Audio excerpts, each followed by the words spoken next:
It was pre-recorded, idiots. Hell yeah. Hell yeah. Alright. Let me know if this works.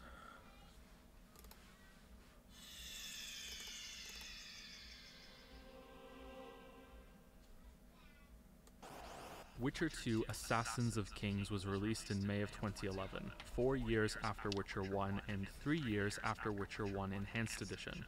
Witcher 2 was similarly updated with a free Enhanced Edition in 2012. The game was well, it's because I have my headset off. Hold on. And reviewed quite well, in no small part because it appeared like a much better produced game than Dragon Age 2 that came out a few months earlier. Is the echo gone now? I played both of these games at release, but I didn't finish either of them. For Dragon Age 2, that what do you mean, I no? was hopelessly addicted to World of Warcraft at the time and was pulled back into a raid tier. For Witcher 2, the reasons are a bit more serious. My mother died. I only got to the second chapter of Witcher 2 rip mom. back then, What do you and I mean, didn't play it no? again until making this video. Double audio sources? What? There's only one audio source on OBS.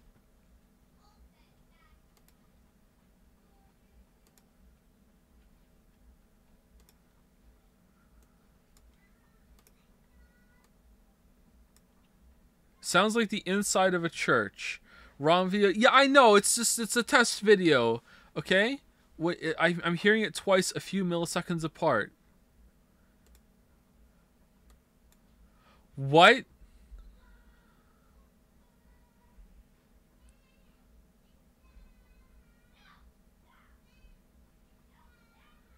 You got leaky headphones, mate? You would everything that we streamed so far would have the same problem then if it was that.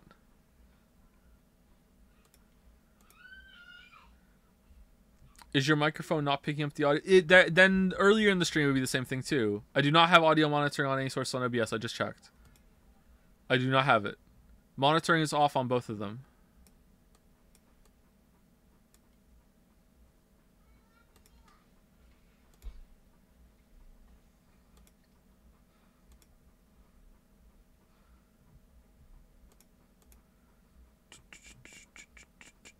Try muting mic for 3 seconds while playing. Okay, here we go. That's a good idea. Good job, one guy. All right, here we go. Normally wouldn't be worth bringing up at all, but I'm doing so to make it clear that I was enjoying it enough to finish it back then. It's that I couldn't, for obvious reasons. So my experience of playing this game at release before the Enhanced Edition is incomplete, and you should know that. Alright, is the echo back now? There are some important comparisons we can draw to Witcher 2 from Dragon Age 2 and World of Warcraft. Same goes for the zones in Witcher 3. Is the echo getting better the more I lean away from the computer? Alright, I'm scrolling back. I'm going away. Is it getting better? The pre-credits cinematic shows an assassin attacking Foltest and Geralt saving the day, using his reward for saving the city as an unexpected weapon. Alright, is the echo gone now? Shot on the dead assassin's face. It's still here. Witcher, except when I first saw this, I thought it looked so much like Geralt that it was some sort of mysterious clone or something, and that's how they were going to explain it's how still Geralt there. is Massive back from echo. the dead. Okay, There I were don't multiples understand of it him then. walking around, and that's why people were confused, but clearly they didn't go that route, and I was crazy for thinking that. So Witcher 1 ends with Geralt in a complicated situation, but still a prosperous one. He has earned the favor of the ruler of one of the largest kingdoms in the Northern Realms. He has just saved him for a second time, and he's many thousands of orens richer for his trouble. It's louder now that you're close to forget. I don't believe you. I don't believe you. He's there. He's awake. Witcher 2 has many, maybe even dozens of continuity errors from the first game. It has so many that later I will argue that Witcher 1 probably shouldn't be considered a reliable source of the events that happened, and should instead be treated like an embellished tale from Dandelion who gets many facts wrong. And I should also point out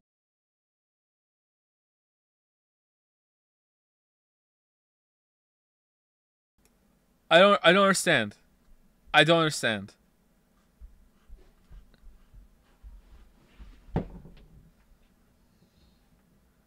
I don't understand. Check where the VLC is playing it to. What do you mean?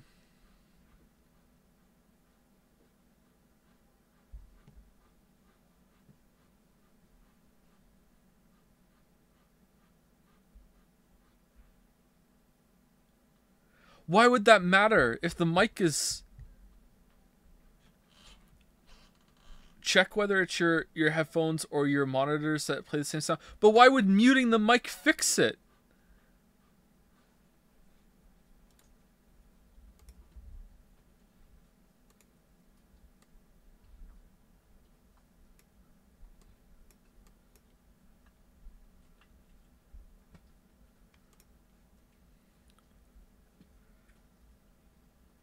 The sound is in the room. Hold on, one second. Let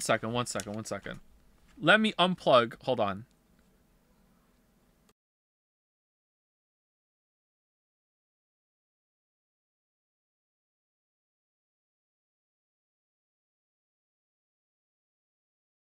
Out right now that I made a mistake in the first video by not clarifying that Dandelion is the same character as Jaskier from the Netflix series. So if you only watched the Netflix show, you may be...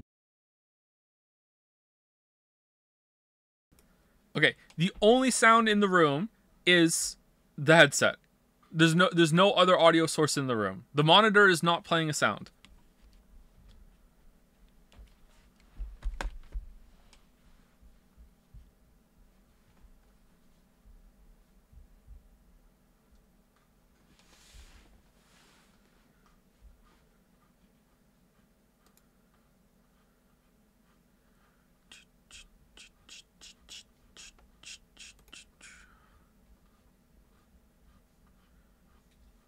Man, my cursor disappears when I go over the window.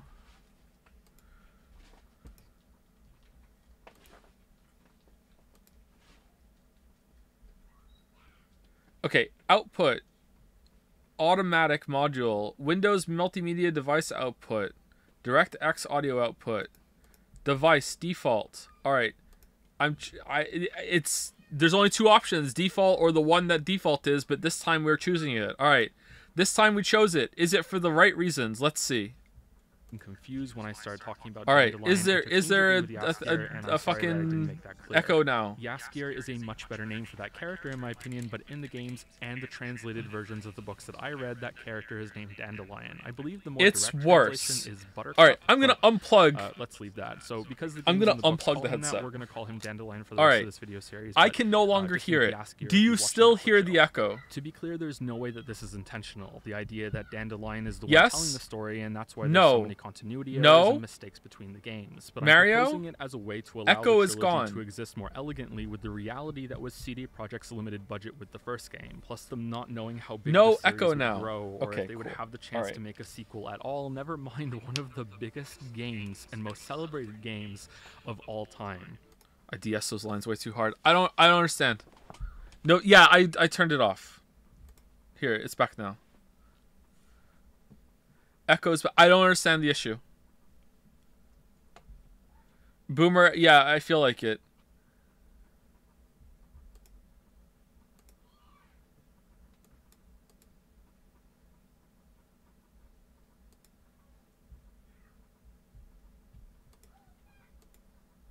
Okay, what if I mute desktop audio? All right, desktop audio is muted. I'm gonna play it now. Can you guys still hear it?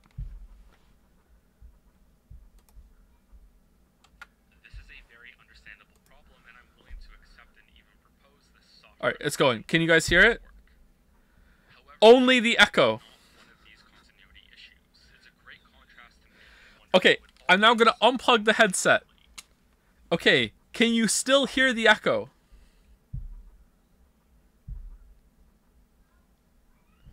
No.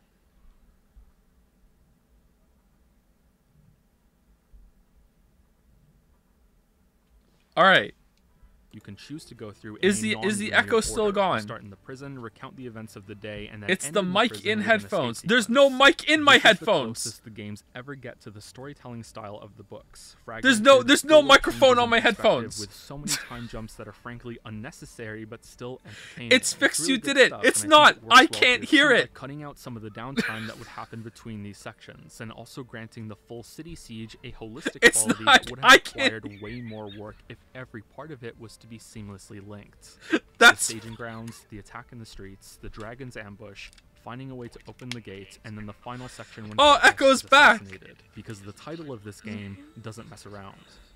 There will be spoilers in this video, by the way. I figure the video's length should make that obvious. All right, I'll fuck be it. revealing This all the this plot this details cable's as really I long. get to How them, far making a away few can I get the references to headset events in before the Witcher 3 echo goes and the away? books. All right, here we go. Naturally, I'll Let's go. also be Let's building go. on arguments It's all the way and over details here. about the plot and All the right. gameplay that I spoke about in the video that I made on the first game. Okay. If you watch that video all the way through before watching this one, you may be I'm distracted squatting by across what the you're room right seeing now. on the Do you screen. still hear the Witcher 2 echo? is a very different game than It's Witcher still 1. there. It does Okay, still it's have not the the same proximity of DNA the and headset shares then. much of its structure, but almost everything has been redesigned to have a broader appeal. It's gone through the trial of the masses. It's mutated, and not all for the better. The It updated is. visuals are The proximity easiest to matters, notice. and here's This is why. a drastic change in only 4 years, but perhaps not as drastic as the jump in quality of my microphone. Oh from yeah, the yeah. first video to this one. So fucking quality of my microphone. Yeah, fucking like nice one. Yeah. That's what's fucking good here. All right. I don't fucking understand. How is the microphone picking up the sound when like it's this exact same fucking setup? Why wasn't the microphone picking up the sound for literally every single other stream we've ever done in our fucking puff, man? Are they plugged into the same device? Yeah, and they always have been.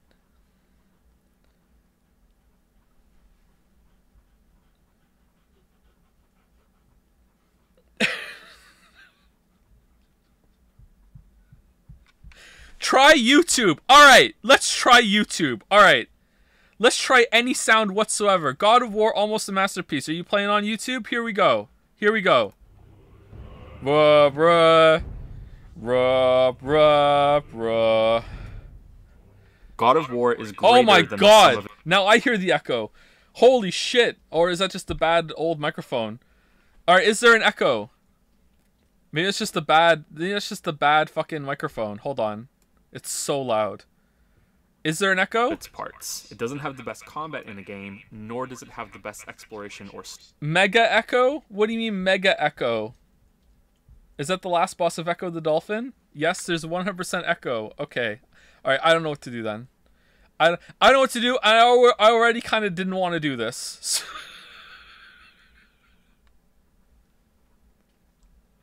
Maybe your microphone has some kind of setup for specifically picking up your voice. No joke, tap on the side of your headphones to see if you can hear the tap reproduce with the delay. What?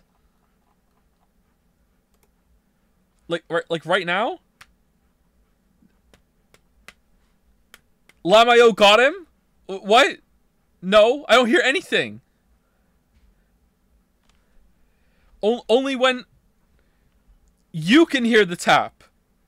Okay, are you hearing the tap because the microphone is picking up the loud sound of me fucking tapping the fucking... Like... Wouldn't I hear my own... Why did I tap? I'd be able to hear my own voice echoing. If... What? Why did I go along with that? Why did I think that would prove anything?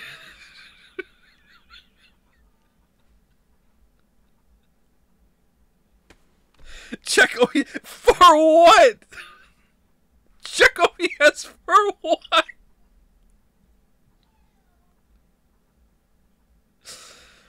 OBS file settings audio disable everything but desktop audio. Okay, alright, here we go. OBS settings. File. There's no file. OBS file. Oh, I see it now. Settings. Alright. It's the same thing. Alright, I get there in a different way. We are not the same. Audio. Disable everything except desktop audio. Okay, including the... Alright, that's disabled. Alright, now you can't hear me, right?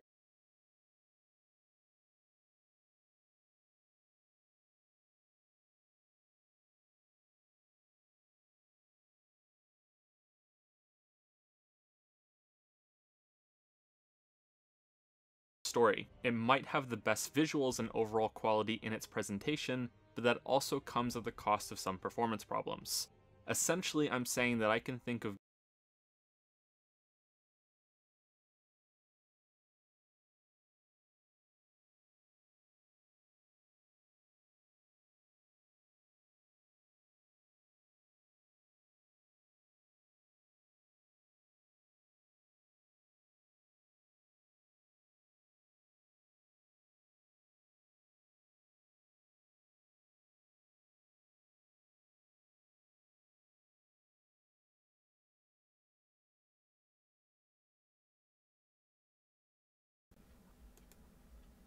All right, am I back now?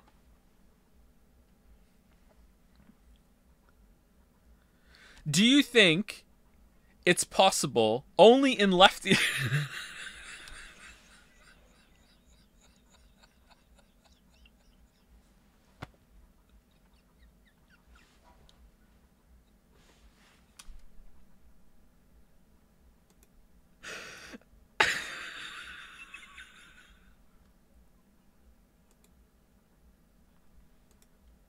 All right, is it better now?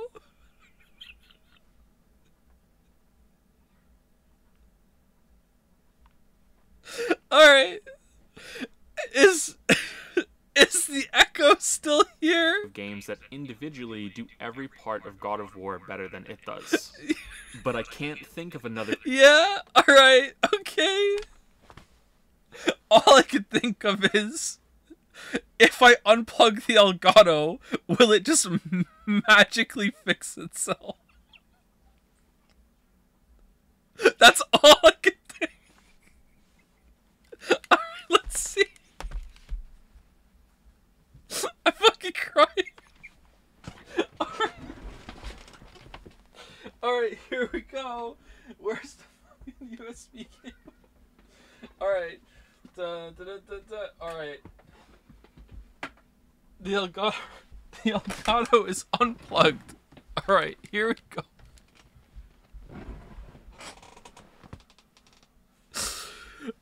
Here now comes the true test. Is the echo still here? A game that is this good in almost every area. Most games that have great stories have horrible gameplay. It's still there. Usually true as well. Okay, I don't know what to do, chat. I don't know what to do. Echo Chan is owning us. It's what do you mean it's Did you try yelling into your headset yet? Why would that do anything? Watch with the echo. Stream it via your phone. Do you monitor your own mic? No! If I did, I would hear it, wouldn't I? If that was set. Look, I will double check. Fucking like actually quadruple check. Audio monitoring on OBS, advanced audio properties, desktop audio, volume, minus 5.8 dB, mono not tapped, LR balance right in the middle, sync offset 0, monitor off, audio monitoring, mic aux, active, 0 dB, mono on, so you guys can both be in fucking both ears, sync offset 0, monitoring off. That's it. Active sources only is checked in the bottom left. That's your problem. It's not tapped. All right, let's tap fucking desktop audio on mono and it'll fix. Here we go. All right, boom. Many games Echo's that put gone. so much effort into looking this good have nothing else going for them. God of War, on the other hand, is at least good. Still in there. Every way. Wow, who knew?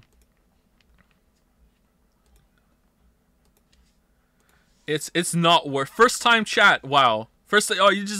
This is your first stream? This is your first time chat? You just a pig and shit. View count just went up by 100 people. Almost no echo because it's not fucking playing right now. Wait, you do this for a living? I don't do this for a living, no. Yelling into the headphones while mic is muted is actual advice, by the way. What do you mean? What? And you guys will hear it? Right now, okay, right now, desktop audio on OBS is telling me there is 0 sound being detected by a desktop audio. Nothing at all is going through. Just okay, I'll do it. All right.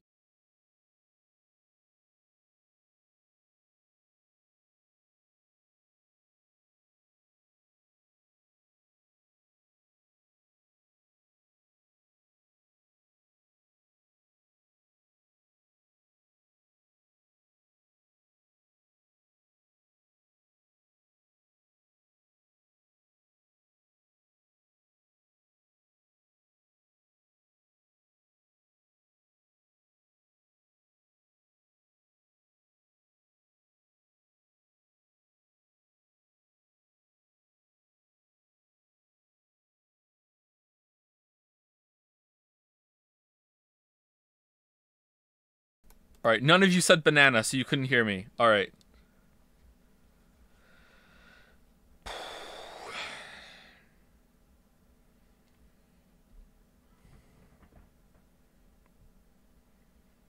Use YouTube app on your gaming console of choice. Oh yeah, let me go unplug the PlayStation 5 that's already hooked up.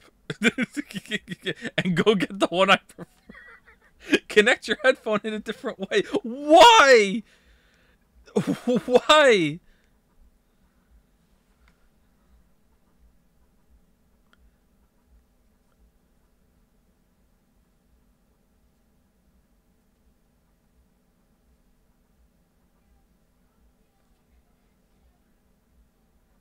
Select different audio output. To what?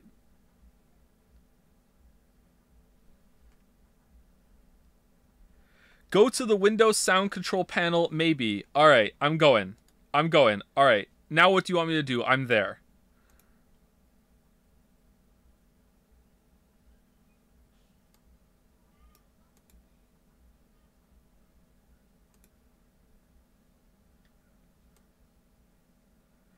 Look at microphones. I don't know. Thank you. Thank you for your help.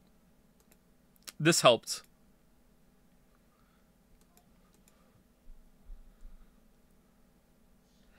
Set your headset mixer to not receive input as well as output only one. There's no microphone on the headset. What do you mean to not receive? What do you mean?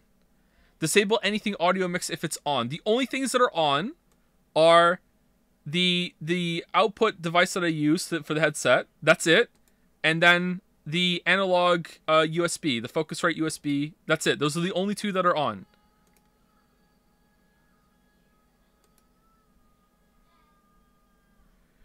Go to settings, choose audio output, and change it to ears. Okay, that should work. Yep, that should work.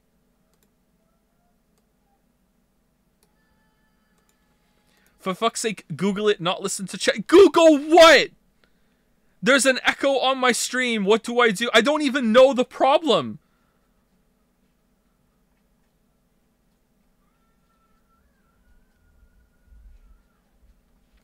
If you're using Focusrite, you might want to check its monitoring dial. It can give feedback. But then why? It's not an issue with the hardware, chat, I don't think. I'm 95% sure. Because, like, we streamed all day with the headset the same distance from the microphone, with the same fucking thing. Like, it's just no way. It's something to do with desktop audio, how it's going through fucking OBS.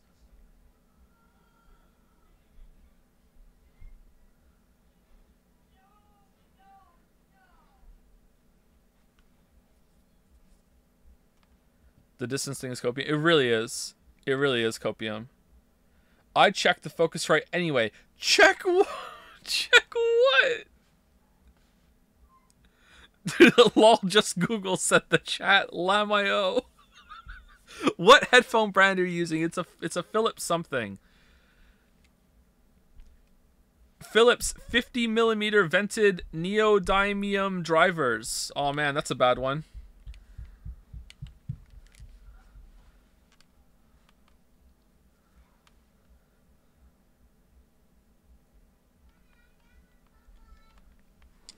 That helps a lot, thanks. You could reenact the video.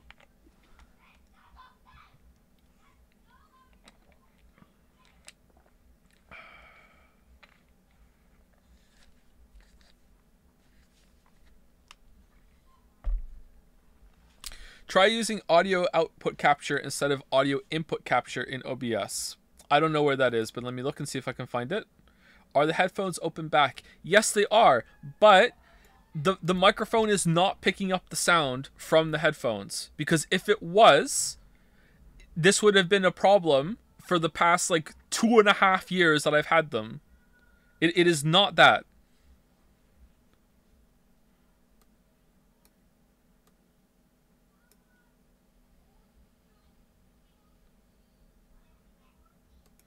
The echo exclusively echoes for your voice and not anything else in the video. As such, the pickup is coming from a mic with human speech recognition and is picking up that up from your open back headset. Okay, 1 second. We can test this. Hold on. is there an echo on Kusoro tunes?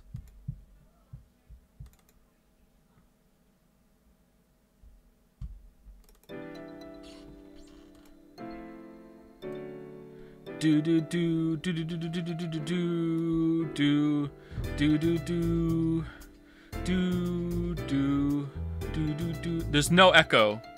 There's no echo.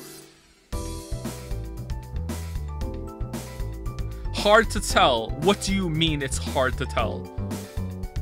Yes, echo, you stupid chat. Okay, chat, I'm gonna trust the guy in chat who made the fucking song, alright? No echo. He made the fucking song. If there's an echo, he's gonna know, alright?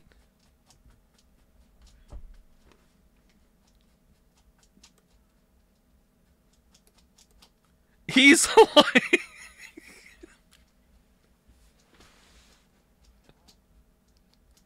Pick something else? What? He actually is. What do you mean?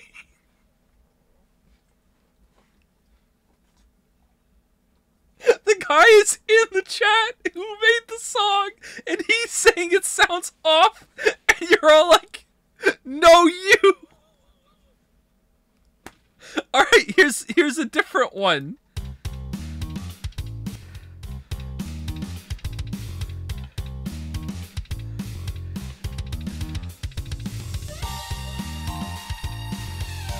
Sounds echoey. All right, there we go.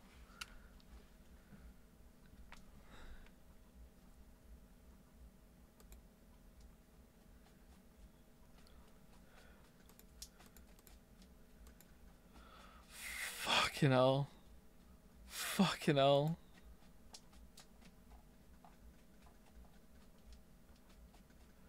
Rare one guy W.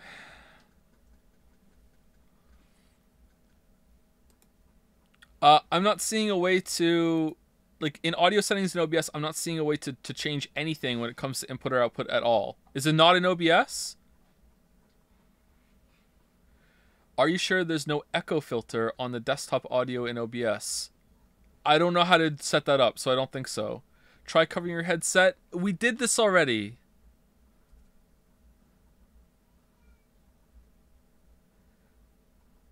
There's source types? What do you mean source types? In the audio mixer?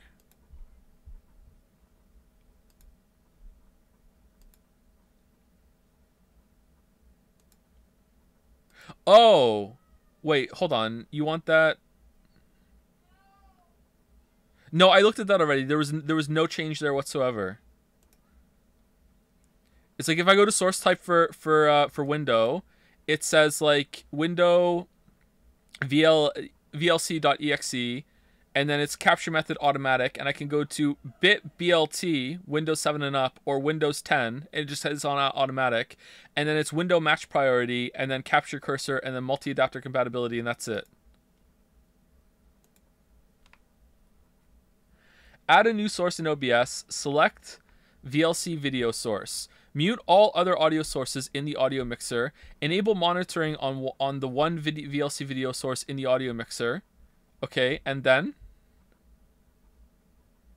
I don't understand the instructions. Sorry, let me read them again. Add a new source in OBS. All right, I can do that. I know how to do that. Select VLC video source. Okay, I know how to do that too. Mute all other audio sources in the audio mixer.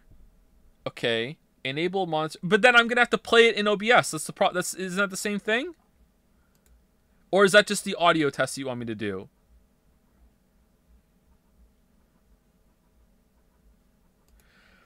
It's not the capture source. The desktop audio is the one that is fucking... But the problem goes away if I mute the microphone.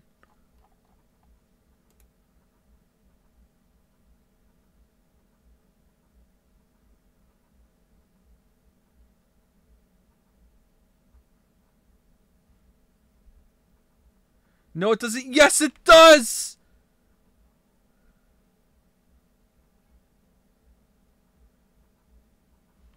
Here. Here. Echo. Let me... Abracadabra, echo is gonna vanish right now.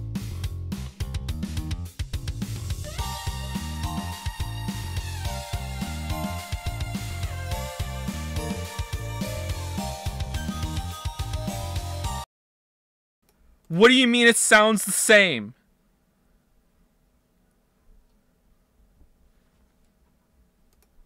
Alright. So far, these sections have introduced All right, you to a there's core an component echo. of Witcher's gameplay and Abracadabra, story. Characters Echo's have their going away debut, right now. So do the concepts of magic and monsters. You can try some of the mini-games, you've been given some areas to wander around and explore, QuickTime events have been poorly brought to your attention, and you've already made an important choice or two, probably without realizing it. It's for this reason that I'm surprised you can choose to do this monastery section before the others, because it's a repeat of most of these lessons. You have a much more complicated area to explore with many hidden paths. Your desktop audio is being absorbed by the microphone because you have connected at the microphone and headset in the same port, I assume. Okay. Why hasn't that been a problem for every single stream we've ever done? I have the Focusrite USB audio interface in front of me. I have it hooked up, the microphone to that, and I have my headset plugged into that too.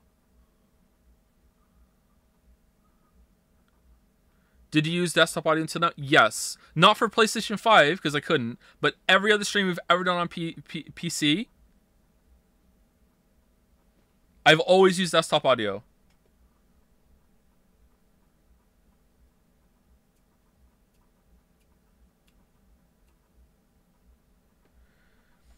Joe, mute yourself when you play the video, unmute when you want to speak, at Joseph Anderson, upvote so he can see. Wow.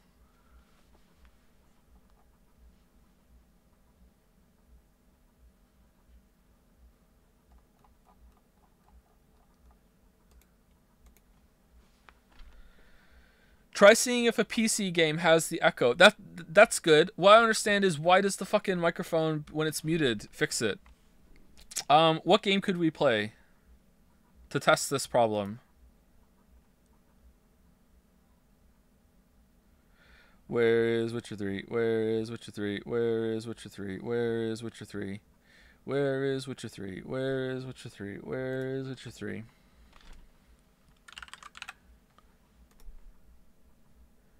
Alright, I've opened Steam. Let's, Alright, Vampire Survivors doesn't work, but maybe we could hear something? Let's go back to Hollow Knight. There were no problems playing Hollow Knight.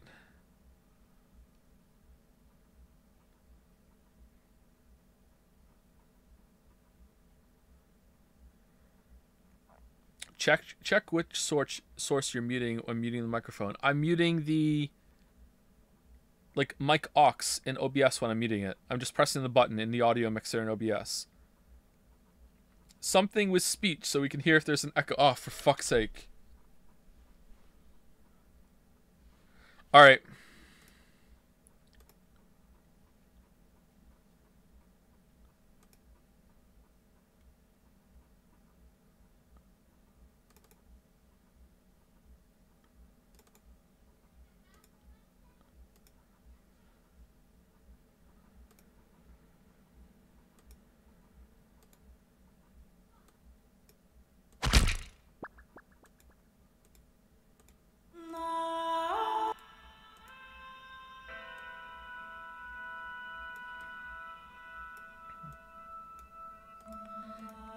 Okay, it's super loud.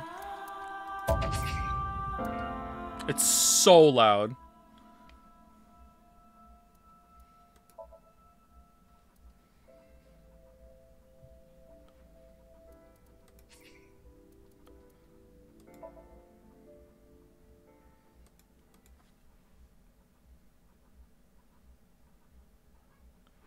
We can definitely hear it through the mic aux source when you mute the desktop audio source. What?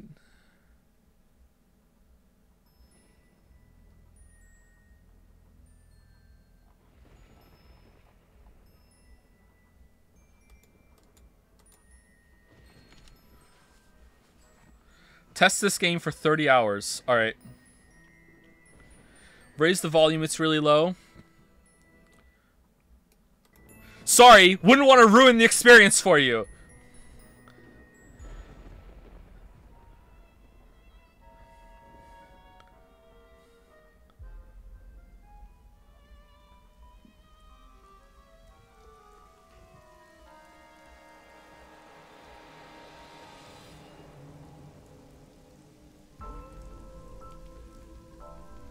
Big Nier Automata vibes. It's too loud. There's no echo? What do you mean there's no echo? Someone get me the audio director of this game on the phone right now so they can tell me if there's an echo here or not. Let's have them talk first, alright? Who the fuck is this Can I skip? I can't skip.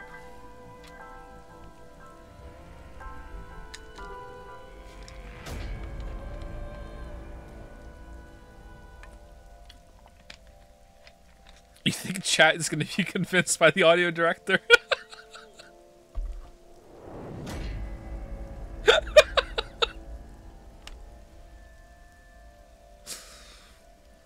Oh man, good thing they brought an umbrella.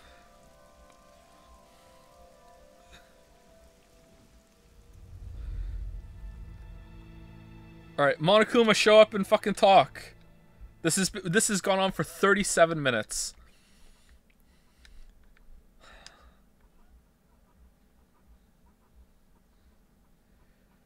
You have to change the audio output mode of your Elgato device inside OBS to capture audio. The Elgato's unplugged! We're not on the Elgato anymore! It's fucking... No, this is just fucking PC! Like, what...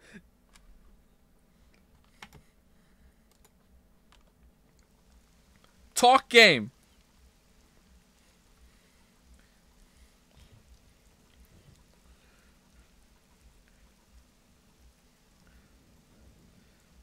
This is the longest game ever until there's dialogue. The intro's not voiced, Lamayo. Oh my fucking god! No! Fucking talk! Not too good, unfortunately. Alright. Not finding much. Is there an echo from Policeman?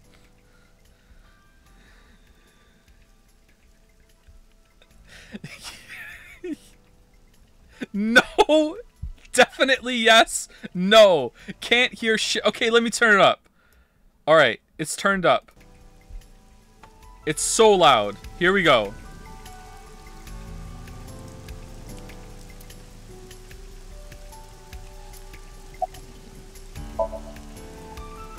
Wow, I never thought a great detective like you would ask me my name.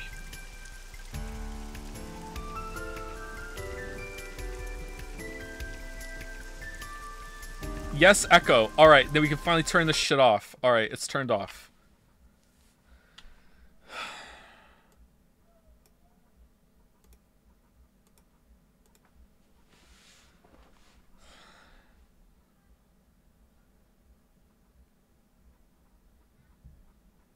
Only the voices. Alright, hold on. What was it someone said? Alright, hold on. I'm muting. Desktop audio is muted. Let me play the song. Can you hear the song?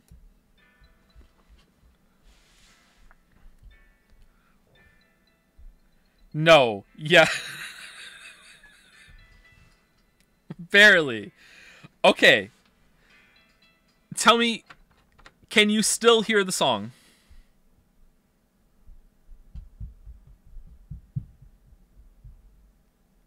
No, it's completely gone, right? Okay, alright.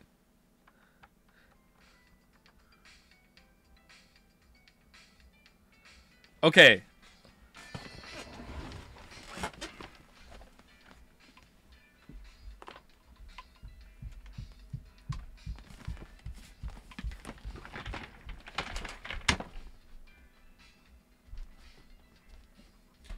Can you still hear the song?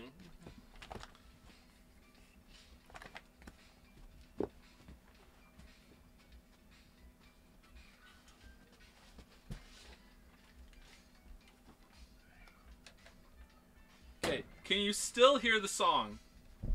Is it actually quieter? Or is it just me that's quieter?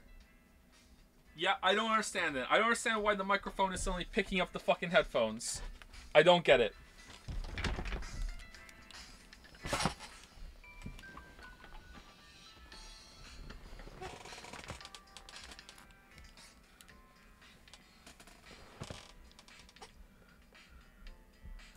I don't get it.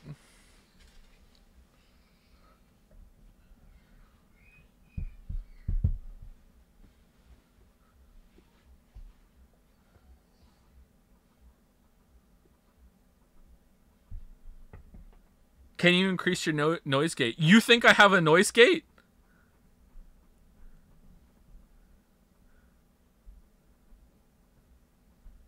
Are you bumping your mic or something? No, I'm not. What do you mean bumping my mic? I'm doing what I always do on stream. I'm filleting the microphone while like vigorously rubbing the side of the headset directly into the boom. That's what I'm doing. Okay? That's what I do every stream. I'm like a cat that found a corner to rub its head on. That's how I always stream. You know?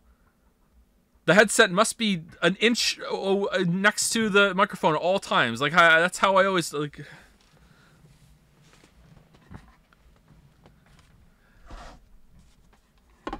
Joe, please just ignore chat. We're all idiots. Okay, there's no echo then. There's no echo. There's no echo. It was a decoy echo. It was a decoy. Try restart OBS in the stream. Why would that make it someone? Why would that fix it that when I walk away it gets quieter? Clearly the microphone is now suddenly picking up the fucking headset.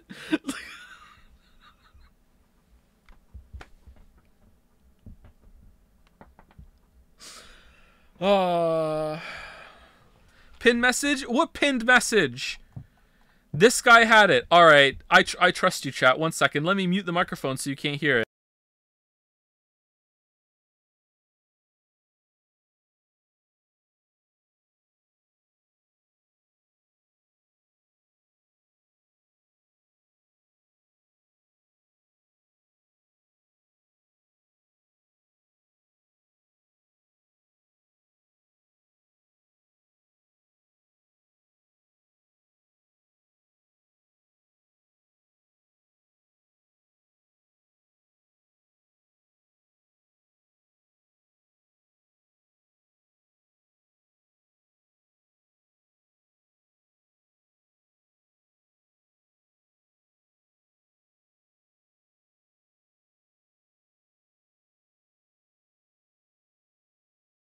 Okay, so mute output where?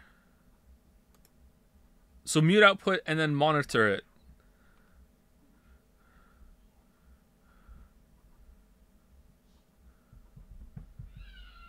I don't understand. Then you guys will be able to hear it, right? How are you hearing the monitor? I'm confused. Obviously it worked. I'm not understanding something. I'm not saying it's not going to work. I'm just...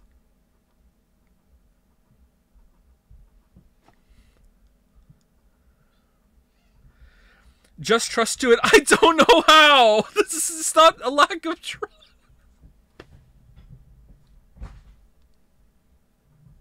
Try unplugging the Elgato. It's been unplugged for 20 minutes.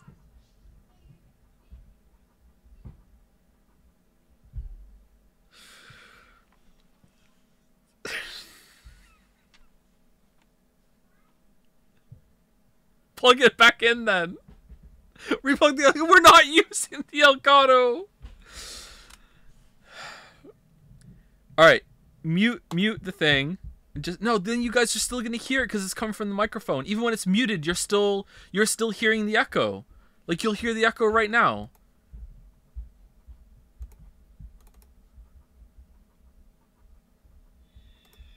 Like you still hear this, right?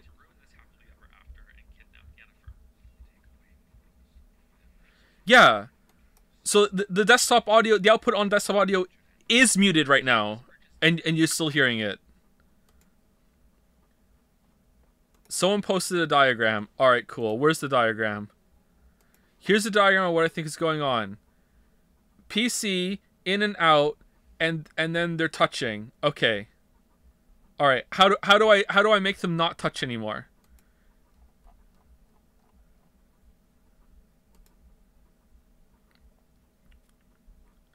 Try plugging the microphone and headset into different PC holes, Joe Ubaka. Then I have to change it to a different audio device. I guess I could do that.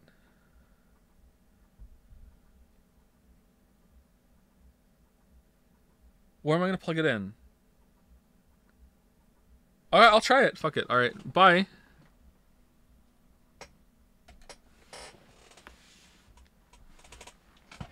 Okay, you can still hear me, right? You can still hear me? All right, hold on, hold on. Whoa, whoa, whoa, whoa. Hold on. 1 second. 1 second. 1 second. All right. Can you hear the Witcher 2 video?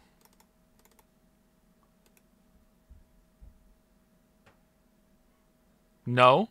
All right. Can you hear the Witcher 2 video now? Back to Witcher 1 while Dandelion prattled on and I was barely listening to him. I think it's a brave thing to put the player into a Is there an situation where echo? there's no right answer. Is Flotsam better off now? For some people, yes. But No, what about it's for not most? solved. What I about can't those hear who it. deserve Okay, the most? let's go back. All right. Let's go back. All right. Now I'm going to plug it into a different port, okay? 1 second.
Okay, can you hear me? You can hear me. Okay. All right. Okay. All right. I'm going to mute the microphone. I'm going to play a song and I want you to tell me if you can hear the song. All right?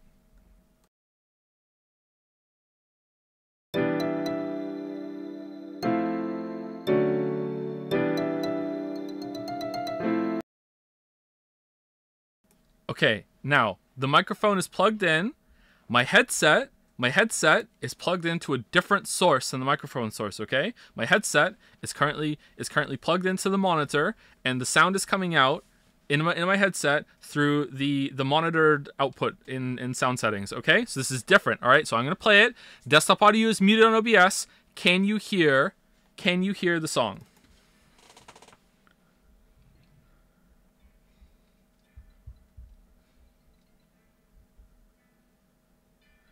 No, can't hear shit.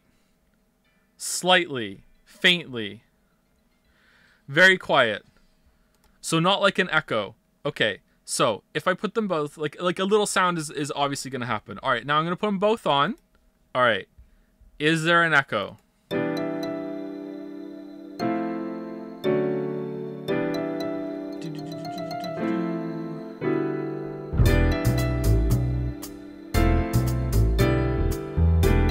Okay, where's the mute everyone but Zoro? Basically, no. Okay, so now, is there an echo with the video?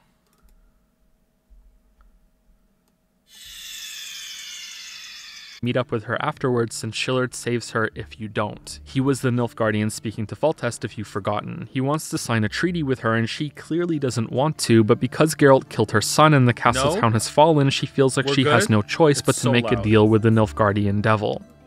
She asks you how her son died and you... Okay, here's the problem though. Is it solved, or is it that the audio is like half of what it was on my headset right now? Like, it's so quiet. If I put it back on and I turned the fucking audio down on the interface, would that be just as good? Does it matter? It does kind of matters to me. I'd like to know what the problem is. No clue. Audio is loud in our end. We couldn't hear you. All the videos playing the voices too. Yeah. I had it turned up too high. Yeah. Try. Okay, I'm gonna try. All right, I'm gonna try. All right. Okay. Here we go. Here we go.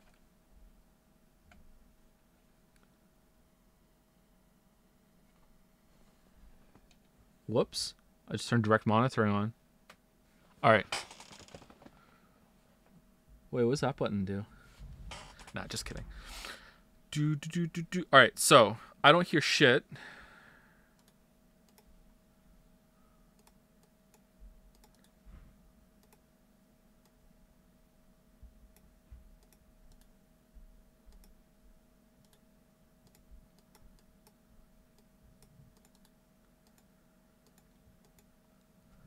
Okay. Let's see if it works now.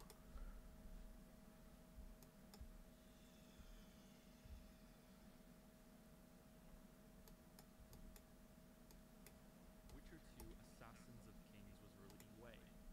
But really, I'm stalling here because this is it.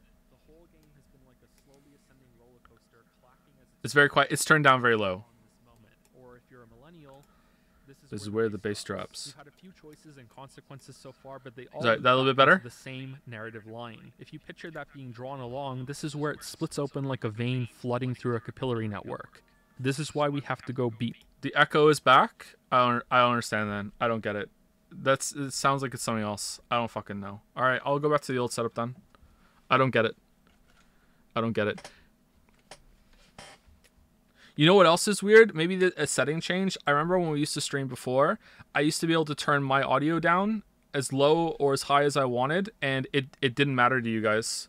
It was only what it was set on OBS that mattered. Now when I turn audio down or up on my end, it affects it.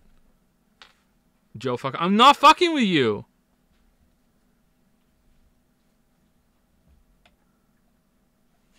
New microphone. No, it's the exact same audio setup.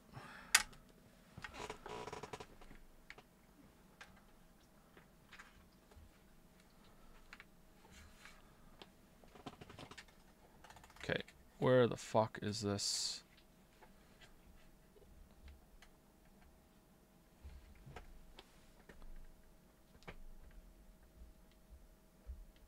Okay, there we go. All right, so that's that. You guys should still be able to hear it. By beat. It should be like kind of loud now, actually. Let me turn down a little bit. You guys can hear it, right? There's no chance of discussing this story otherwise. Yeah, I can't hear it right now. I need to change my audio output. All right.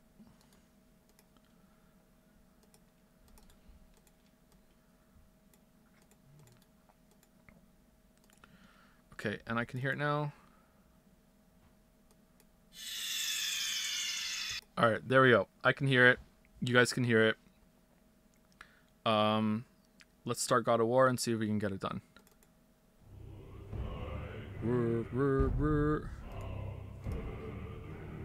Okay, you can hear that?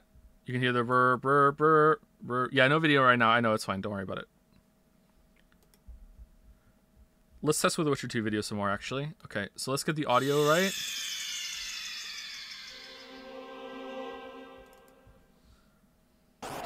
Witcher 2 Assassins of Kings was released in May of 2011. Too loud, right? 4 years after Witcher 1 and 3 years after Witcher 1 Enhanced Edition. Witcher 2 was similarly updated with a free enhanced edition in 2012. No echo. The game was met with Too a loud? moderate Alright, amount of let me turn down a bit. fanfare and reviewed Alright, quite how about well, now? in no small Pretty part good? because it appeared like a much better produced game than Dragon Age 2 that came out a few months earlier in March of that year. No echo. Perfect. I played both nice. of these games A at little release, quiet. but I didn't finish either of them. Perfect. For Dragon Age 2, that was because I was hopelessly addicted to World of Warcraft Sounds at the good. time and Turn was yourself pulled back up a into bit. raid Like, tier. which For Witcher one? 2, the reasons are Which a bit Joe? more serious. My mother died. I You have only to- got you to the have to- second you have to chapter be of more Witcher 2 back then, specific. and I didn't play it again until making this video. It normally wouldn't be worth bringing up at all, but I'm doing so to make it clear President that Joe, I can't was make myself enjoying any it louder. enough to finish it back then. It's that I couldn't. I can't. for This is obvious as loud as reasons. it goes. So my experience of playing this game at release before the enhanced Turn the edition video up. is incomplete, and you should know that.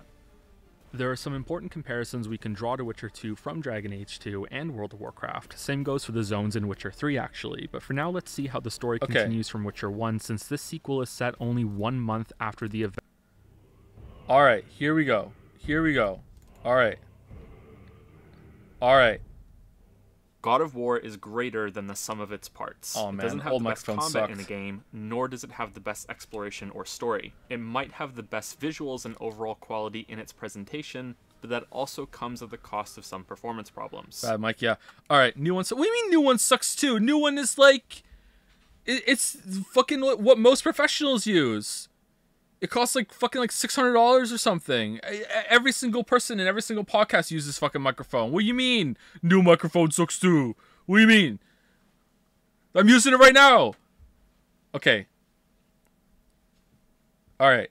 All right. Hold on. Why can't I see my mouse? Oh shit! I fucked it up. All right. If I hit spacebar, will it pause? Nope. Essentially, All right. I'm Okay, it will. All right. Good. Good. Good. Good. Good. All right. Are we good? Is sound fine? Let's talk about it. Let's let it go for another 30 seconds. All right. Here we go. saying that I can think of games All right. that individually do every part of God of War better than it does. But I can't think of another game that is this good in almost every area. Most games that have great stories have Okay. If I'm click on the window, it freezes in OBS. All right. I will try and remember that. Okay. Why? Why can't things just be easy? How to react to Andy's do this is sorry. They probably have just display capture and they don't have secret projects that they don't want to show. That's why.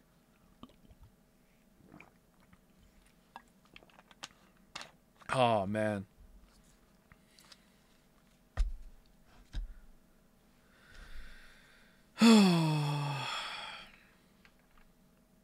Okay, we're gonna restart from the beginning. All right, restart from the beginning. Here we go. Here we go. Here we go. All right, we're hitting play.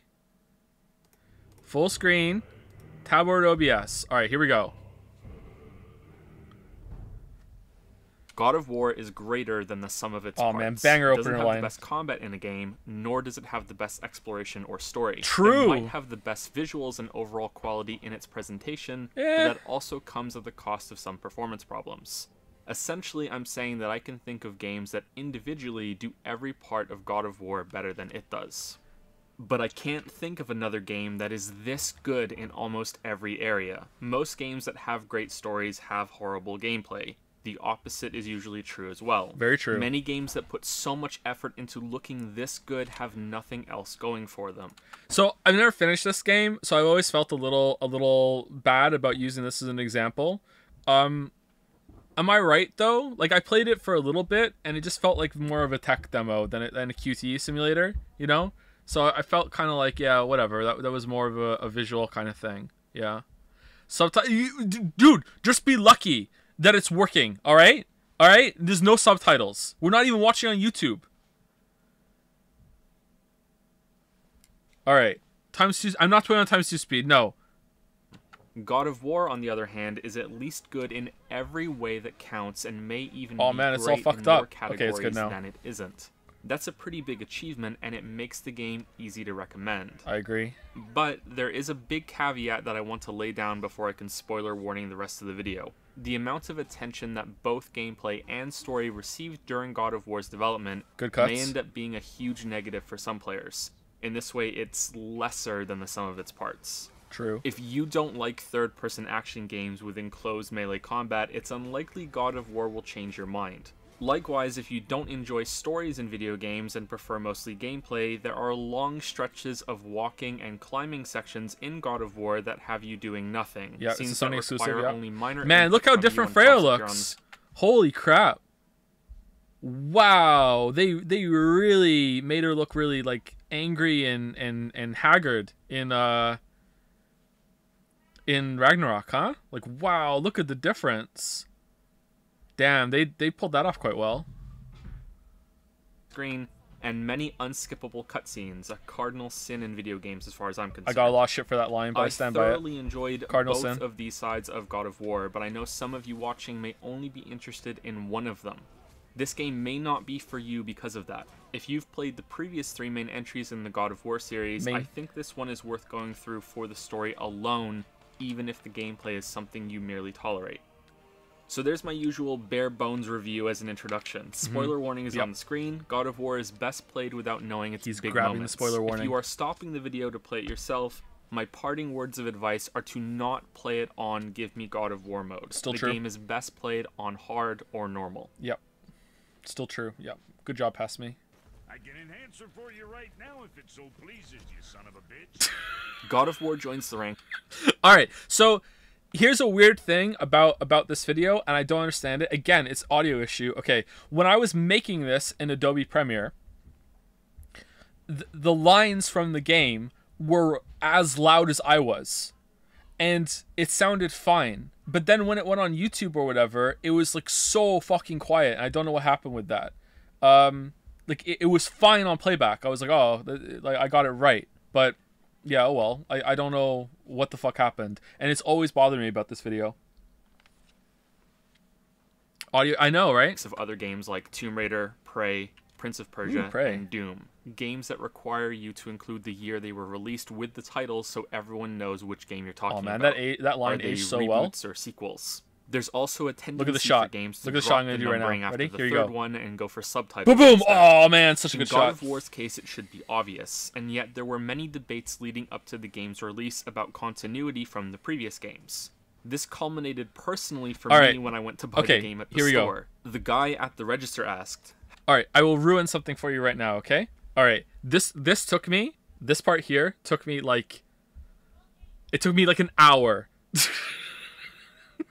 to figure out how to replace his line down there to what I was saying. Alright, now I could do it really easily, okay? But like to replace his dialogue with what I wanted, I have to download the font, I think, too. I can't, or if I just found the closest one to match it, alright? Now, here's the thing though, I will ruin this for you. As people walk by from the left, alright, watch their legs behind the text, and you will see my janky-ass shitty mask that I did to mask out the old font, the old writing, alright? Here we go. "Have you played the other games?" I answered yes. "Well, just forget about all of that. This game is completely separate. It's Norse mythology now instead of Greek. There are no connections." Turns out this clerk was wrong. Seeing as the game has been out for several That actually months, happened to me, by the way. This sort of thing would have stopped happening. That clerk yet really the did say that words to me. of this guy live on in some online posts. The streams I did of the first 3 games and this latest one have attracted comments about how the early games are no longer canon, that this is clearly a reboot, and that the events of the prior games should no longer enter your mind. This is, in my opinion, far from correct. In fact, I'd say this latest God of War is significantly enhanced by playing the older games, Ragnarok or isn't, at though. least God of War 3. Yeah. This is the same Kratos we've been with all along. The continuity is here, and that's a That's good a good thing. The first 3 games are spectacle fighters that belong together with Devil May Cry. Now, before big fans of that series start stabbing their thumbs into the keyboard, I know they have severe differences. I played the first 4 Devil May Cry games as they were released, and the first one is one of my favorite games. Man, I remember, it's such a stupid scene. I remember when the God of War video came out, and there were motherfuckers in Jad saying, well, judging by Joe's Devil May Cry footage that he used in God of War, he's not very good at Devil May Cry. And it's like, motherfuckers, I just ran that for like 30 seconds to get some fucking footage of the game. It's like, oh, he's not very. I was like, what do you mean? I haven't played this game in like since it came out. All I wanted to do was just like slash some fucking guys. That's it. Like, are you good though? No, but like you don't have to say it. Like I wasn't trying to be good. I wasn't trying to be good. Why are you nitpicking that shit? Anyway, the Devil May Cry 1's so good. Games of all time. God of War 1 and 2 are much lighter versions of that combat system. Oh man, look at that and camera. it's not until the third game that more direct comparisons to Devil May Cry become truly fair. Yet the games are firmly in the same genre courtyard. They look pretty even if good, God of War right? values spectacle and scale above all else. Oh man, God of War 3 is God so of good. War 2018 is Oh, here we different. go. It's the same character. I tried so hard to match their faces here, and I couldn't get it right. I wanted it to be like a perfect fade, and it snapped too fast away from Kratos in God of War 3 to this one. It works kinda, but I wanted it to fade from one to the other and bleed, and I couldn't. Have to be like a hard cut. I was really sad that I couldn't get that done. I tried for a while. But the story has gone through evolution. The gameplay has definitely mutated, but whether that means it's evolved is up for discussion. I wouldn't call the it a flashing into regression. that, It's so certainly good. above the first two games, but Here you compared go. to I how love this well guy. the third Boom, game yeah. refined that combat system, I'd say this new one is best described as a side grade. We'll get to that. The story's evolution is easier to see, although it may not be an improvement for everyone. The discussion around Kratos' supposedly new maturity has been difficult to avoid. Yeah, save for it the was pretty counter-argument obnoxious, actually. saying that commentary is unfair to the original games. It's Well, that clerk that sold me the game was right about one thing. We have gone from Greek mythology over to Norse. yeah, plain The sanely first obvious. three Yep, God of true. Wars were like a greatest hits tour of its setting. Did it ever make sense to run into these mythical characters who are, for some inexplicable reason, no longer contained to their own stories but mixed together in some kind of mythological stew? I read quite a bit of Greek mythology when I was a kid because I was just that damned cool. I hate and I could I hate my appreciate delivery how on that part. equally loose and nonsensical the first three God of Wars were in terms of story.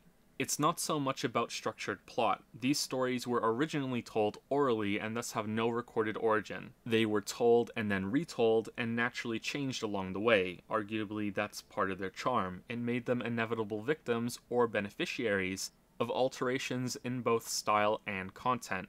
I'd guess embellishments and one-upmanship of previous stories also ran rampant. Greek mythology is like a big...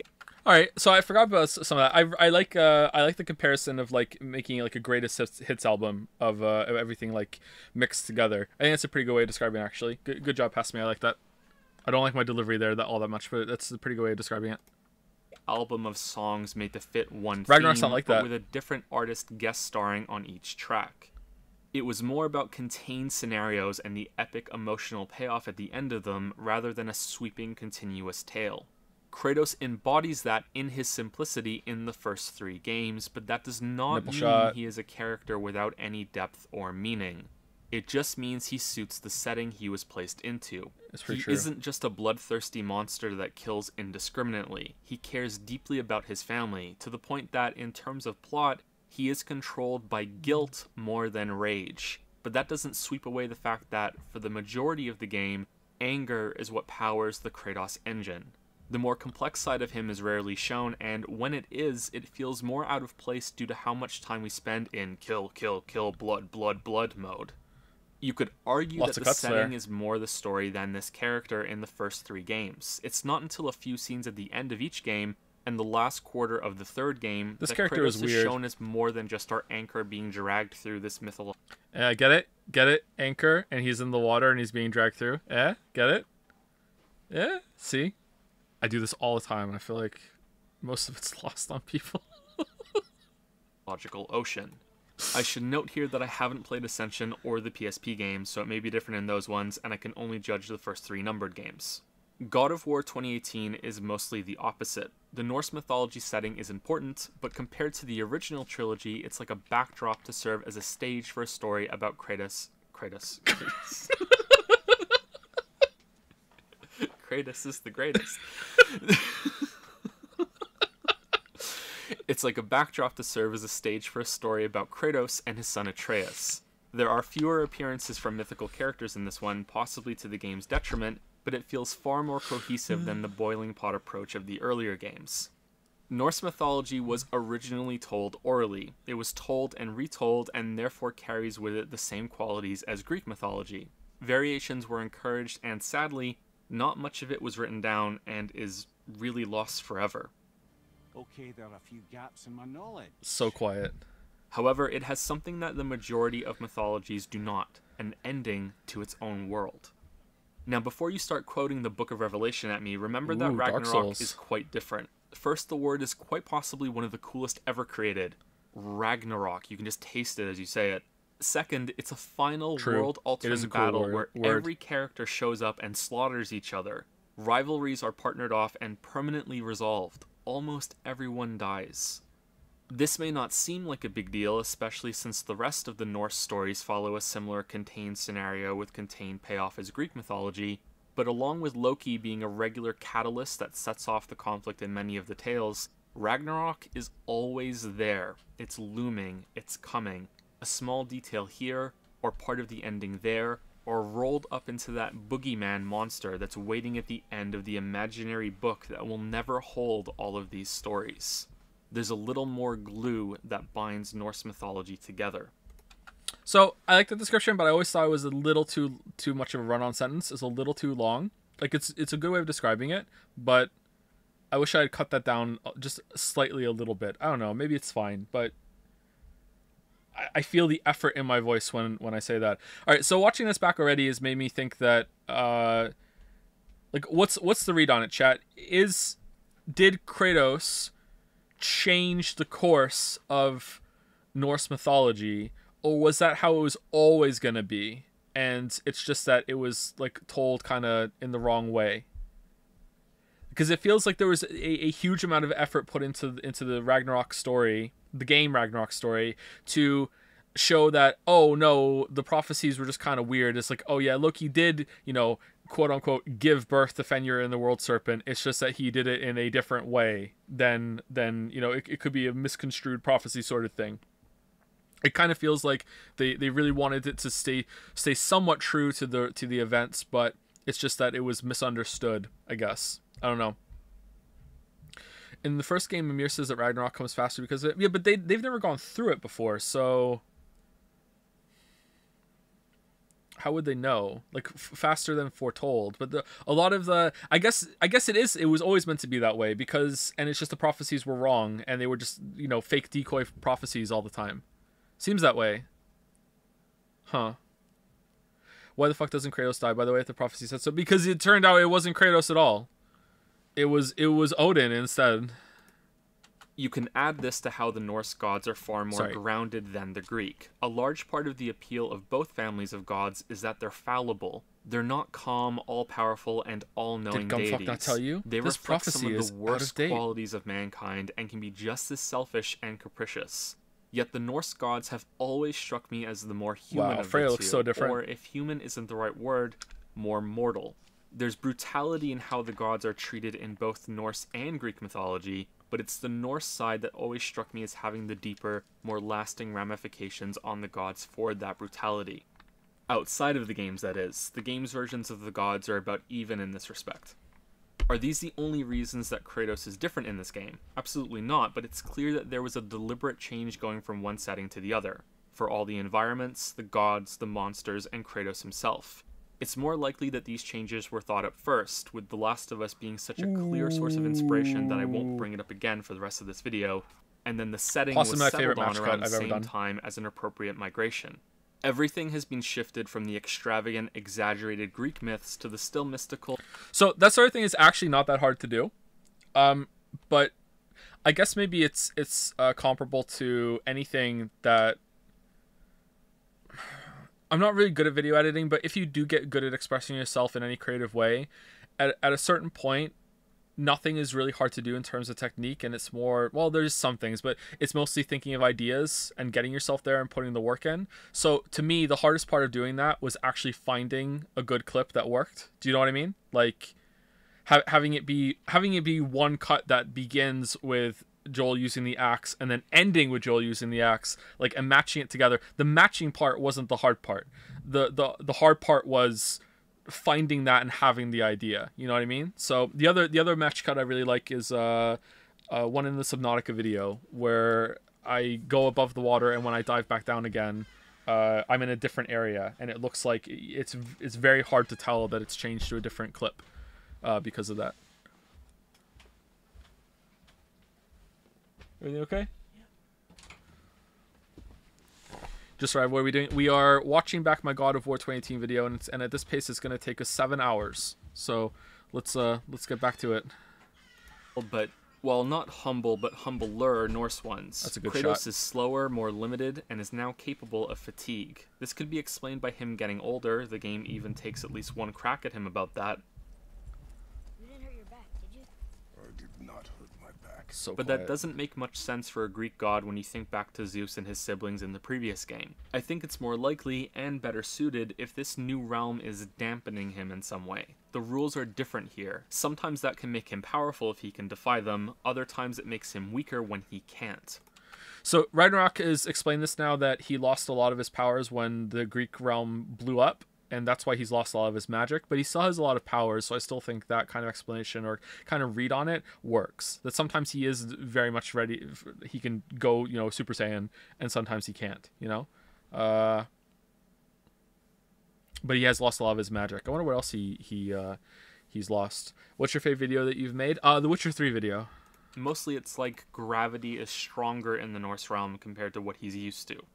Before we continue though, here's a quick summary of the original trilogy so we can get everyone up to speed. Demigod Kratos makes a deal with Ares, the god of war, to save him from defeat by becoming his servant. While in this servitude, Kratos is tricked into killing his own wife and daughter, and is permanently marked white by their ashes. Lamayo got him. From there, he goes on a quest for revenge, opening Pandora's box to unleash the power to kill Ares. After that, the gods refuse or are unable to purge Kratos of his torment over killing his wife and daughter. Kratos attempts suicide, but the gods also refuse to allow him that peace, and instead raise him to full godhood as the new god of war now that Ares is dead. Kratos becomes too much of a threat to the rest of the gods in his new position, and is subsequently cast down back to roughly demigod status.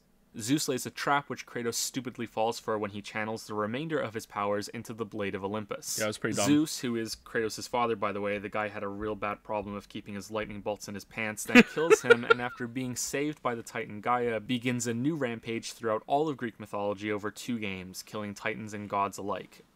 At some point it becomes hard to tell whether he still wants vengeance because the gods won't rid him of his nightmares, or because of the more recent betrayals. Knowing Kratos, it's probably both, mixed in with 5 other things that only he knows about. Some other god cut in front of him in line when he was trying to, you know, raid a city somewhere. At the grocery He store. also gets his godhood back at some point, but it's not clear when that happens, or at least I can't pinpoint it, but maybe I missed it somewhere.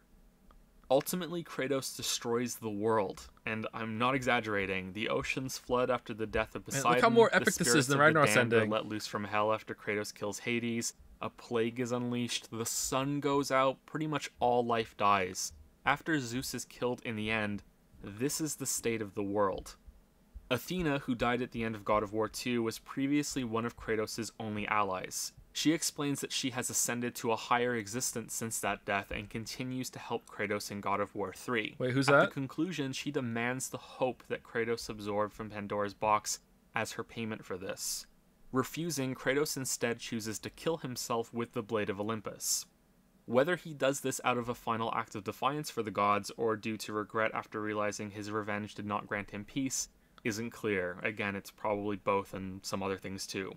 Athena's personality changes after this. She rips the sword out of him, tells him she's disappointed in him, and then leaves. Man, I've always found that so interesting, that how Athena just snaps into this other kind of being at the end of that. I've always wanted to know what the fuck that was all about, and I'm sad that, you know, we're 2 more games away from that and we still don't know. Like it's so interesting. Like, what is this higher plane of existence? All this other shit. Like, yeah, she was Odin. him for dead. A post-credit scene shows that Kratos somehow survived and crawled off a cliff. So you may be rightfully wondering how there's another game in this series. Well, I am happy to report that God of War 2018 provides several satisfying answers to how we went from this to this.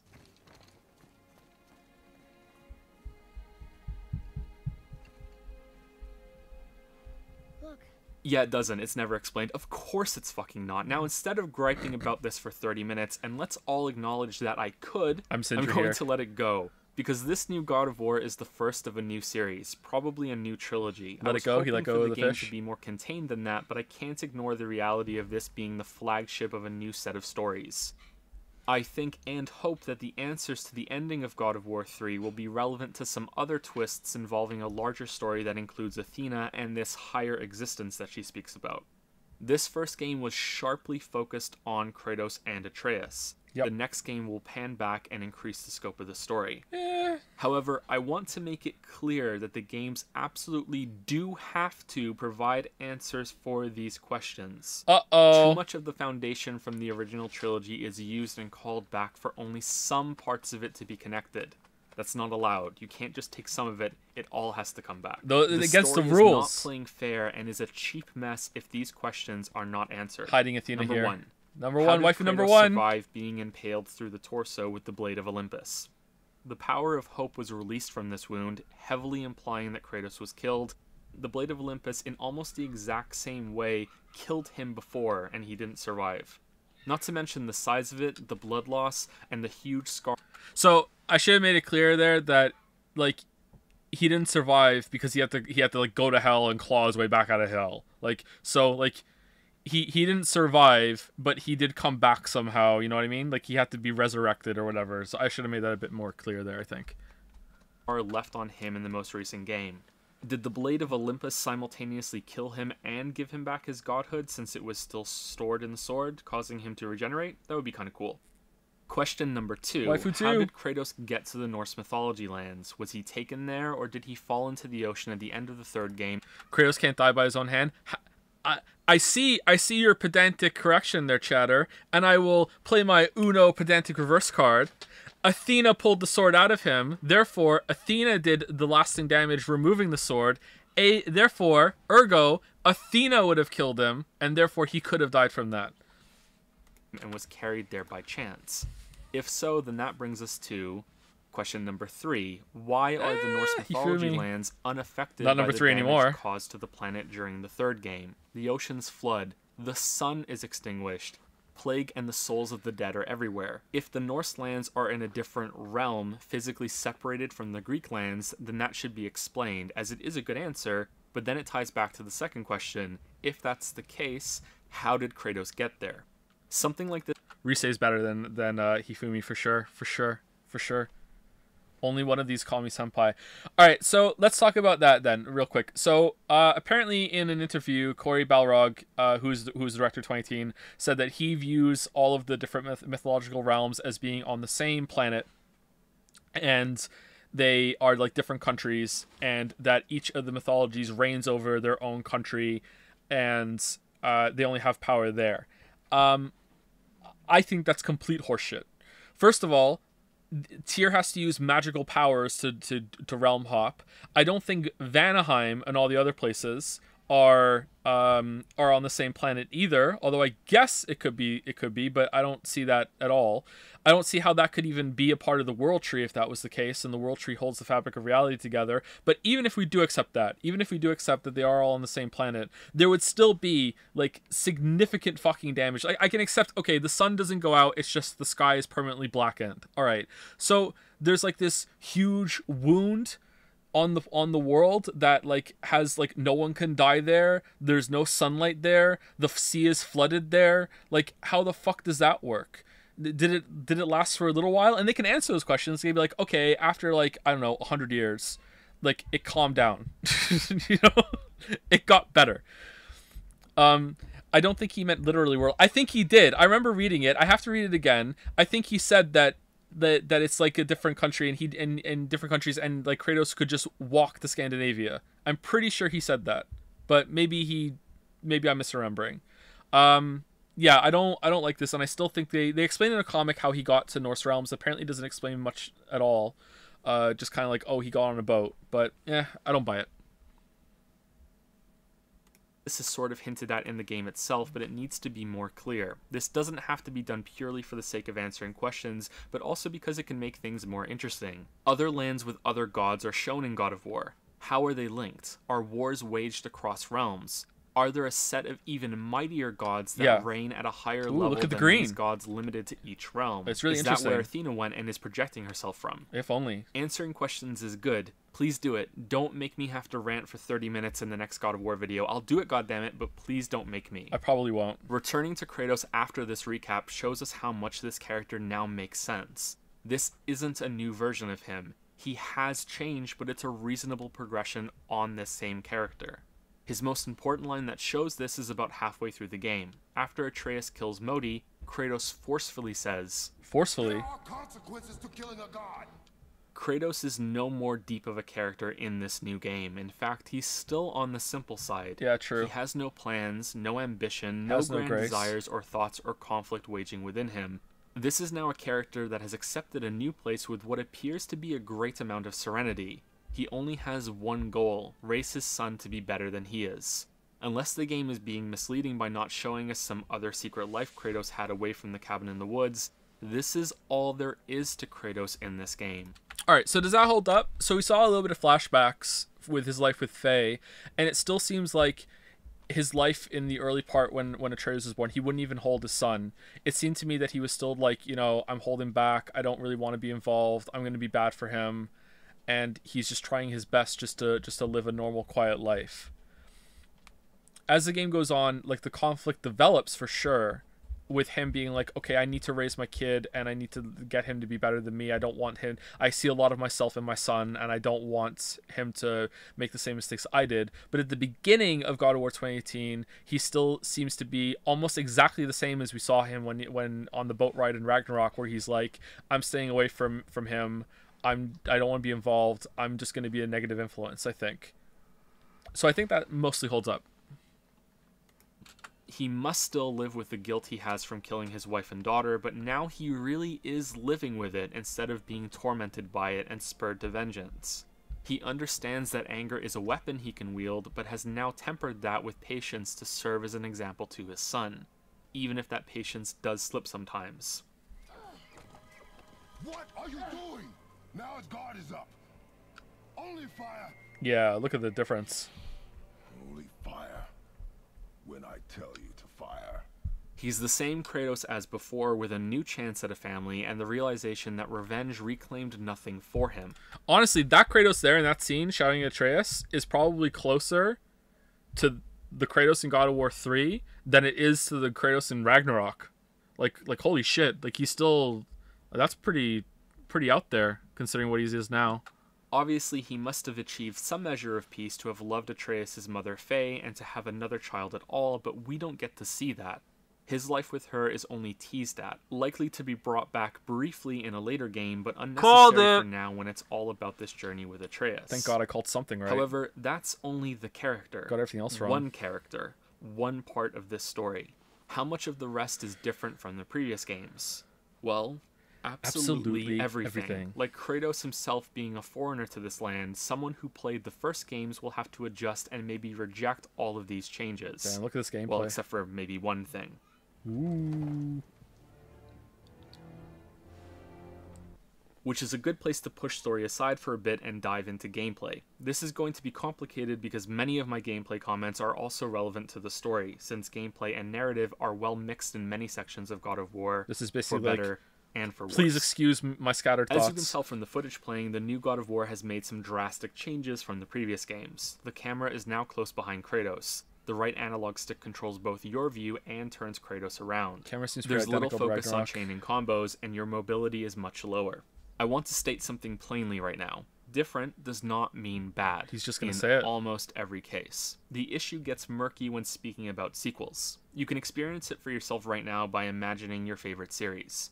Think of all the unique things about it that you love. Oh, now man. imagine the next one is announced at E3 I was or so whatever, happy when I and found it's this a trailer. racing game. It isn't a spin-off. This is the next mainline entry, and all of the developer's time has been poured into it. And hey, it even looks pretty good, but that's not what you expected out of that series, and that unique experience which you consider only that developer capable of making is gone. And just in case you're some psycho and your favorite series is a racing game, imagine it turned into a JRPG instead, about cars.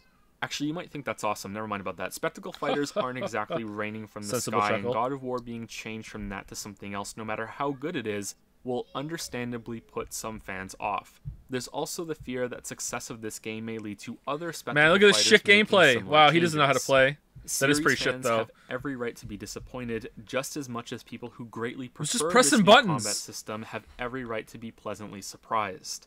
Personally, I think the new game has much better combat than God of War 1 and 2, and I only slightly prefer God of War 3's overall.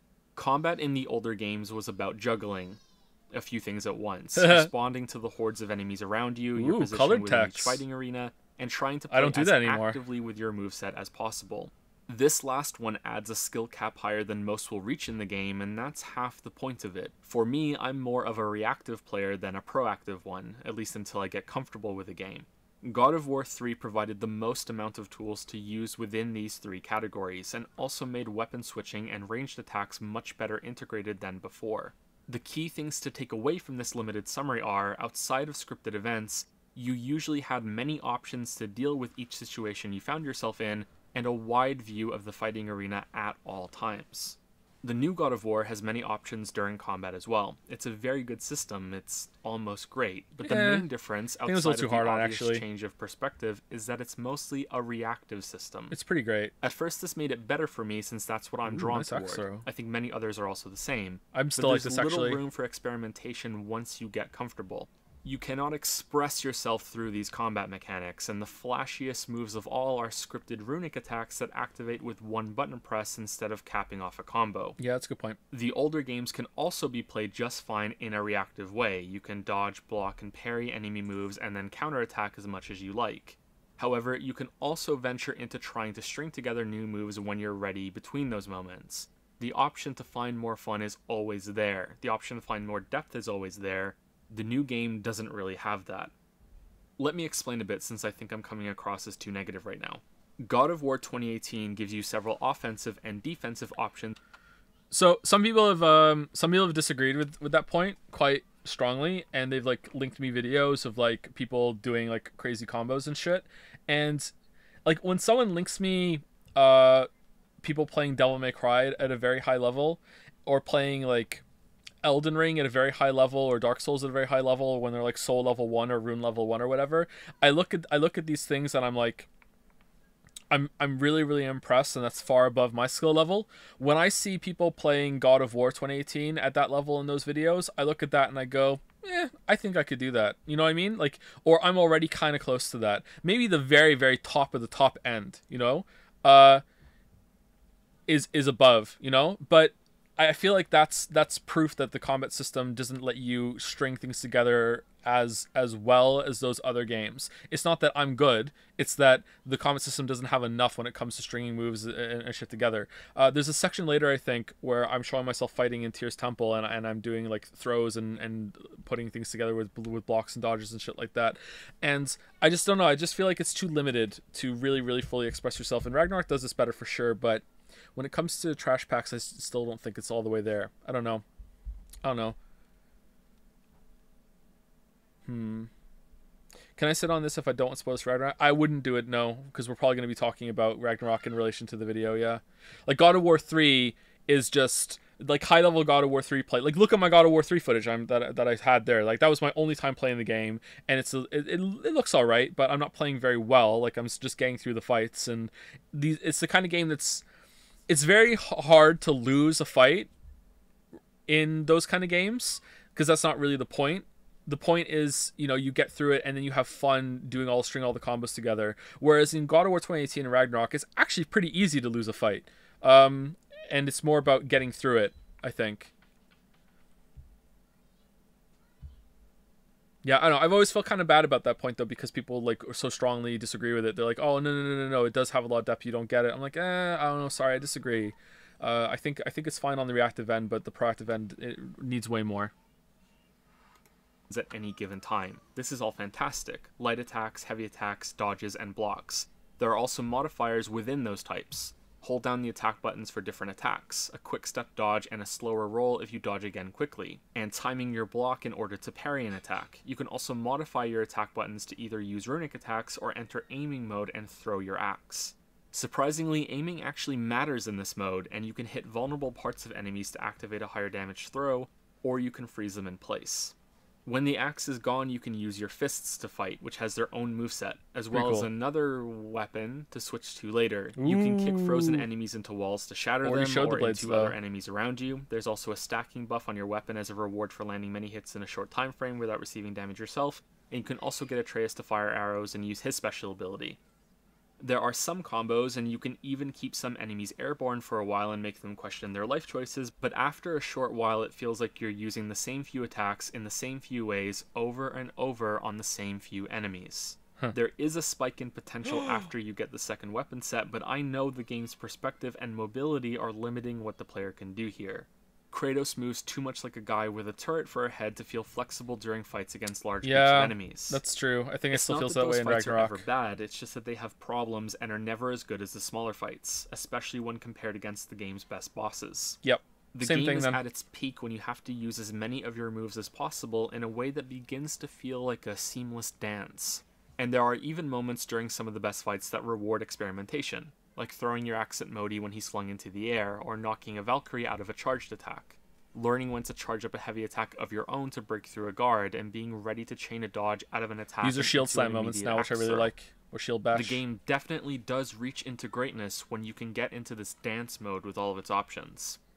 Comparatively, when there's a horde around you, it can be awkward to keep them all in your view. You're heavily incentivized into using a runic attack that blasts a bunch of them away, or often killing them outright, and then fighting the smaller group.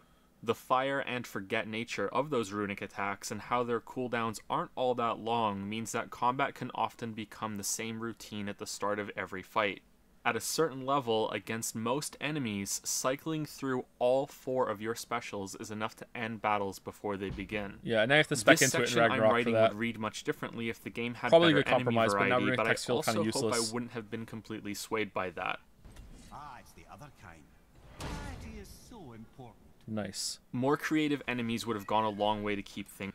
So sometimes I let the characters in the game play a little bit, kind of like, you know, when you're reading an article and there's like a little bit of like a little excerpt that's in larger text that breaks up like the flow of the text on the screen, sort of thing, and it's like, oh, there you go. Sometimes it's kind of like that effect. I just want to give like a little bit of a pause, so it's not just me talking all the time and it's like, okay, let's reset your attention. But a lot of the time, especially in later videos, I use it to hide the fact that I'm switching over to a different recording session, and sometimes if you pay really close attention, you can tell immediately. But I've also started doing what I'll do in different recording sessions is that I will record whatever the paragraph I ended on. I will re-record at the beginning of the next session, and sometimes I will splice them together like mid-sentence.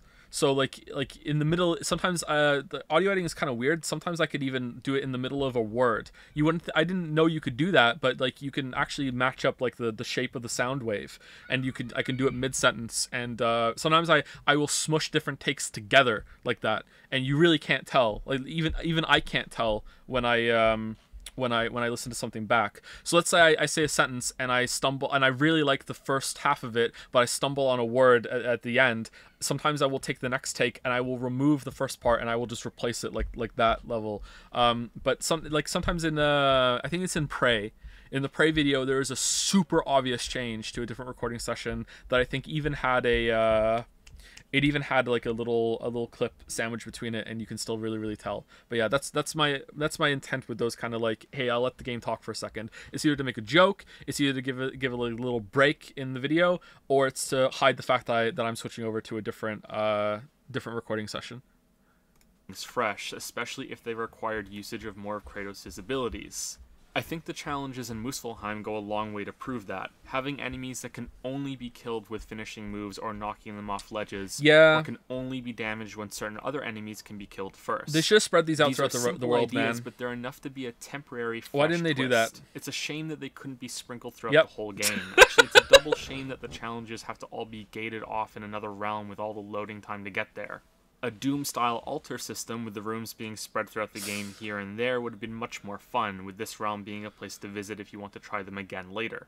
Nightmares also show a glimmer of creativity by possessing other enemies and powering them up, something that I was expecting to see developed on as the game progressed, but it sadly never happened. Yeah. The one thing that Give Me God of War mode does well is similar to this. It purple. makes enemies capable of leveling up in the middle of fights unless you stop them with a hit or an arrow from Atreus. Hardest enemy in It's the game, a by the quick way. demand on your reactions in the middle of an otherwise normal fight and demonstrates how mundane the same enemies get over the course of the game. What if that As happens in always, Ragnarok? more on that later. Yeah, more on that later. Like I said, I hope I wouldn't have been entirely swayed by improvements in that department if I had played that version of the game, because the combat system on Kratos' end alone needs more. It has the same problem that exploration does in this game. It's so restrictive. It's never so bad that you feel like you're wrestling with the camera or the movement system, but it never feels like your friend either. So, believe it or not, I actually did intentionally match that up with the line wrestling, with Kratos pulling really, really hard on the chain like he's wrestling as I do. I do that a lot. I try to match these little things with what I'm saying. Sometimes it works, sometimes it doesn't. But yeah, I do that amount of fussing over videos when it comes to things like that. Unless it's one of the dance tier duels, I always wished I could move a bit freer, see a bit more around me, and fucking jump in the air. Alright, so I said that sooner than I expected because we haven't wrote even sooner, I spoken thought, about too, in the moving script. around the game outside of combat yet, but here we go. There's a list of things I hope to see in God of War 2, and a jump button is at the I think top Nick of made it. that. Underneath that is some sort of air Thank you, dash, and in third place is the camera panned out about 50% more than it is currently. So I see don't how the want air God dash of is... War 3's Oh, wait, combat what was back. that? What was number I want 4? this new system to get the So see how the jump button was jumping up and down, and the air dash was like moving on the screen like a dash, and the camera one was even though I think it should be zoom, not pan, was getting smaller. So those kind of cute little effects. I don't know, it's kind of cheesy, but I think it works. And the fourth one was 2B cameo, yeah. improvements that it deserves. A jump button adds everything this game needs. It's a modifier on every other option that Kratos has. Attacks become air attacks. One can be a ground slam. Dash can move you farther in the air than on the ground, and you could even land into a roll for even more movement on demand.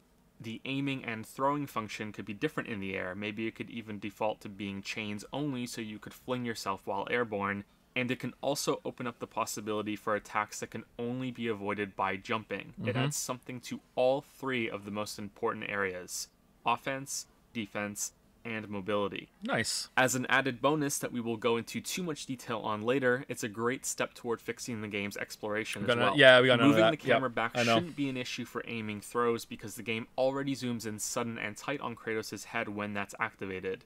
It also works just fine in Metal Gear Rising. Good game. Plus, I'm 95% certain that the game sets enemies to a lower aggression mode when they're not in your field of view. This was difficult to test, but I noticed enemies would attack more often if they were in front of me, and if they were behind me, some of their time was wonder spent if Ragnarok's shifting still like that around too. trying to get into my view between their attacks. While I do think the red circle warnings for attacks coming off camera work well and even make sense as Kratos having a heightened awareness of the fight around him, I would much rather be able to keep track of this myself, and also not have enemies hold themselves back to cater to a limited camera. I have many more criticisms, but I want to be positive for a while, so let me end this section of negativity with this. I really enjoyed this game's combat system, but there's no way in hell I'm going to enjoy the next game half as much. UI changes tend to be largely invisible in certain games, so I want to ask, what do you think of the UI changes between 2018 and Ragnarok that you can see in this video? If you have feelings about them, that is. Now you pointed out, I kind of feel like the UI in this is cleaner. It seems like less intrusive, but like as you say, it's hard to pay attention to UI. Like I'd want to see them side by side and see. Like I feel like this looks more aesthetically pleasing to me. Even in the menus, it looks better too. Like I don't know, I'd have to see them side by side. Yeah, I don't know. They moved the boss health bars to the top of the screen, which I think is better. Maybe. It doesn't really... I think I'm okay with top or bottom in this context. If it only receives minimal changes. Unfortunately, I'll be saying this a few times later on too, because I really want to hammer this point home. Even with enemy variety doubled, the combat system on Kratos' side needs to be developed significantly. A jump button isn't the only way. An optional proactive system could also work. Yeah. Different modes on weapons could be Yeah. another See? answer, but All right, see, this is a flaw with my videos, okay?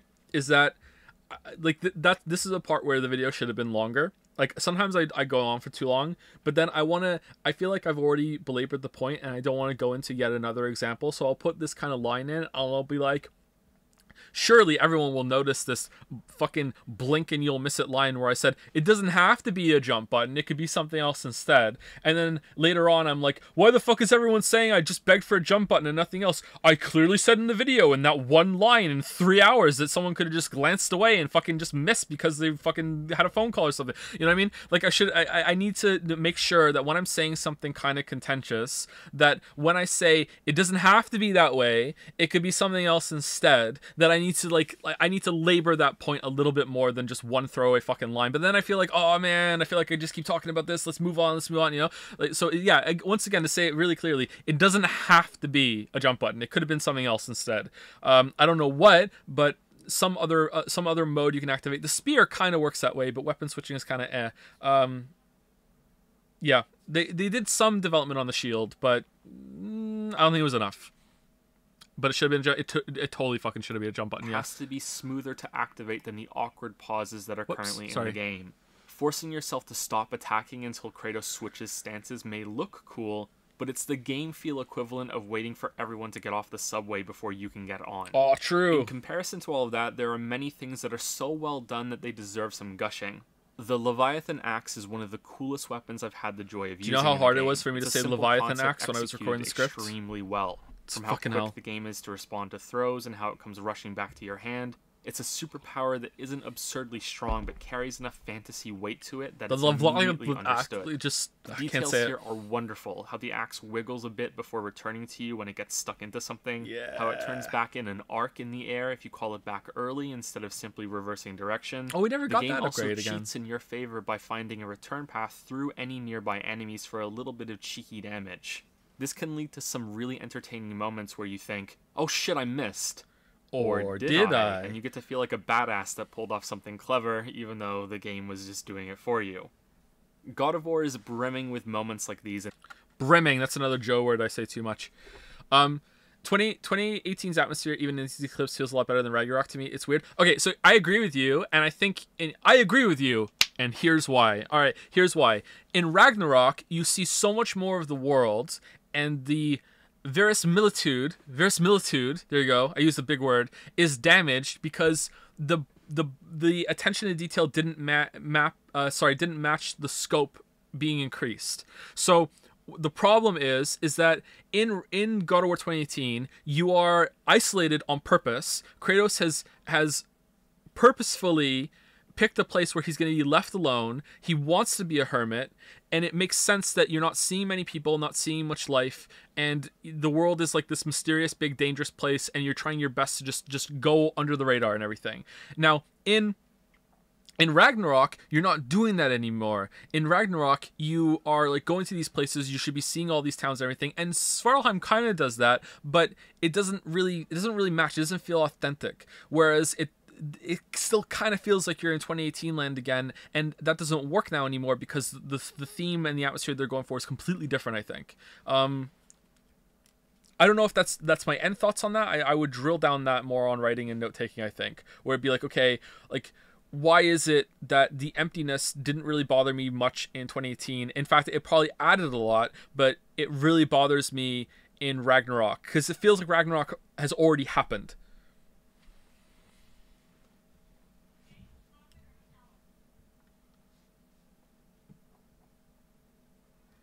Verisimilitude. Oh no, I'm gonna have to re-record a part of Witcher 3 now. I prefer the every frame of painting approach where they just confidently go forward with their point and are fine if a part of the audience gets left behind. See, this is why my videos are 3 hours and theirs are 5 minutes.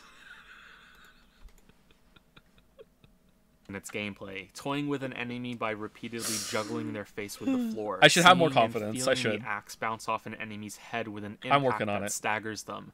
Then following that up Did with that an happen attack in that catches Ragnarok? the axe and then slams it into the ground. Headshot to a There better are throw? also quick animations that trigger when you land a charged heavy attack or a sprint into a rage kill when you exhaust an enemy stagger bar.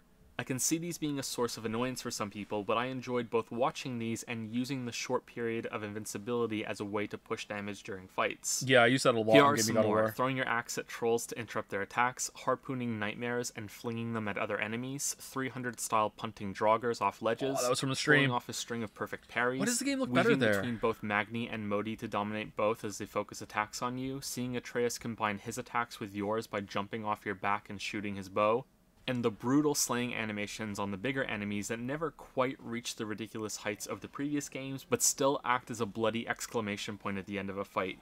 My favorite was the first time I saw Kratos rip off the wings of a Valkyrie. That one never got old, Ready? although the same one with the trolls over and over did. This is every troll. Every single troll is in this mashup. I think you got him. The visuals often work And together. I ended with on that much of one what the because game the boy says, excels "Think at. you got him." I think that something being visually interesting in a game is rarely as good as mechanically interesting, but that doesn't mean those moments How long did it take you to line that up? Again, not as long as you probably think. I think that probably took me maybe around an hour. If I did it today, I could probably... around maybe an hour of fussing because I was really slow at it, not including finding the footage. If I did that today and I had all the footage in front of me, I could probably do it in about 10 minutes. Like, I'm a lot faster now. It's the same animation, so frame by frame. So, if I remember correctly, there were these weird little graphical glitches in some of the parts of it that I didn't want to jump on the switch frames on, and sometimes the timings would be ever so off, and so I had to find a place where they synchronized enough that it would work. So yeah, so again, the difficulty there doing it is not actually execution, although it was a little bit difficult for me back then because I wasn't really used to doing that kind of level of editing. The difficulty was thinking to do it, you know? Which was fun. I think it works out. People seem to like that part of the video. can't shine through contrast or being accepted for what they are once you understand that. The dragon fight is the best example. At first I didn't like this fight at all. I played the game all the way through 3 times, first on hard, then normal, and then on Give Me God of War. Yeah, this fight and I sucks. enjoyed this boss much more on the later runs. No, you didn't. I do wish that the game You had more liar. bosses, so something that's pure spectacle doesn't take up such a large portion of boss content, but even acknowledging that, the scale and visual feast of this encounter are enjoyable. Oh yeah, I forgot about that I execution. wish I could Holy say shit. the same thing for the final fight in the game. Oh, This is the when cut new there. God of War brushes That's so closest with smooth. the Holy old shit. one and has an enormous Titan-like entity involved in a sweeping battle. That part of it is fine, but I think this goes to show you how the mechanics still matter. The Looks like dragon Big fight, Kratos. while basic, was still something new. Whereas this last fight, on the gameplay side, is a rematch with the first boss. He has a few new moves and demands that you switch weapons when he switches forms, but it's mostly the same and a disappointing conclusion. A source of that disappointment may also come from how good the first encounter is with Baldur, and how excellent the opening of the game is overall. It's one of a handful of parts that deserves a close inspection. This video has a spoiler warning early on, and I have mentioned some details already, but I do like to give a second warning birth later. of the double spoiler Maybe you've warning. been convinced to play the game yourself, so this is your second chance to stop. It's also the reason why I delayed showing the other weapons. So same situation with Thor. Yeah, it is, but they had another fight after Thor, which wasn't like awful. I didn't really care for Phase 2 of Odin, and it wasn't like the best fight, but at least they had something, right? I wish it had gone a little bit further, obviously, because I always do, but it wasn't the repeat of the same mistake because there was something else afterwards. And now that I've paused it, I need to pee, so I'll be right back. Should I mute the microphone? Are we going to get the echo back when I come back?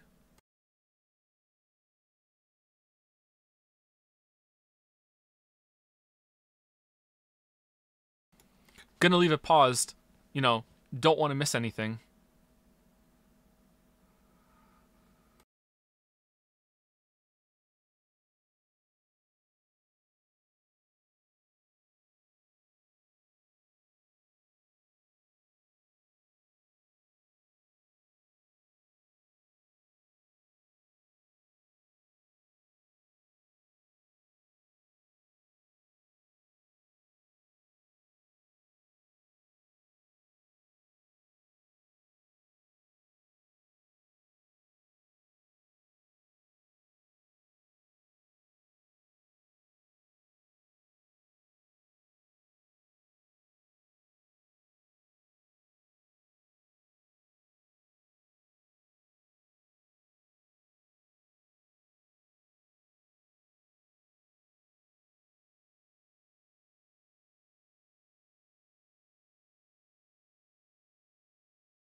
When are we gonna get a pisscock emote?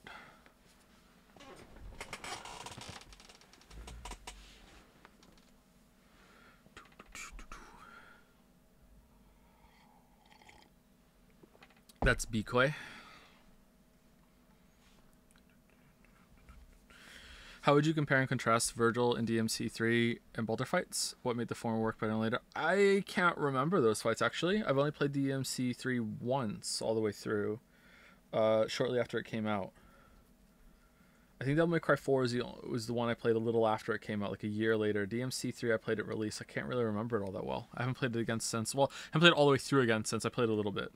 That for as long as possible. I have no idea how well this opening functions if you haven't played the first games. I suppose even passing knowledge of the series, how Kratos is a bloodthirsty monster, is enough to add context to how unexpected this opening really is. Yeah, but probably. I'm curious to know how people who truly knew nothing about this character reacted to this somber opening. It's hiding it Maybe from the it's boy. something that works on two levels, surprise and intrigue if you do, and viewing Kratos through the same lens as Atreus if you don't. You know I Earth like that, Andrew out there? actually. Okay. There's a part in the opening that also reinforces this. You stay with Kratos at first. You see how strong he is and how he channels a bit of rage to chop down this tree. You're shown the axe, that this character is stronger than your average bear, and learn that this father and son are in mourning. If you're like me, you'll also wonder why they chopped down this specific tree instead of one that was much closer to their home, which comes back later and actually has an answer. See how good it is when games do that? The fuck was that? At the cabin, we get one of the few moments in the entire game where the cameraman breaks Why'd away I from do Kratos that? and follows another character. This is something that everyone playing God of War will notice as they go through it, even if it's only subconsciously. Apart from opening the menu, restarting after death, and a rare few teleport transitions, the entire game is one long continuous shot from start to finish. There's also a camera bob like there's a third, perhaps Lakitu-shaped being filming it all that no one else can see. This choice brings with it some positives and negatives. For now, in this scene, it's mostly positive. I think this is over-celebrated. Atreus says a prayer over the corpse of his mother, and we get to the part that I was speaking about, when we see Kratos the same way that Atreus does. A dark, imposing, unfathomable figure. There's not much of a bond here, and I wonder if this image is enough to communicate to newcomers that Atreus' father isn't just really strong, but also carries darkness with him. After this is the introduction to gameplay, Maybe which we'll overanalyzing. mostly skip over for now. Basic mechanics are introduced, there are some messages that teach you how to fight, you learn how to move around the world, and there's a boss battle with a troll. The whole section is a test for the boy to see if he's ready to carry his mother's ashes to the highest peak in the realms, which was her dying wish. Faye looks taller. There are like some there. important story details here, however. That Kratos is stern with his commands, seemingly unreasonably so. I'm sorry. Do not be sorry. Be better. Oh man, Atreus That is so Atreus young. is capable but lacks discipline, and that Kratos wants to have a better connection with his son but is unable to for some reason that we don't know at the moment. Good shot. I will say that I find it unbelievable that Kratos has been so absent from Atreus' life. It's clear that Faye raised him practically on her own and that Kratos was often away hunting. Right, so this There is are pretty reasons much confirmed that make now. sense and also come up later for Kratos to want to stay away. But these two feel like downright strangers at the beginning of this game, and I think that's too extreme. They must have interacted more regularly before this than the game suggests. Apparently not. Anyway, after returning home, Kratos demonstrates a second time that Atreus is not ready for the journey ahead and needs more training. His plot cough is also introduced as an undefined illness Oh, that hasn't yeah. presented itself in years. The plot cough. I haven't been sick in a long time. I'm better now. The two are then interrupted by the arrival of the stranger, and so begins one of the best scenes I've played in a game in quite some time. Amazingly, there's an even better one in this game later. Yeah. What makes this scene special is that it works on many different levels depending on how much information you have. If you know nothing about the games, then you're likely going to go through a series of surprises as things escalate and escalate. That troll earlier... So there's a lot of parallels here for what I'm saying to what I talk about the beginning of Witcher 3 actually. How it operates on multiple levels, the different levels of knowledge that the audience is going to have. Do I say that in other videos too, or is it just that those games do it well enough that I would wanted to talk about it? That was a fake out. This is the real first boss, and holy shit does it ramp up quickly. Yeah. If you've played the first games, then you will have a tense giddiness as you wonder how long it'll be before the stranger realizes what a horrible mistake he's made by picking on Big Daddy Kratos. The stranger's words also make sense to you. And here I thought your kind was supposed to be so enlightened, so much better than us, so much smarter. He is, of course, talking about a fancy Greek god with a reputation for slaughter. Then you also get a surprise when it turns out the stranger is a god as well, and can put up a fight against our Kratos. Then there's the third layer when you replay the game after beating it, or you just remember after progressing enough for the big reveals near the end. The stranger isn't talking about Kratos, his origins, or his past murders. He's actually mistaken Kratos for a giant since that's what Faye was, and her Is Baldur the only god that Kratos is taller than? How taller? Like, I was thinking Ragnarok, like how like fucking short Kratos is compared to everyone, and how it's weird. Everyone towers above him, you know, like Heimdall, yeah, he's taller than Heimdall. Look, he's not fully grown, man. Baldur is a godlet. Isn't Kratos taller than Odin? I can't remember. Is he? Is Odin taller?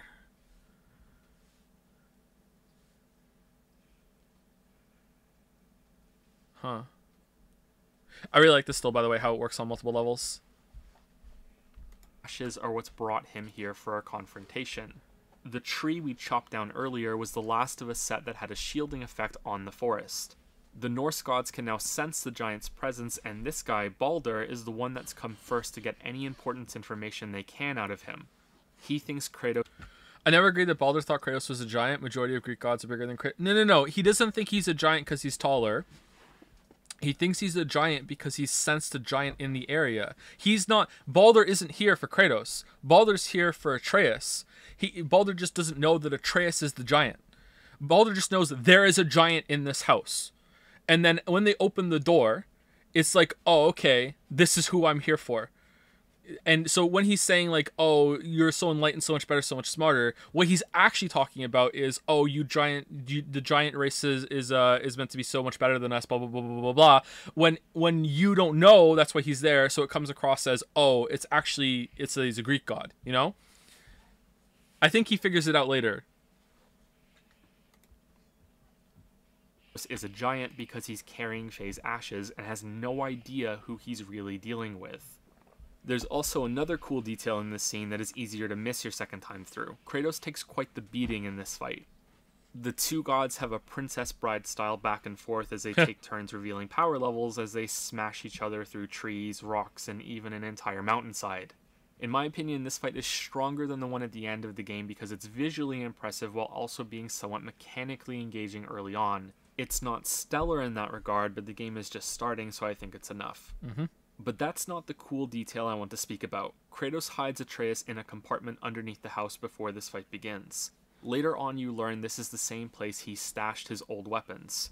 He may still bear the bloodied, scarred marks of wielding them, and the wound seems supernatural to continue bleeding forever, but at the onset of the game the blades are nowhere to be seen. So it stopped bleeding in Ragnarok. They were right here the whole time. As Kratos is getting beaten and blasted around, he still thinks he doesn't need them.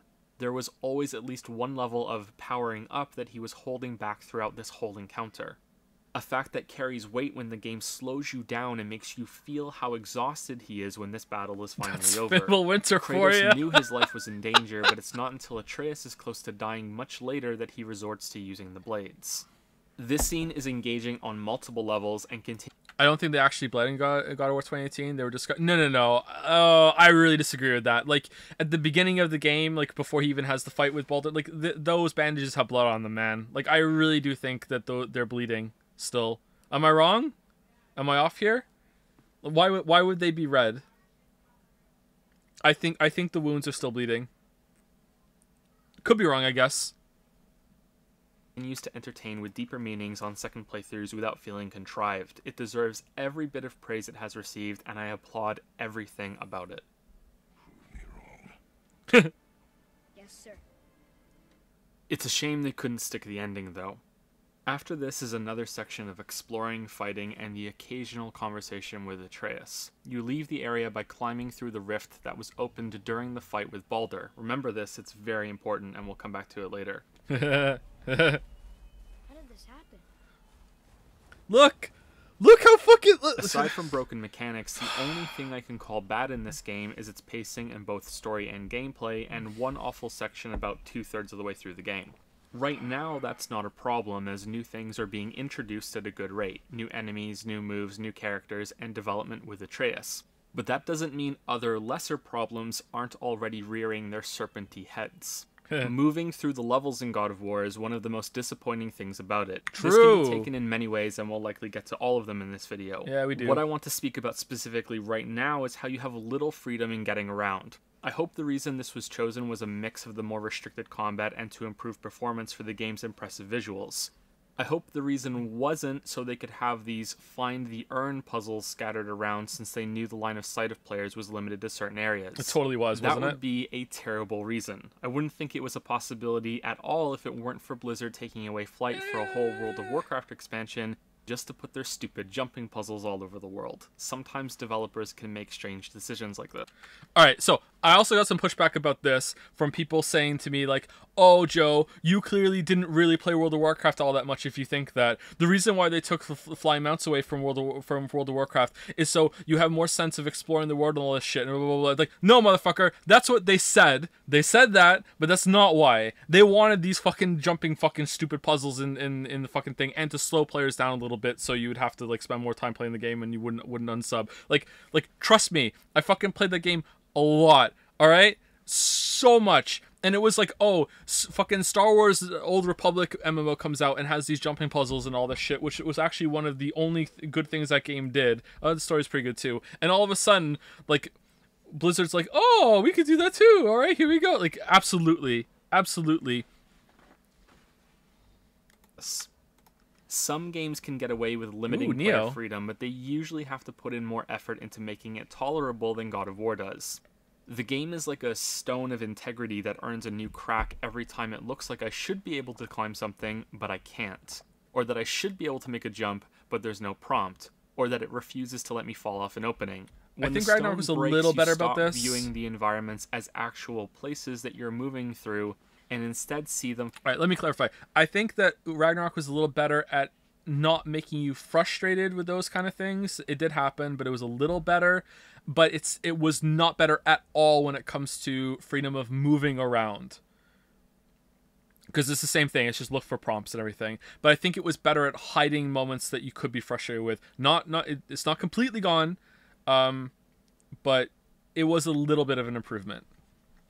For what they really are. A bunch of shaped floors and corridors linked together in simple ways that are disguised as much as possible by the visuals. This may seem nitpicky, but it really isn't. In fact, most of my nitpicks for this game will come much later. It's a major issue when you no longer feel like you're exploring and are instead just trudging forward to the next fight, the next boss, or the next story moment. It's like the layer of hit detection is beginning to take on visible lines that you can't ignore all over the environment around you. Take this example from early on in the game. You're crossing this bridge and notice a chest down below. How do you get to it? There seems to be some potential openings, but they don't let you pass. If Kratos could move in a reasonable way, like he could jump or vault over obstacles, he could get down to this no problem, but instead you quickly learn that you have to figure out what the game wants from you instead of rationally deciding on a path like a normal person.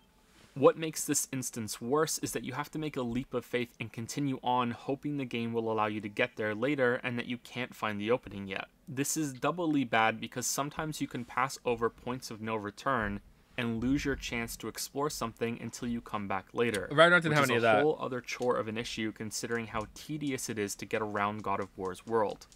This lack of freedom in movement leads to players searching visually. I don't think I agree. The contrivances don't feel well hidden. Maybe you're just better ignoring it. Well, right there, that example. Was there anything at all in Ragnarok that was as bad as that chest on the bridge? Because if there was, then you're absolutely right. I did get better at ignoring it because I'm just used to that's how you navigate the levels in the game. If there wasn't, then they got a little bit better. Like, I'm not disagreeing with you. Actually, I'm genuinely curious. Maybe you're right. Maybe I did get better at ignoring it. I have to be careful when I replay the game and see, is there anything as bad as that chest on that bridge? Because that's the easiest thing in the world. I could do that. I could jump over that bridge. And I pulled my back ending out of a chair last week. Yeah. Okay. Around instead of trying to move around. You explore with your eyes, not your feet. That's true. This is fundamentally less interesting in my opinion. Good line. There's also so much goddamn padding that's added by not allowing you more freer movement. You can only hop down some ledges by walking off them. Others you need to get close, hit a button, and then watch an animation that takes away your control. You just fall down. down. There are paths and jumps you should be able to make, but instead of trying something out, you're walking through the area looking for the button prompt.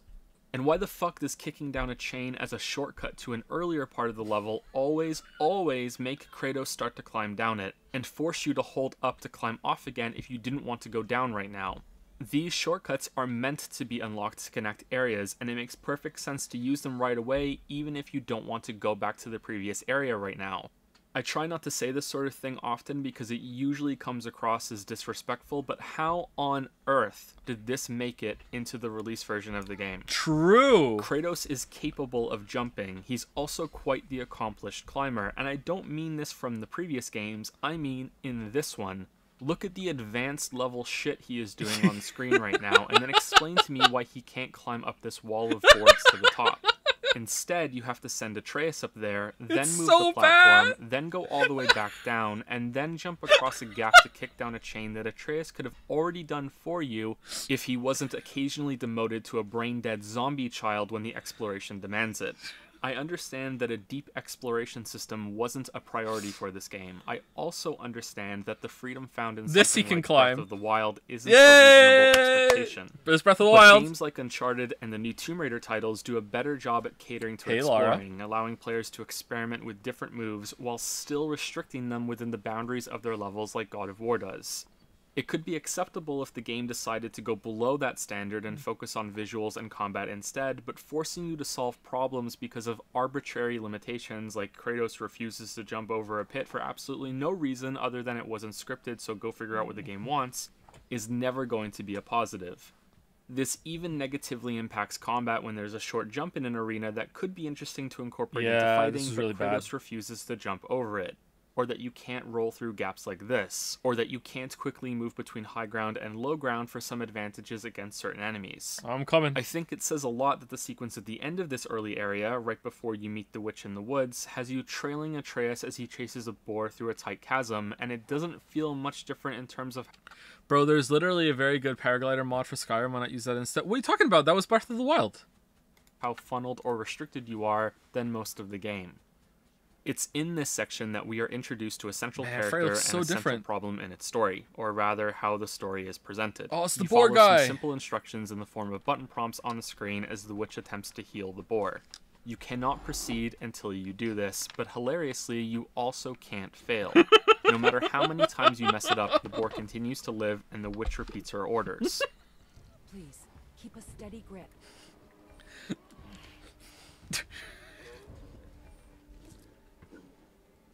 Grab and hold the left end of the tideway.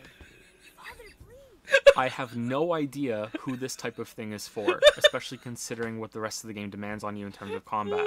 I don't feel more connected to what's happening. If anything, I wish I could just put the controller down if there isn't going to be any meaningful interaction.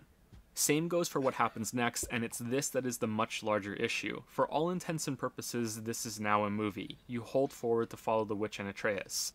You have some dialogue to listen to and some great visuals. You can't go anywhere else. You must follow. And this would be acceptable to me, except that you can't skip it. Because it's not a cinematic, you can't pause and skip ahead, but even when the game is in more traditional movie mode, you still can't. Alright, so two things. There's a comment I want to read. Does reboot Kratos with his beard looks weird? Yeah, it does. The Norse beard looks way better. Like the Greek beard looks really fucking weird. Yeah, I don't know what they're going with that. Second thing, I paused it mostly to ask the question. Can you skip this now? Like, even though this isn't a cutscene, can you skip the walking by pressing a button and it'll skip this walking part? Or do you have to do this walking part because it's technically gameplay control? I just played. Oh my god, you can't? Oh, no. Well, that sucks.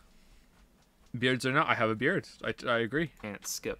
And because of the game's commitment to having one continuous shot with the camera throughout the whole game, it can't cut away and have the scene jump forward past the boring stuff either. This happens many times throughout God of War 2018. Now, I'm sure there must be some way for games to recognize when they're in these scenes and still allow a skip function to exist. In fact, I'm near certain I've played a game with that ability, but I sadly can't remember it. And just to prove I'm not picking on just God of War here, it also drives me bananas when I go back and replay Half-Life 2. True! As much as I admire the commitment to do something interesting with the game's camera, it wasn't worth having to sit through all these moments. And as beautiful as the game is, on later playthroughs, I will always want to skip to the more interesting story parts and the next gameplay did that well. instead of just watching this play out again. Dear all the developers who will never watch this video, because who the fuck am I really, please do not put unskippable cinematics in your game. I am very sad this is still happening. Ragnarok didn't listen. As I was making this video, a patch was announced that is adding a skip feature. I have no idea how robust that option will be, or if it will include some of the walking and climbing moments, but any step toward fixing this problem is welcome, and I thought it was important to add this to the video and acknowledge that the patch is coming that's going to add that functionality. As for the story, this scene with the witch isn't bad. Again, I wish I could experience this game knowing nothing about the others, since I'm guessing her reveal that Kratos is a god could spike people's interest if they didn't already know that. I know you're a god. There's a little bit of bonding with Atreus here, and a bunch of setup for more story later, but the most memorable thing about this part for me is the frankly jarring introduction to the waypoint system, and how the witch shouts her explanation through the door after you leave. It's so out of place and weird, just listen to it. This underground passage should put you back on your path to the mountain. Just use the boat. Wait, and take this. You can use it to orient yourself and navigate the world. After this, you go through a cave system underneath the witch's home and take a boat out to the Lake of the Nine. You meet the World Serpent, who is surprisingly friendly, and are left floating in the main hub of the game after the serpent shifts enough of its body to lower the water level in the area. So let's return to exploration for a bit, and maybe this new part of the game will better illustrate why it's so disappointing. It takes so damn long just to get around in this game. Very true. Row your boat, dock the boat, get out of the boat, hit the elevator switch, ride the elevator, walk around, go back on the elevator, go back in the boat. You always feel like you're stuck to the surface of every plane, like you're magnetically attached to it. Sled was better. This whole area is so fucking cool. I love the setting, the giant temple, the sunken sections of islands that have to be revealed, and how later on in the game, the water level lowers a second time to reveal even more of it. It must have taken a lot of work to match all of this up just right, and to have parts that you saw earlier take on a new meaning the second time now that more water has lowered. It's a shame that it takes so long to get around, because it means that it's way more efficient to wait for that second lowering of the water before exploring, but the change is also so significant and interesting in how things all fit together that I wasn't annoyed when I had to do it all again. If Odyssey's worlds went through big changes like this, I would have been positive about returning to them for more moons later. Yet this has the same issues as every other area. You can't jump or climb unless the game lets you. There are all of these tiny slowdowns all over the place, like the game is a buffering video as you try to play it. The level design on display here, especially considering that most of it is optional, is impressive on many levels, and it deserves a much better movement system than the game got. That's very true. Also, I am aware that the game builds many of its areas around this limited movement system, and that more would have to change if Kratos could move around more freely. The issue isn't a simple one to solve, but that doesn't negate that the game is worse off with its current system. Unfortunately, I'm not done, because this is where the game opens up enough that a whole other problem is unveiled, like it was also lurking in the water with the World Serpent. Exploration is also tied to rewards. Most of them are stat increases in the form of crafting materials that can be turned into new equipment, or more straightforward upgrades when you find whole pieces of gear or enchantments. This is also a good time to point out that the game has an experience system, but this is not used to level up Kratos. Instead, the points... How long did it take you to record Odyssey and Breath of the Wild footage? Not very long. I just found some mods for it, I think. I still use the same recording session today. I have like some files I've just never deleted of me just messing around with that. That was Odyssey though. Yeah, back then Nintendo would copyright anything in the games on YouTube, and honestly I don't even believe them now. I think they would still do it, so I just won't I won't risk it forever. And I also just love the joke, so are spent on unlocking new abilities and enhancing old moves, both for Kratos and Atreus. I am neutral about this unlock system. On the one hand, I think the game could have been better paced by having many of these available right from the beginning and more creative options that come later, but on the other hand, I enjoy that many of these aren't just stat increases. You're getting new tools to play with as the game goes on, even if many of them aren't that interesting. I'd like to quickly go back to my list of hopes for the sequel and say that it will be beyond disappointing if all of these moves are taken away at the beginning of the next installment and have to be earned again. Please use this full tree as the baseline and build on it with new stuff, or even better, revamp the system to have many more options and justify a new tree from scratch. Please don't have Thor show up, break the Leviathan axe, leave Kratos half dead, and make the player regain all of this power. Well, at least that didn't happen. You have struck gold with this combat system, and there's platinum only a little deeper down if you keep digging. Get it? Keep your expectations low, boy, and you will never be disappointed. Platinum games. That's only on the experience side of things. The equipment, on the other hand, is a lot more complicated and is even more confusing because Kratos' level is tied to that equipment. Yeah, it's not tied to experience points. It's tied to gear, and not the stat points on gear either. Those don't matter. The level of the gear itself is what decides it all.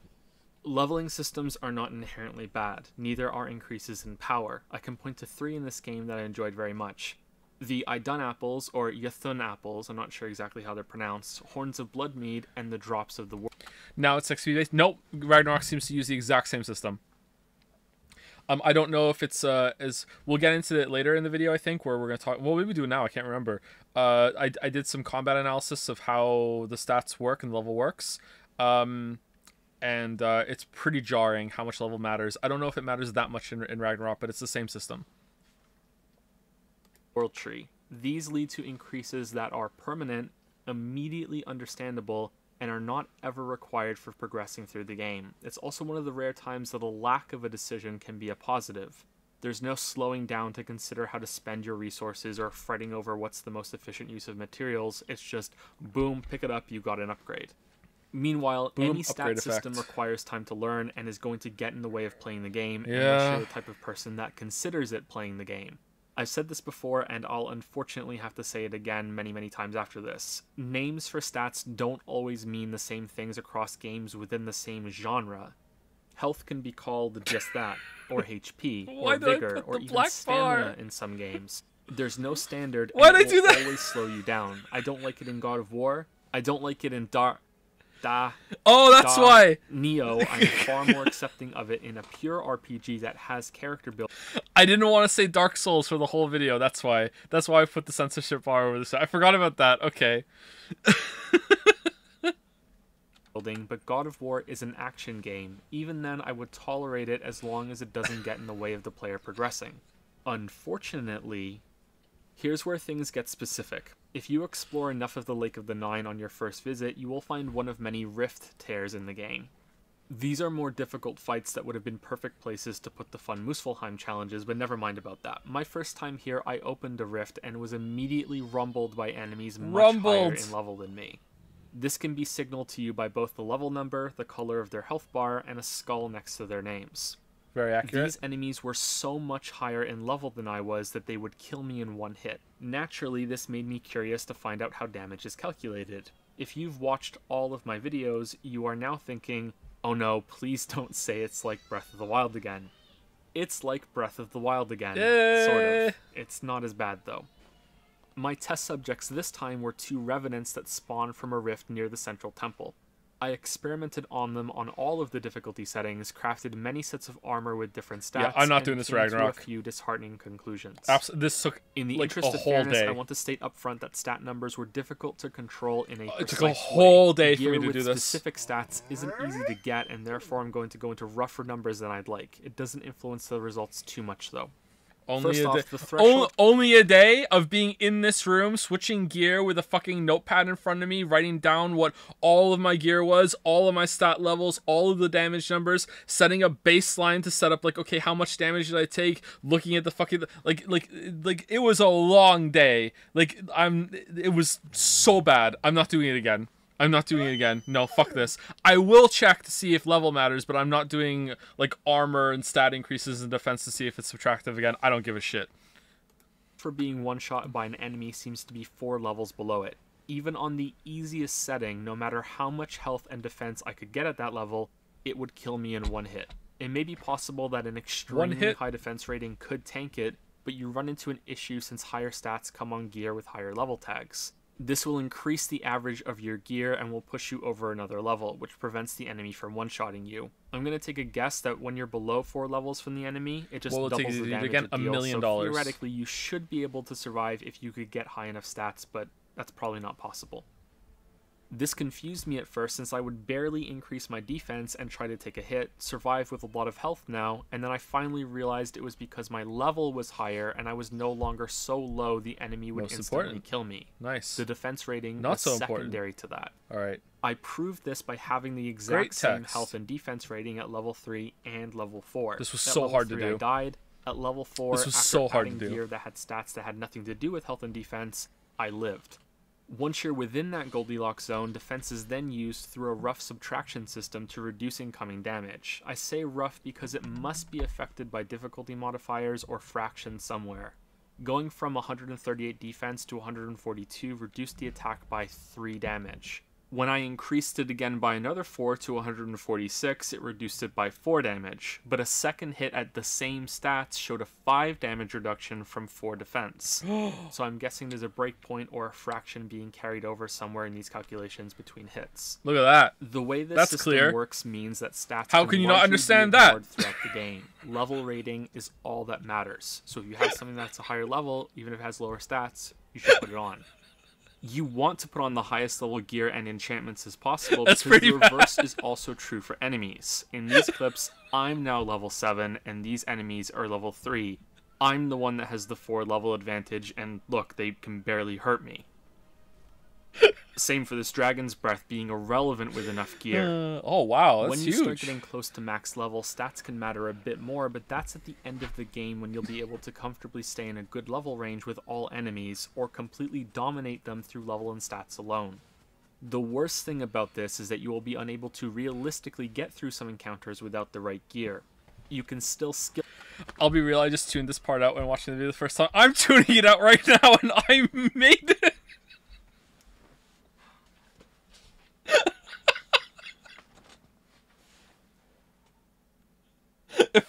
It felt so important back then. I was like, I did all this research. Was it worth it? I don't fucking know. I think just saying, like, showing my work is important, but I think I didn't have to go into that much detail. I didn't have to say, oh, like, I didn't have to be like, oh, there's fractions or whatever, but I was afraid someone was going to be like, oh, no, it didn't. I went and tested it, and you're wrong. It was different damage all the time. I should have just said, it was a rough subtraction system, and level matters more, and that's it. I should have, like, cut down, like 10 minutes out of this, you know? Your way through these fights, but one mistake means you're dead and you'll be hacking away look at at that. for a long time since each hit does so little damage. However, I do want to be fair and point out that because numbers are kept in a tight range and that low-level enemies stop spawning later on in the game, this subtraction system is functional. It's not ideal, but it's not game-breaking in the same way that it was in Dragon's Dogma and Breath of the Wild. That does not excuse how dependent the game is on Kratos' level, though. This is flirting dangerously. Who is that guy you're reacting to? It's Matthew Matosis Matosis. We're watching his video. I'm not ready to get into that yet. Instead, let's look at another problem with this system and another reason to favor higher levels over stats: attack signals. I think the way this works is mostly great. A red circle means an attack cannot be blocked or parried and must be dodged. A yellow circle means Irish? an Yeah, he got attack better. can be parried, and that if you simply block, you'll be staggered. And no prompt at all means that you can block, parry, or dodge, and that there will be no stagger if you use your shield without parrying.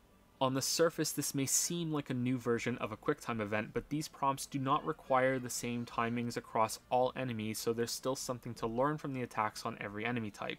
They only exist to provide you with information on what your options are, which is something I've previously found frustrating in other games. Sometimes the only way to find out if an attack can be parried or not is to die to it a bunch of times Good while game, having by to the guess way. if you're getting the timing right, or if there is no timing to get right at all since it can't be parried and you're wasting your time.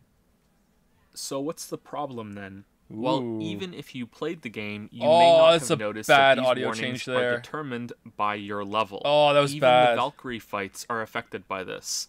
If your level is high enough, I don't a like red this video attack anymore. can become yellow, and yellow attacks can become blank. Oh yeah, that's true. If that you can reach happen. an enemy at a high enough level and then put on some lower gear because there's better stats or something, then of course the opposite is How also can you true, not and you can notice? see yellow attacks become unparryable red ones.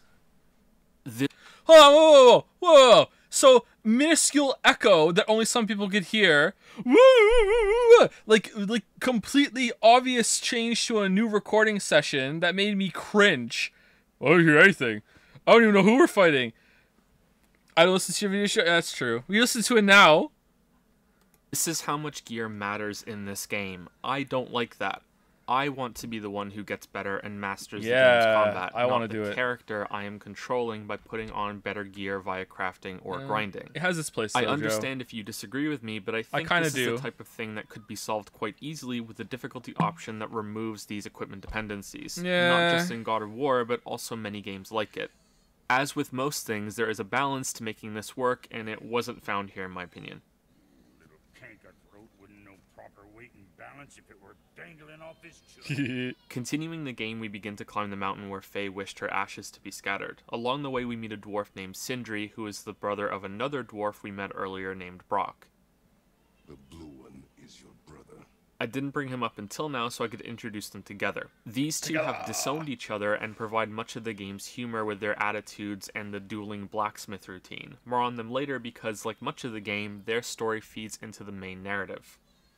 After killing an ogre, we reach the mountain proper and come to an impasse. Although I am certain there must be some other way up the mountain somewhere, especially remembering those climbing skills that Kratos has, the game instead makes the witch appear and have her tell us we need to go back to the temple in the Lake of the Nine and use the power of the Bifrost to travel to another realm, retrieve the light of Alfheim, and use that to blast the black smoke away so we can move forward. All that to cross a bridge. This begins the trend of relatively simple problems having grandiose solutions. It's also the beginning of the game's pacing problems. We just came from the lake, now we're immediately going back there. After that errand, we'll have to go back to the mountain. Sadly, like I said, this is just the beginning, and it gets worse than this. Alfheim is overall a decent part of the game, but it's also a section that I initially forget about whenever I think through my time with God of War. It's still true That's today, probably actually, because yeah. it has no true connection with the rest of the story and will likely become relevant in one of the following games. I will say that it continues the trend that the game has had so far of introducing new enemy types and keeping that side of the experience fresh. It's only after this that things begin to slow down and become stale. Likewise, it also serves as a sharp change in visuals and setting and is quite beautiful. It continues the development of both Kratos and Atreus while they're visiting, but the place and the elves themselves don't really matter that much. They look different now. After a boss battle, you return to Midgard through the Bifrost and travel all the way back to the mountain and very tediously clear the corruption blocking your path 2 separate times. I don't know why they did this. Again, who is this for? All right, so to the handful of YouTuber comments that have said this, it actually feels like more than just a few, but maybe it's just sticking out in my mind.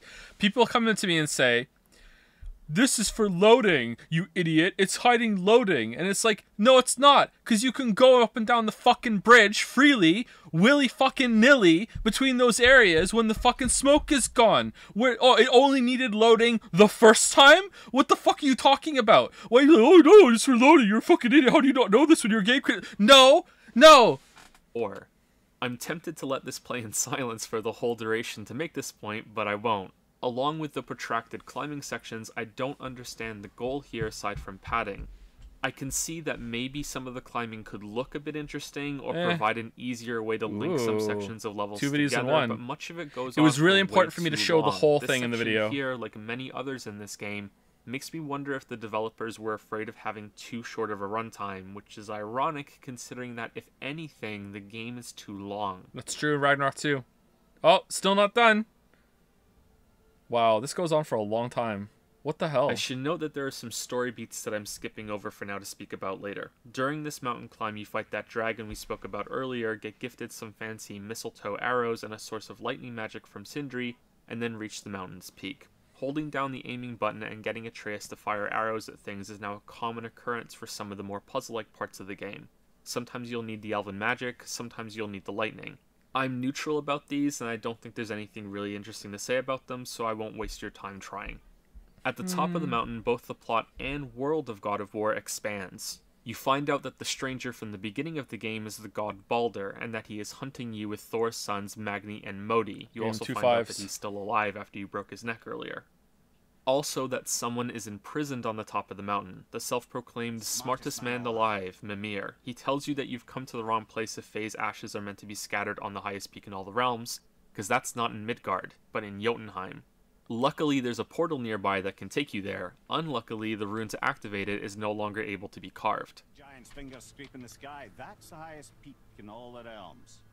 As an aside here, I really enjoyed Kratos' reaction to this. What are they being measured That at? could not be what she meant. And then his acceptance with the new goal in the face of his pleading son. Sea level? It's a great dad moment when he has no choice but to concede and say, "Very well, I will go along with this." Oh, he said the stream meme. Mimir is trapped on the mountain summit because of Odin, who has visited daily to torture him for 109 years.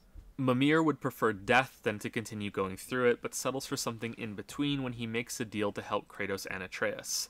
They chop off his head and then you take it to the witch in the woods, who freaks out when she sees the mistletoe arrows that Atreus got from Sindri earlier. She calls them wicked in the traditional sense of the word, not the 90s way, burns them, and then replaces them with her own in apology. Mimir's head is brought back to life, and the final reveal of this section is brought to light. The witch is also a god, Freya, Odin's ex-wife. Hello, Freya. Been a long time. You look well. There are some comments here that I would like to make. Most of them are good, but let's start with the bad. The game is gracious enough to let you leave the mountain via the warp doors that are powered by the World Tree. Unfortunately, this is one of the worst fast travel systems I've seen in a game. As much as I appreciate it when games contextualize game systems within the world, whether that's how characters survive damage or even the incorporation of a death cycle within the story, it can only stretch so far before it becomes a hindrance. This is another issue made worse by the game's decision to have one continuous camera shot. You can't have Kratos plucked away and dumped somewhere through a load screen without breaking that. So instead, the game has you open a magical door, wait for it to load, sometimes so awkwardly that the game feels like it breaks, and then enter another area as you move to an exit door. I think most players will walk along these branches as if they're traveling faster between these doors, but you don't have to move at all for this to work. The exit door will appear right in front of you if you just stand still and wait. It's just loading that's been disguised with visuals, although if you try hard enough, you can trigger loading that just shows up and pauses the game if you go in the wrong place at the wrong time. Never happens when you're going up that bridge where the black smoke was, though. These scenes, and we'll talk about that in just a second, but as good as those conversations can be, this is a terrible system. It seems undeniable to me that a simple teleport and load screen would be faster than this, since the game has to first load this limbo area and then the final destination, instead of just moving you from one place to another. Moving between realms is even worse and takes so much time. Teleporting from wherever you are to the temple, going through that waiting time, then going to the Bifrost terminal, activating that and waiting, then finally traveling within the realm to where you want to go. I miss it. Bring it back. I'm sorry to harp on about this, but the game is teeming with time wasters, and I think it's important to address them all so that I don't miss it, not actually. in the next game. Doing it once would have been fun, though. Now for some positive stuff. We've seen enough of the characters to finally speak in depth about the story's main theme. Family. Almost everything in this game is about that, which surprised me. I was expecting this to be a tale of redemption for Kratos, and while that might work in some parts, is that a mask? I don't see it overall. While I do see remorse in Kratos, I do not see someone who is actively working to make amends and make the world around him better to undo the destruction he caused earlier in his life. God of War is about family. An important realization that most will make early on is that Kratos is not disappointed that his son is nothing like him. Initially, this seems clear. The boy is a bit of a screw-up. He isn't as fast or strong or disciplined as Kratos would like. Atreus even has a line that says this outright, "I know I'm not what you wanted." This is what I meant when I said earlier that the story provides reasons for why Kratos has tried to keep his distance from Atreus, even though the scene in Alfheim shows how dear Faye was to his heart. He doesn't see much of himself in his son. You think I'm weak because I'm not like you. But this couldn't be further from the truth. Kratos is afraid that Atreus is too much like him, not too little. His lessons of discipline are not to teach him to be more like himself. In the previous games, Kratos lacks much of what he preaches in this new one. His lessons are to make Atreus better than him, not the same as him.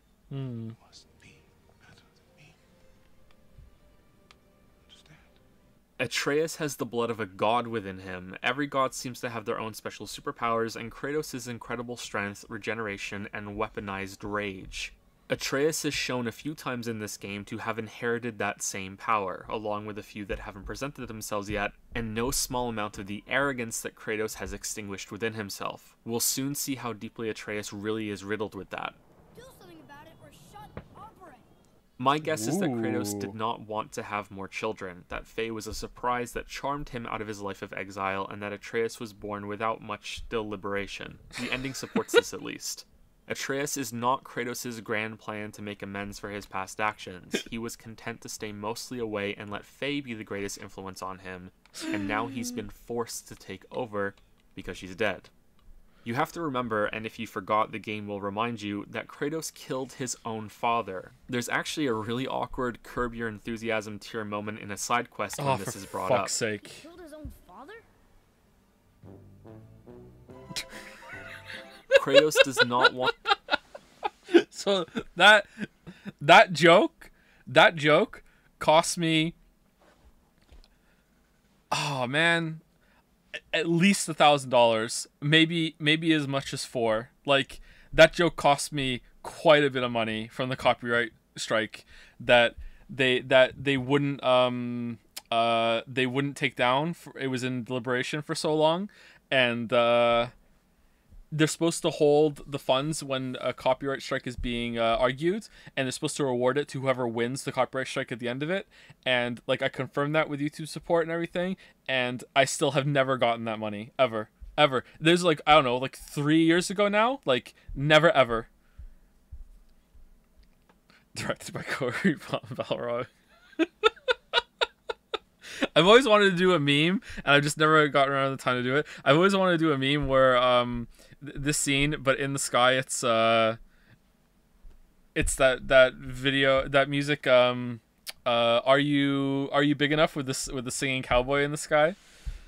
I always wanted to do that and put it on Twitter. Maybe one day I will. Well, Twitter's not around anymore. To repeat that ultimate failure and make an enemy out of his own child, but he also doesn't want to unleash another monster like himself on the world. Once you realize this, and also accept that his methodology may sometimes be too blunt and flawed, every interaction they have makes sense. His reluctance to get too close. Is it Barlog? I'm sorry, I've been saying his name wrong. Shit, I and thought it was in line Balrog. with his Spartan upbringing instead of more compassionate, and his really stupid stories. Had he been taught discipline instead, he might have lived longer. Kratos has devoted him. Wait, Balrog is the monster from Lord of the Rings, right? I always remember his name in that, and I always remember it's not that. I forgot. Yeah, shit. All right, I'm sorry. That was really rude. Sorry. Himself entirely to this goal. As I said earlier, unless the game is being dishonest and keeping some great secret, there is literally nothing else that Kratos has, to the point that he would rather die than reveal his monstrous past out of fear of what example that would set for Atreus. This is why I said Kratos is still a bit on the simple side, but that his character also shows more depth, because it's interesting that while many of his actions make sense, he also confronts during this journey that he might be wrong. He has to tell his son the truth. He has to be more compassionate and open. And it's still debatable, and remains to be seen in the next games, if this was the right decision. I also think we will be seeing Kratos learn that his single-minded devotion is also a flaw, and that there is more he could be doing for his son, himself, and the world he now inhabits. There is a dead part of him that begins to squirm back to life throughout the course of this game, and I think that's going to be explored in the next ones. It was. Nice. This is not the best main story in a game. It gives you some things to observe and then chew on, but it's still mostly straightforward. The presentation and setting and the history of the series contributes much to how successful it is, but what I liked by far the most was how it's reinforced through the side content and supporting characters. There's the rift between Freya and her son Balder, the resentment separating Sindri and Brock, the rivalry of Magni and Modi for the approval of their father, Thor. Mimir tells so many stories about the family that is the gods and their squabbles. The side quests also either involve a dispute within a family or offer an opportunity for Kratos and Atreus to speak to each other. Usually it's Atreus that learns something, but sometimes it's Kratos. God of War is in a world of broken families, where Kratos is desperately trying to keep Atreus with him in the wake of his mother's death. And this should all end up being really cheesy, like the thief who stabbed his father in the back, or the ghost that wants you to pull down a statue of Thor to avenge his family, or another ghost that wants you to gather the corpse of someone and promises you a chance to speak to Faye's spirit at the end. But what sets it apart is the quality of the writing. The conversations Kratos and Atreus have during these side quests is never like a formal sit-down with a warm script to follow and all smiles like, you know, I think I learned something today. Instead, they're So I think Ragnarok isn't as good in that regard. I think that I want to replay 2018 to see if I still agree with this, because I can't remember it. But if what I'm saying right now is true, I do not feel that way about Ragnarok nearly as strongly. I think there are some good moments like that in Ragnarok. It's not all bad, but I think 2018 was better.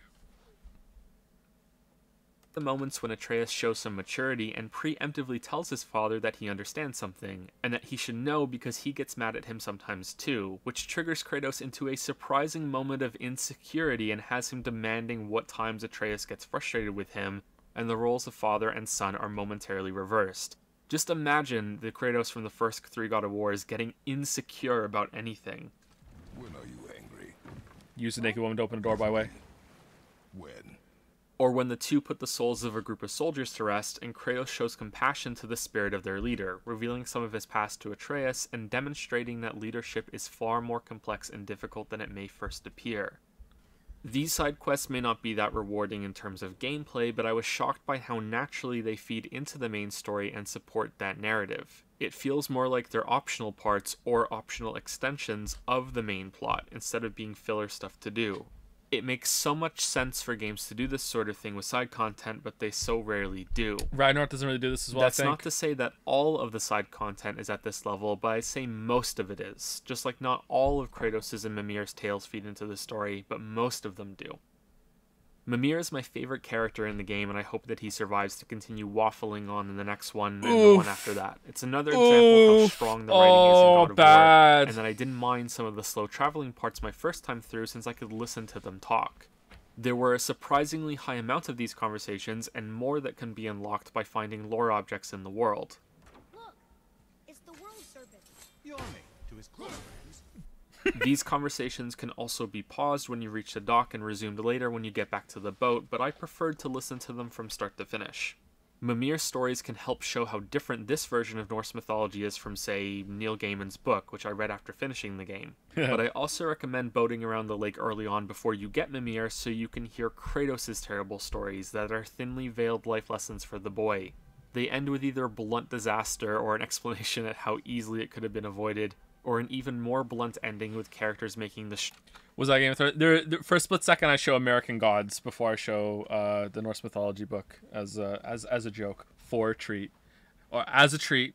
strong, practical choice at the cost of the story being boring. They show just how much some of his parenting choices are flawed, and it's also really great because it works on both levels. These are entertaining and funny, and they're showing some bits about this character and the interaction between him and Atreus. And once inside, they would not be able to escape if the water dried up again. Wisely, they moved on. That's it? Yes. Hearing these also gives a bit at the end when Kratos finally tells a good story, a bit more of a punch.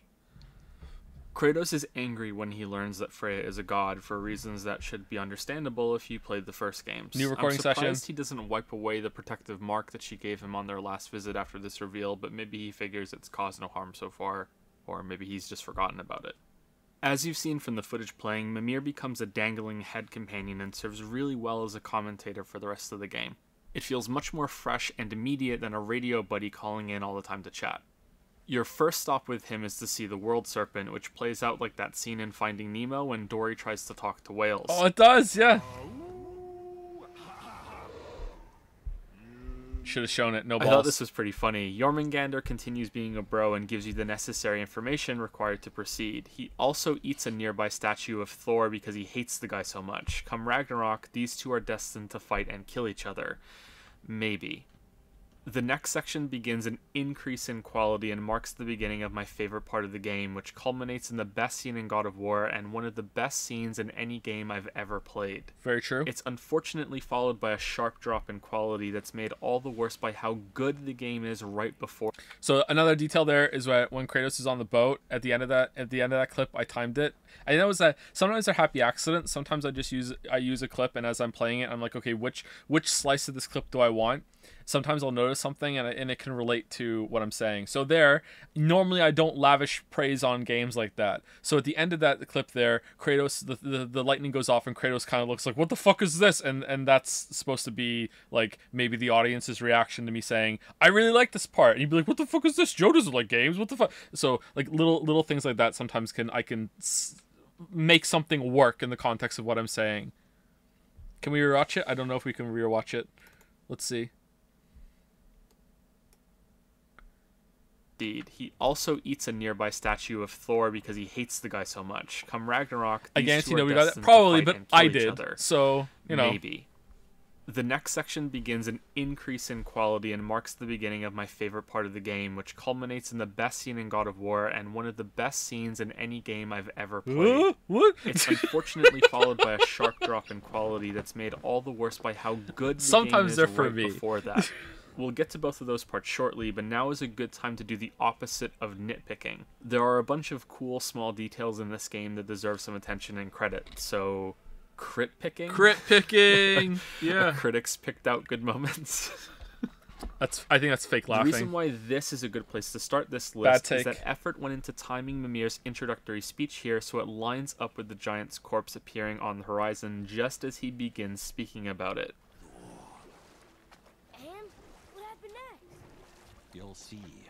This may have been a happy accident, and you can ruin it if you decide to pause on the boat, but I think this was intentional for how well it lines up. That corpse also reacts to the axe in a couple of neat ways. The first is that the developers took the time to make the skin have a soft squish and gentler impact when the axe is thrown at it, and for the eyes to have a noisier, crunchier impact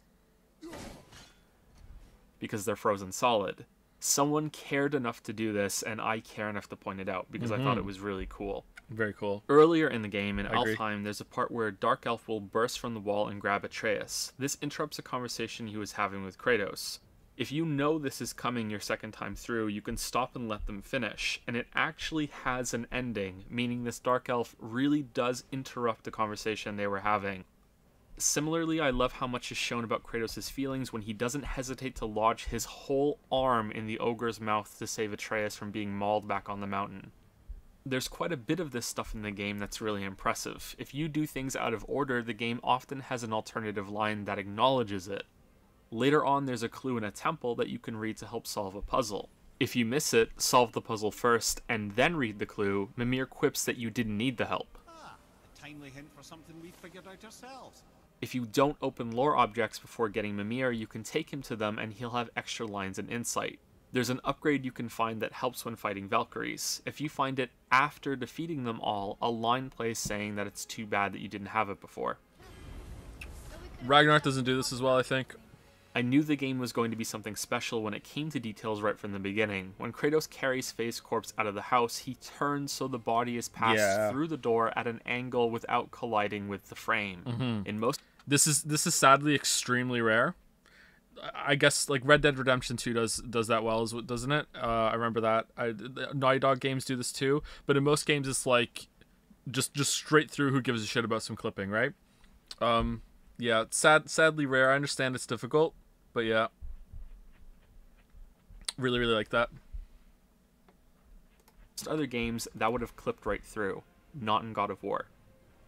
Your weapons become slightly more ornate and fancy as they are upgraded throughout the game. The difference between the first and final versions is quite dramatic, but each step up is subtle enough that you might not notice until later. These are all the My different favorite versions of the detail axe, like this was when you return to the mountain later with Mimir and warns you about signs of a dragon in the area, I love not this one. knowing that you've already killed it. In most games, the writers wouldn't even think of that. The dragon is dead, therefore no more reason to think about it or bring it up. It shows how much thought went into viewing each scene from the perspective of each character and thinking how they would react. Not only that, but it creates a funny moment out of something that makes sense. That God of War is exceptional among games for doing this not only shows how much praise it deserves, but also how bad the writing is in most other games. Had to get my dig in on the whole fucking game industry there. Here's a big compliment, but also fuck all you all.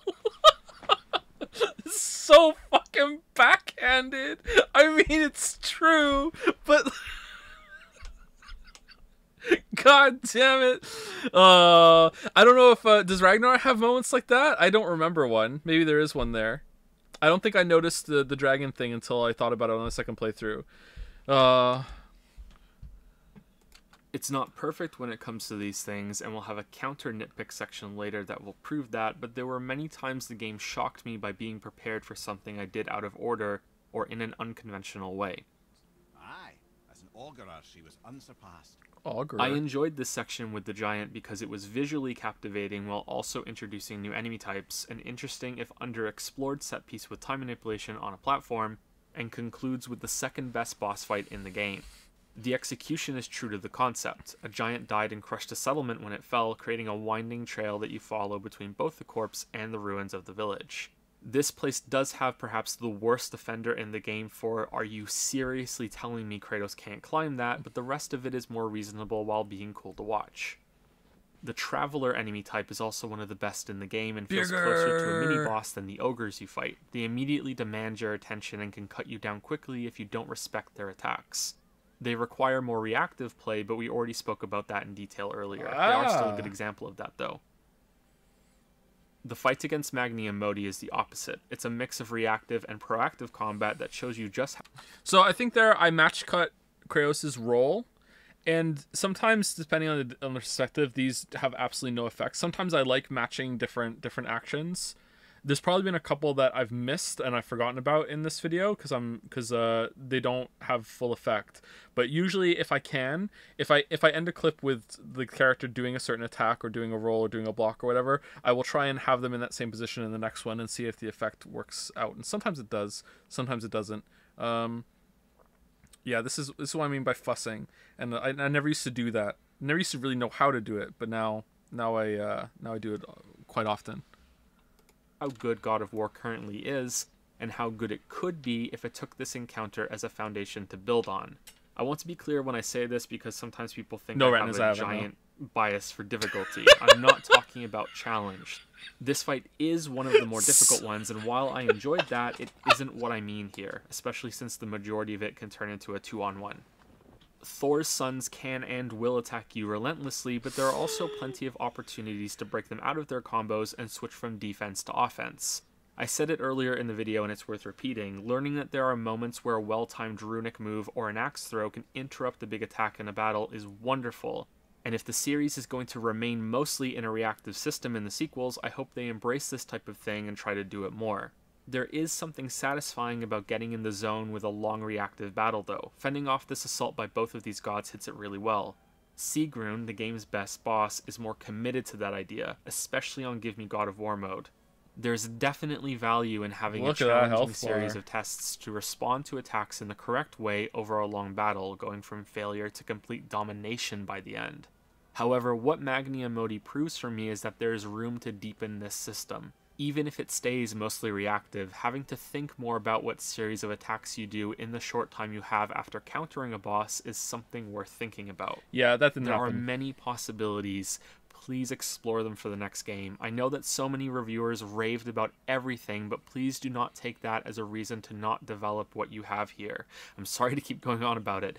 The jump between God of War 1 and 2 wasn't enough. A similar baby step in the next game won't be sufficient here either. Yeah. I think there's something so special here, please don't miss it. Yeah. To show how dull this could end up being, you need look no further than the worst part of this fight we're currently on. While cool in concept, these breaks in the what fight the fuck when you do have I know, to block though? the right place are glorified quick Everyone's events loving it. and feel only one step above that part we had earlier when you held down buttons to help Freya heal the boar. Which makes sense because they're both boring. Even viewed as a breather or as a way to raise the tension by having the gods taunt you, this doesn't quite succeed. They go on for too long, battles need options.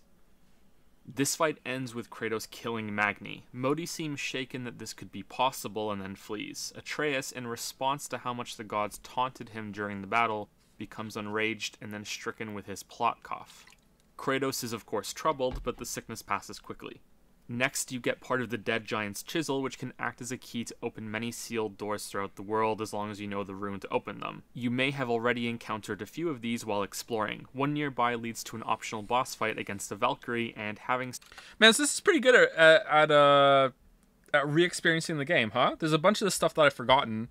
And, I mean, if you just played the game, I can see it being kind of boring. Like, come on, I just went through this. But as, like, returning to it and being like, oh, yeah, that, you know? Like, it's good to like, I'm going to talk about it, but also, here's a quick reminder of some shit that went through, you know? It's like re-experiencing it in like, a very summarized format. It's pretty good.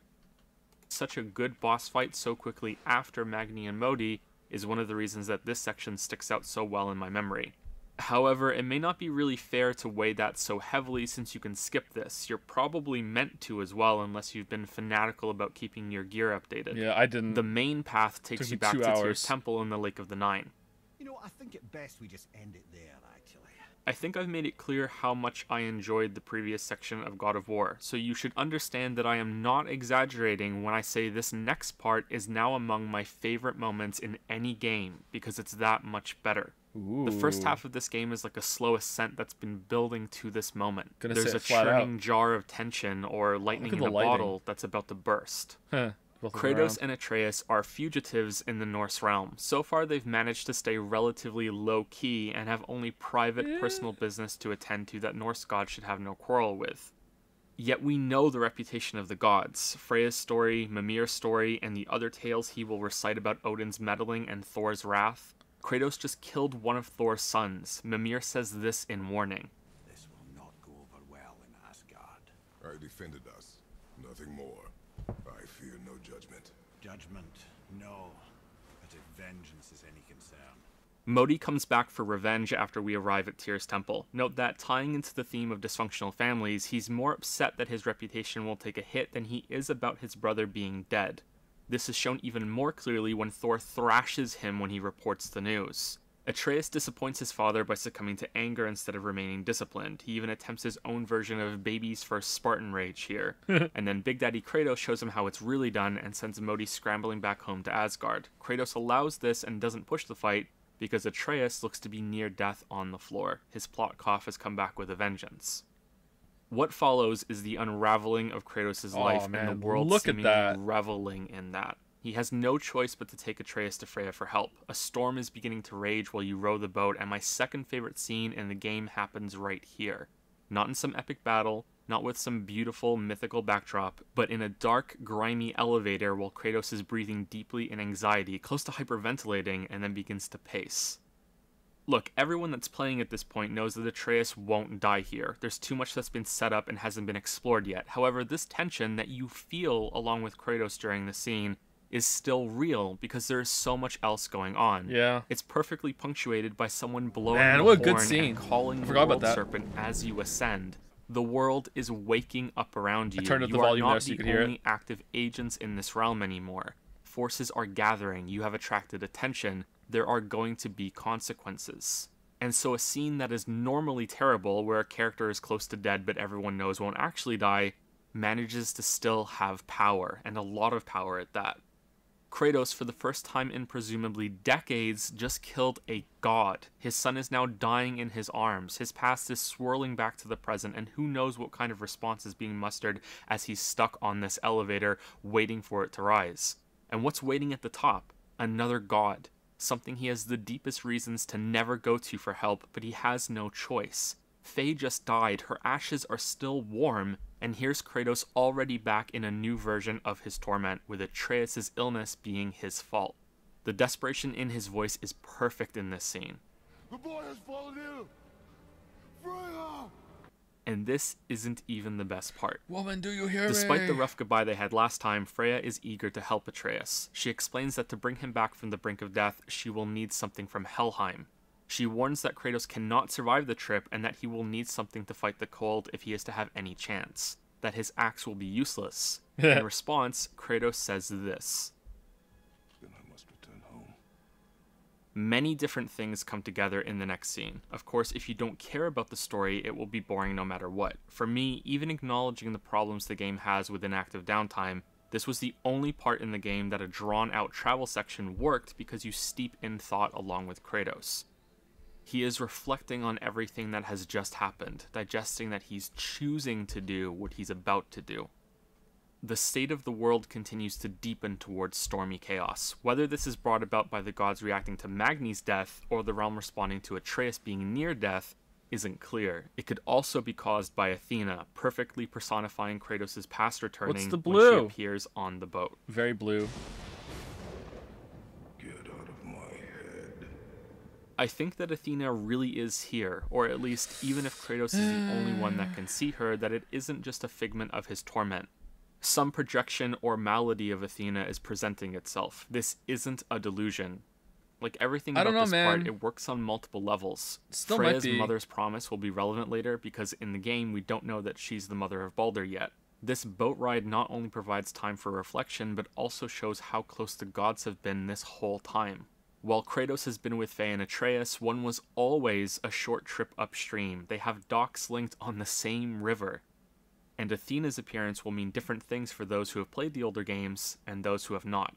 My favorite part of all is that this huge narrative moment is also reinforced through gameplay. That may be a poor choice of words though, because it implies the gameplay is secondary to serving the narrative.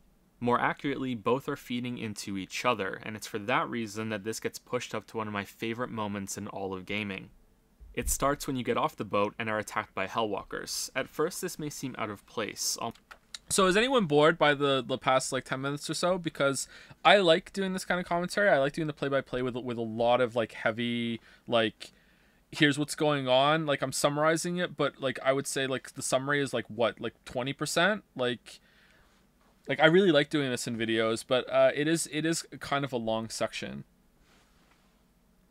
I can see why people like would just dismiss it as recapping though.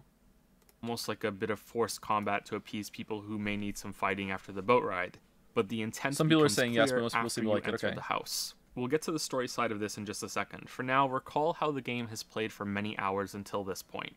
The axe is a fun weapon, but is limited in a specific way. It is primarily for single targets. There are some skills that increase its ability to hit more than one enemy, but its Maybe this potential is for a sick sweeping part. Yeah, and it's true. cleaving over a wide area is limited. It also isn't effective against Hellwalkers, with some of them being outright immune to the cold damage it inflicts. Yeah. You're put into a restricted position and you have to use your fists. And then they're like, just like nah, this moment before you get into the house. fuck it, the axe works Now now. suddenly you have the blades. If you've played the older games, then despite the change in perspective, you will feel immediately comfortable with them. Yeah. Many of the combos are gone, but the same rhythm to how the blades swipe, and then whip into a crash in front of you is here. They also swing with a much larger area of effect. You are no longer limited like you were with the axe. Kratos has returned to his old power, and you feel it right away with him instead of being shown it. Whether you're a series fan and returning to that with him, or experiencing it as a whole new set of options with the dramatically different feel of this new weapon. This may sound trite, but it took a lot of courage to put this in the game in the current way that it works.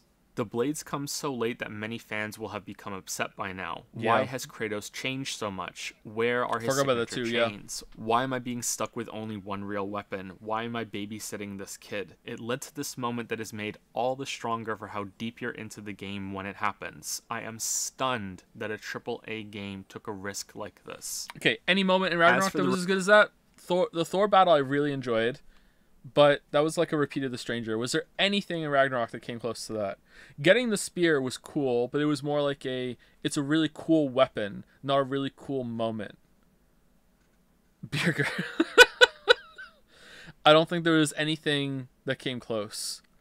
I feel like if they really did a good job with like the prophecy being dealt with, and they could have nailed it with Ragnarok, the battle at the end. I don't know, man. I feel like there's nothing that comes close to it. Reveal scene itself, there's the obvious imagery of Kratos putting the chains of his past willingly onto himself. He was never able to dispose of the blades, he always kept them close to him, and here he is shackling himself once again, enslaving the monster for his own purposes now, not the will of any other god. There's also the implication that we spoke about earlier, that it took until Atreus was in danger for Kratos to take this step.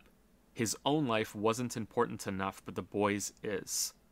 Athena's speech is the most important part of her presence in this scene, but I think her placement in the doorway was also chosen carefully. She's in the exact same position that Kratos was earlier when we were seeing things from Atreus' perspective. Man, cinema wins. We saw the darkness Kratos carries when with the boy. Now we see, perhaps, what that darkness really is now. I'm surprised I Athena noticed stands that, actually. in judgment of Kratos' life. Pretend to be everything you are not. Teacher, husband, father. Her words are simple and cut deep into Kratos, but this is also his first step out of hiding. He has accepted his actions and has not kept himself away from them, but from this point on, he will begin to be honest with his son, albeit in stages. A monster. I know. But I am your monster no longer. It's also the first time the game pledges fealty to the previous games without any ambiguity. Until this moment, it could be a rebooted version of Kratos based on some ancient myth that the old games have been demoted to. This scene proves otherwise. The blades are back, Athena is in spirit form, the previous games were real. Blades it are wasn't back. just thrilling to have that answered, but also to know that so much of that history was dragged along into this new series. There are still consequences to come for what Kratos did. As Mimir says, I'm dangling from the hip of the bloody ghost of Sparta. that was a lot of praise. The game deserves it, but it's probably making you all uncomfortable. That's not what you come to this channel for, right? So let's snuggle back to the warm, safe cradle of criticism by following that up with this. The game fucking plummets in quality after this, and while there are some great moments here and there, God of War misses nailing a great ending. Don't misunderstand me, the game rarely comes close to terrible throughout this last stretch. It's just that it fails to come anywhere close to the standard set by its best moments before this. That's a compliment and a pity rolled into one. Gameplay and story are well integrated in God of War, but I think it's a coincidence that both hit a sharp decline at the same time after this. Or it could be that the game, just like this video, ended up being too long and is stretched a bit thin. Yeah. Gotta have that dig It could in. also be due to the only chunk of bad writing in the story, and that the fun Video's of trying long, out a am I new right? weapon was overestimated. Although it's great to have, the reactive system still doesn't allow for much creativity when you get to attack. Let's talk specifics instead. After acquiring the chains, you enter Helheim via the Bifrost Bridge. Aside from the small optional realms, Helheim is the last unique location that you will visit in God of War. The subsections in Tyr's Temple may count for some, but they're an extension of this place you've been visiting the whole game. Even if they do count, you visit them more than once. The game is quite ridiculous when mapped out like that. From your first departure why does the from map look home, better you too? progress in the order of What the stumble fuck? upon Freya's house, go to the Lake of the Nine, climb the mountain, go back to the Lake of the Nine, go to Alfheim, climb the mountain a second time, go to Freya's home again, visit the giant's frozen corpse, go back to the Lake of the Nine, go to Freya's home a third time, now go back to your home, journey through Helheim, go to Freya's home a fourth time, explore the sublevels of Tyr's Temple, climb the mountain a third time, go through Helheim a second time, explore a different sublevel of Tyr's Temple, a short detour with the World Serpent, then face the conclusion at the giant's frozen corpse, which is then followed by going home again. The two that really bring this down are the 3 mountain visits and the second trek through Helheim. Please do not get the wrong impression here. Man. You are never doing the same content over and over. Alright, so Ragnarok really didn't improve on that, and maybe possibly did it worse. Even though they have a lot more variety in locations, like it almost feels like a more emphasized problem, because it's like, oh, the double trip to Vanaheim, the double trip to Helheim, the double trip to Alfheim, the double trip to Svartalheim, the double trip to Asgard with Atreus. You know, it's weird. Why would they do that? The double trip to Asgard is the worst one. Yeah, not all of them are bad because you start in different locations. Svartalheim was good to go back to, and there was a long time between the two of them. Helheim is just, yeah, you do go to different locations. I guess that makes it a bit better, but the Helheim visit with Atreus, since the one with Kratos is a bit short. I'm gonna have to judge them case by case. Over again, save for some of the connecting paths between areas. Uh-oh. The mountain climbs use different routes. You're in Uh-oh. a different Okay. part of Helheim both times, and the trips to Freya's house aren't that bad. but nevertheless there's quite a bit of repetition. It's unfortunate that encounter variety also peters out when you get the blades. Why? The Valkyrie fights are a lot of fun, the last boss has a cool visual twist, but the rest of the game becomes samey. Again, let's be specific. Helheim is a very cool setting, and battling your way through there gives you the satisfying sense that you're breaking the rules of this world in a big way by even surviving there, never mind killing things. It justifies why Kratos had to resort to digging up the blades. Then you get to the Bridgekeeper that Freya sent you to kill, and it's just another fucking troll. This is, bar none, the biggest letdown in the entire game. The second biggest comes at the end, but let's not get ahead of ourselves. The recycling of trolls deserves its own section. Wouldn't but want this good pacing, isolated Joe. case, even if it wasn't a troll and was some other mythical creature that had the same low level of complexity, would have caused me to be just as disappointed. The fact that it's another troll is just the shitty frozen cherry on top. Nice. Kratos clearly broke some vow for this. He has returned to a tormented part of his past. Atreus is close to dead. He is literally in hell. This should have been a boss that blew it out of the water in every area: brutality, complexity, spectacle, story, and gameplay. This should have been where the old God of War comes back for just a minute and some huge over-the-top monster, like maybe the one sitting in the background this whole time, rears its ugly head So and Kratos true. rips it apart with his chains. So true, though. As it is now, the only thing this part brings back is the gore, and this isn't enough. There is no greater misstep that this game makes than this one right here, and it's so frustrating because it ruins the setup of what just came before it. The scene that comes after this is really good too, so it spoils the killing spree the game could have been on for a few hours of its runtime.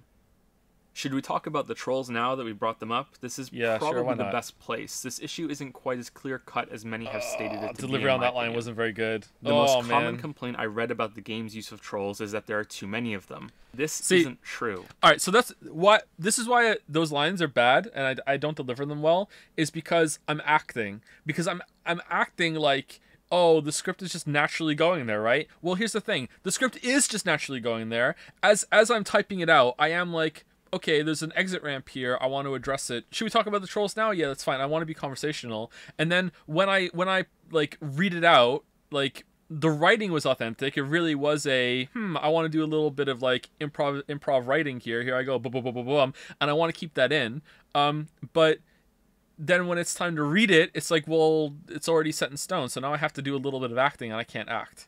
So it's not false improv, but it comes across it. So I don't like the delivery of that line, and some like it. I don't know if there's another one. I don't know if there's an instance where I do it well.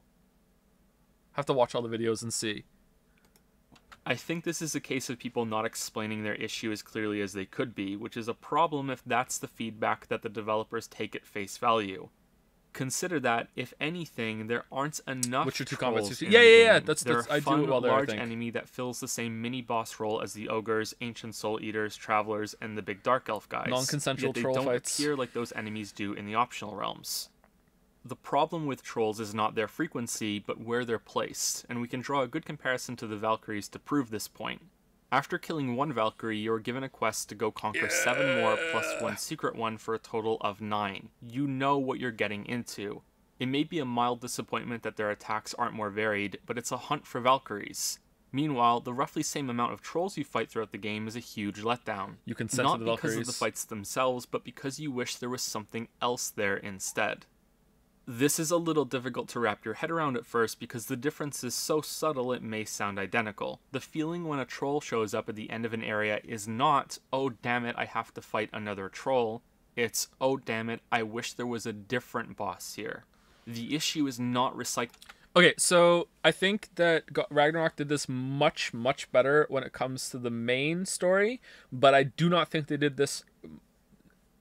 It was still better, but it wasn't like bigly better when it comes to side content. I feel like we fought a lot of those fucking little Drekkie guys, man. Like the Drekkies got really tiring. I don't know if there's another boss that got tiring like that too, but the Drekkies for sure were overused. Maybe the dragons so close together, but that was an area with dragons in it. I wish there was, like, you could have spaced the dragons out. The dragons were a pretty good fight. Toward the end of the game, we fought a lot of dragons in quick succession because that's just how it happened to be. I'm not sure about one of the other ones. There's another boss that we fought a couple times, but the Drekkies for sure were overused. It's the opportunity that has been lost for an area to be capped with a unique epic fight. This is where God of War veers right into the same territory as Hollow Knight. As a product, God of War has enough content. In some ways it may even have too much. There is a long main story, a surprising amount of side content, and overall it's above average quality. And yet moments like the Helheim fight, the double trolls at the end of the first visit to Tyr's Temple, and a few others here and there show that there's a huge potential for improvement when judging the game as art. Unfortunately, games of course do not have unlimited budgets, and so such criticism is always going to be a bit unfair, but with the amount of side content in this game, and the whole realm of Niflheim, which, while enjoyable, feels tacked on, I have to wonder if resources could have been better used. There are places that I would have rather not received development time and instead had a few more bosses in the main story. In the interest of fairness, I should point out that these troll fights do have alterations over the basic version, the Helheim troll especially, but it's not enough. Sadly, smaller enemies suffer from the same issue. Too many of them are reskinned humanoids with slight tweaks. The only ones that really stand out are the Hellwalkers that summon walls of ice that you can break with your axe. The rest are just fodder. Even some of the heftier enemies get demoted to that level once you have a full array of runic attacks and the gear advantage to dominate them. The real problem here is that the fights become defined by whatever mini-boss is present. So each room is either an ogre fight, a soul eater fight, a traveler fight, or a flying dark elf fight. Occasionally you can... Hold on, did Ragnarok introduce any new enemy that's on the level of the ogre? Like a bigger enemy that walks in? I don't think so. Huntress is a mini boss. I mean something that's not a mini boss, but it's like top tier, like hefty enemy that walks in. Yeah, wyverns. Yeah, wyverns are one. Is there another one like that? Wyverns don't feel quite as hefty as trolls, but they're there. Or sorry, ogre. Sorry. The centaur is a mini boss, I think. I would have fought a couple more centaurs, to be honest. Bull thingies. I don't remember the bull thingies. The lions guys. Big frog. Aren't those the Drekkies? The Einjahar Elite. Yeah, okay, yeah, there maybe there's like two. Run into a bit of a struggle with Wolvers, Revenants, and Tatzelworms, oh my. But many of these can be blown up with runic attacks just like the fodder humanoids. Revenants in particular are so annoying with how they zip around that they will always be your first targets. Which leads into why the low encounter variety feels bad. Revenants need to be rushed down, ogres end up helping you more than hurting since you can burst them with runic attacks and then clear runes by driving them like rogue jackhammers. Soul Eaters can also be dropped quickly with some throws and then melt to runic attacks while they're vulnerable, which leaves the Traveler and Dark Elf boss as the only fights that you can dig into and have to avoid the harassing while contending with more fodder monsters. Everything else is by the numbers and it's the same fight again and again. Shit. There's nothing wrong with fodder. In fact, I think the next game may want to include an even more fragile, horde-like enemy for some encounters. And the monkey paw curled by more substantial threats. Norse mythology has quite a few ones that could make for interesting fights, but there's also the option to make new ones. The more monsters there are, obviously the less likely it is for the player to get bored, since there will be more to cycle through before they repeat. A few more flying enemies that require weapon throws would be good too, sort of like a flying revenant. Oh yeah, they did kind of do a flying revenant. I like that enemy. The dream here is having enemies interact with each other like the nightmares do. If a system like that can be pulled off, then each new enemy type enriches the amount of scrambling that can be done with each battle. However, if we return briefly to the idea of the game's reactive system versus a proactive one, there is another option that the game briefly explores, I like the knock-in. and also explored far more in God of War 3. The next game does need more enemy variety regardless, Corey but this Bauer direction could I don't suit think the game so. if it's going to I know keep some with its people reactive did system. on the team. There's a section near the end of God of War 1 that has you fighting in a room with a moving floor. God of War 2 has a moment that's similar, and both games have a basic commitment to this idea. God of War 3 goes further with it and shows how much potential it has. The idea here is that if you're going to have players react to things as the core way that they are interacting with the combat system, then you should give them more things to react to. That's why the system shines when the attacks come in a tight sequence. God of War 2018 has some trap rooms. Rarely there will be enemies nearby, and I can only think of one time that I was ever encouraged to use the environment to my advantage, and it was right at the beginning of the game. Even the maze section... Okay, so Ragnarok absolutely made enemy arenas more complicated, and they made movement between the different levels better, and they also gave plunging attacks, and you can run off of the ledges and haven't had to use a context button. You can use chains to get around. They absolutely made it much better for that kind of thing. However, the movement is still kind of stiff, that you're still kind of incentivized to just stay in one area and just parry and just take the enemies as they come to you. Like, I didn't really feel like I was getting a lot out of moving. Although when I forced myself to move, especially in some of the areas in Vanaheim on the second visit with the Anyahar soldiers, I was having a good time. But I was like, there wasn't really a big incentive for it, other than I want to try and have fun here. But I guess that's not the worst thing in the world. But I don't remember there ever being like a good use of traps and the like in environmental hazards in Ragnarok. Am I wrong there, or is there a part that I'm forgetting? It was ice stump and tree swing. Are those traps though? Those just feel like interactable things you can do, and there weren't that many actually. Big rock, yeah, those are fun. Definitely positive inclusions, but I don't think there's like movement trap. Actually, there's not that many traps in the game at all. Where the fuck did that look at the fucking buzzsaws on the screen right now, and the fire turrets and shit. Were there any? What were there?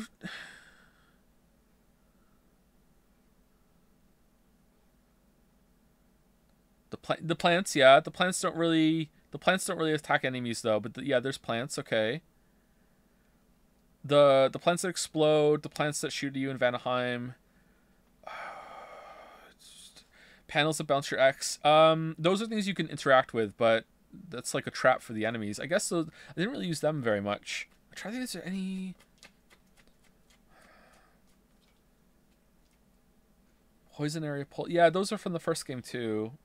Anyway, let's keep going.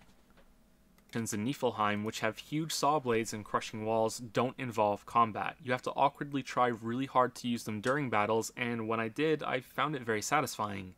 Even in this simple form, just like the previous games, the idea shows how much promise it has. Not every room has to have a layer of traps either. Some types of enemies could spawn hazards that patrol the arena, like buzzsaw versions of these light bombs, and can be used to damage both you and other enemies if you play well enough. There are many possibilities. The centaurs kind of did that. I don't know, I could be reaching here. I only know that I was disappointed that the concept wasn't developed on after seeing it in God of War 1 and how fun it was in God of War 3, even though more could still be done with it. I also know that I'm fed up of saying this game needs more enemy variety in so many videos, since it's so easy to fire off even with examples supporting it. The idea of using parts of fighting arenas also appeals to me in other ways as well. Breath of the Wild. The best boss in God of War 2 has hooks to swing your chains on as another layer to use throughout the fight, and it adds quite a bit to it. It seems to me that most games don't view this as a possibility and only see complexity that can be added on the player's end or the enemies. There's a third that can lead to some really interesting scenarios: the environment. The way God of War uses this currently is with light puzzle elements. You use your axe to freeze a gear after manipulating something, or you use your blades to store a source of power and then take it somewhere else with a time limit. Some of these are boring and bad because there's not much to them. You just throw your weapon and run. A few are okay, but I'm mostly neutral on them. They felt like filler, which is understandable since every room can't be brimming with monsters to fight, especially with the game's level of variety.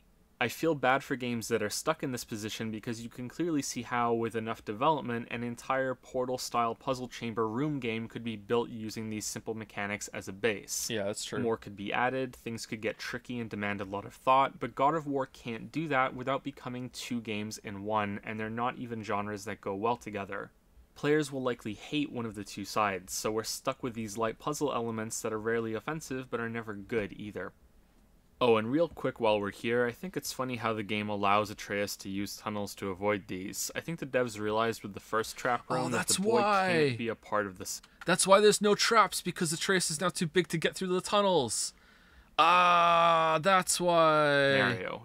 If you call him at the wrong time as the ceiling is falling, or the right time if you're trying to be an asshole and break it, it will actually artificially slow so it doesn't slam down and kill him. After this, he takes a different path. I was so happy when I saw that. This is explained as the dwarves leaving tunnels behind after creating these traps so they could avoid them, but it's a bit crap. Especially since it looks like Kratos could fit through at least a couple of them. Anyway, let's get back to the story. You take the heart of the, troll back to Freya. I think it'll be revealed in the next game that she didn't really need the heart to bring Atreus back. She still uses it in her magical pot of soup here, but her knowing that she immediately needs the heart of the bridge keeper in Helheim is suspicious. Freya already knows what Kratos is completely when they off the first mark meet. here. I think she may even say his name before she should know it, and I get the impression she knew that he had a set of weapons that would be effective in Helheim too, or else why would she even suggest it? So my guess is that the heart is used to cleanse herself of the curse in the next game, along with a few other things, and she's manipulating Kratos a bit here. In a nice way, though. She does care about Atreus, but obviously she has her own goals and she needs to find a way to meet them. Completely also, wrong. if Freya and Kratos are going to fight in the next game, this will make it easier to justify, and it would be a fun twist. No. You were right to distrust the word of a god. Felt like it fit though, So she revives the boy and warns that he won't be completely cured until Kratos is honest about what he is. There's a conflict in the boy believing himself to be mortal when he's in fact a god. This scene is alright, but it's the next one that I really liked. Initially I was annoyed because this should have been the moment that Kratos opens up to his son and lays some cards on the table. Then the issue is pushed aside and I thought, fuck, they're gonna wait for some big dramatic moment later for this to be resolved and they're gonna put it off even longer and they're gonna fight for no reason. I was wrong, because in the same unimportant... Alright, so this scene is very similar to the scene at the end of the Helheim section in Ragnarok, where instead of waiting for a big moment, they just sit there before they go through the teleport room and talk about it. So I'm seeing a lot of parallels between the first two games, actually. I'm seeing a lot of parts where they just basically do the same thing again. And I wonder if that's a good thing or not. Like, the beginning is basically just a better version of, well, better not in every way. It's just basically the intro to the first game again. Like, even so, you know, notice how in the first one, in the first game, Kratos is hiding his bandages as he's wrapping them. He's hiding his arms from the boy, and he actually turns aside. Well, in Ragnarok, the boy is hiding something from Kratos. He has the giant marble he found, and it's almost the exact same thing. He's got his back to Kratos, and he's holding the marble, and he's looking down at it. And as soon as Kratos comes over, he kind of like, oh shit, and he kind of hides it away. It's like the same thing, just like rearranged a little bit. I'm curious if how many more parallels I can find in terms of structure. Like, the Svartalheim visit feels very much like the Alfheim visit.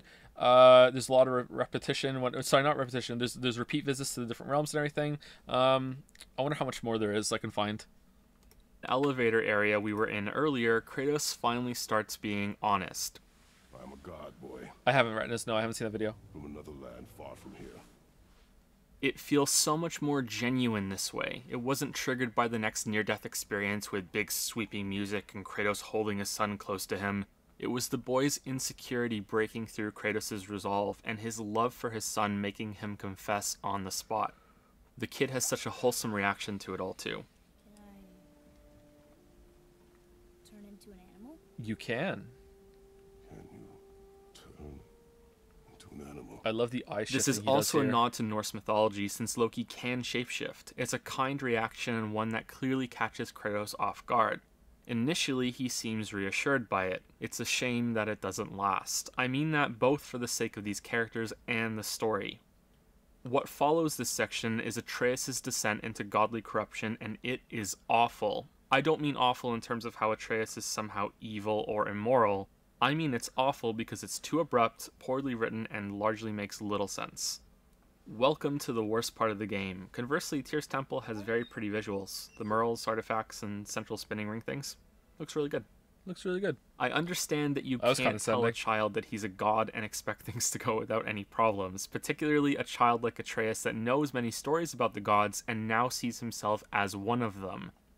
But the switch that goes off in his head is taken to a ludicrous extreme considering Kratos and Mimir are both stressing temperance the entire time. I should have known I was a god in Alfheim. I wouldn't have felt so bad about killing so many elves. Look, at first this is okay. Atreus shoots off some troubling comments, Kratos is set grumbling, there's some disagreement, and then two strong scenes of bonding. Atreus saves Kratos by breaking his mother's knife, Kratos gifts him a new one, and then they share a drink as they ride the elevator back to the surface. It's no accident that this is a drink from Kratos' homeland while they are bonding over their newfound openness with each other. His past is part of that openness. And then the kid becomes a spiteful monster, for no fucking reason. Whitehead, we know better. Sounding more like your da by the moment. Whoa! I will provide two pieces of defense for the game before proceeding with condemning it. The first is that you must view everything that has happened so far through the perspective of Atreus before you judge him. Kratos has been cold and disinterested with everyone they have met throughout the game so far. He dislikes the dwarves, he begrudgingly speaks to Freya, he is always telling Atreus to mind his own business and not to concern himself with the plight of others. The standout example here is in Elfheim with the warring elves. They do not stop us, so they do not concern us. They do not concern us. We know that this is because Kratos is devoted to only his son and does not want any distractions on their journey, and more importantly, he does not want to inadvertently get themselves tangled in a conflict that could get the boy hurt.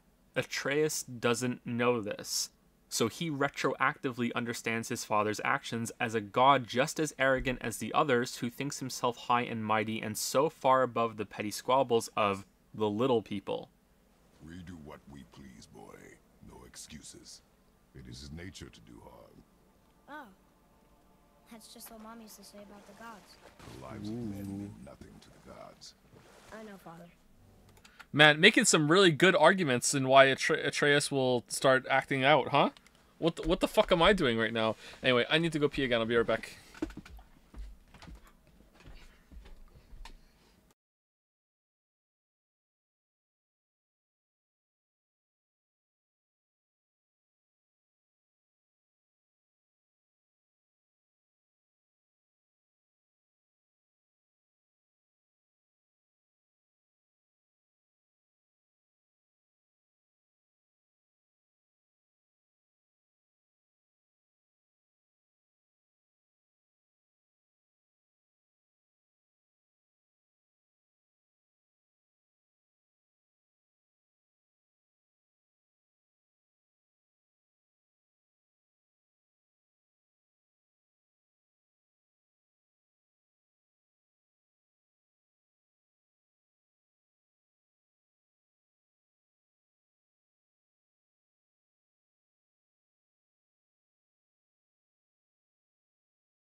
All right. Last break. Let's get this done. I think we're have like an hour left, something like that. I was born a god, and so were you. Secondly, Kratos is still not being entirely honest with Atreus, and the boy senses that. Like Shrek, Kratos is layered and hasn't peeled everything back just yet. Atreus, like all children, wants to know everything, how and why and when and what. He is frustrated that his father is still holding back and is now acting out because of that. Now, having provided that defense, let me smash it to bits. Kratos hasn't shut down the conversation completely. Atreus should understand that this is like his training, and that Kratos and Mimir will help him along the way. I didn't do the Shrek thing. The boy Nick did even that says he for doesn't the, feel like a god yet, and they discuss that his powers will present themselves in time. Kratos is also admonishing the boy every time he acts out. When he insults Sindri, when he disrespects Faye, when he fucking murders Modi in cold blood. Do you see how absurd this gets from the old Atreus to the new Atreus? If Kratos is being used as Atreus' role model for this behavior, then he should also be listening to his father when it's clear he has it all wrong.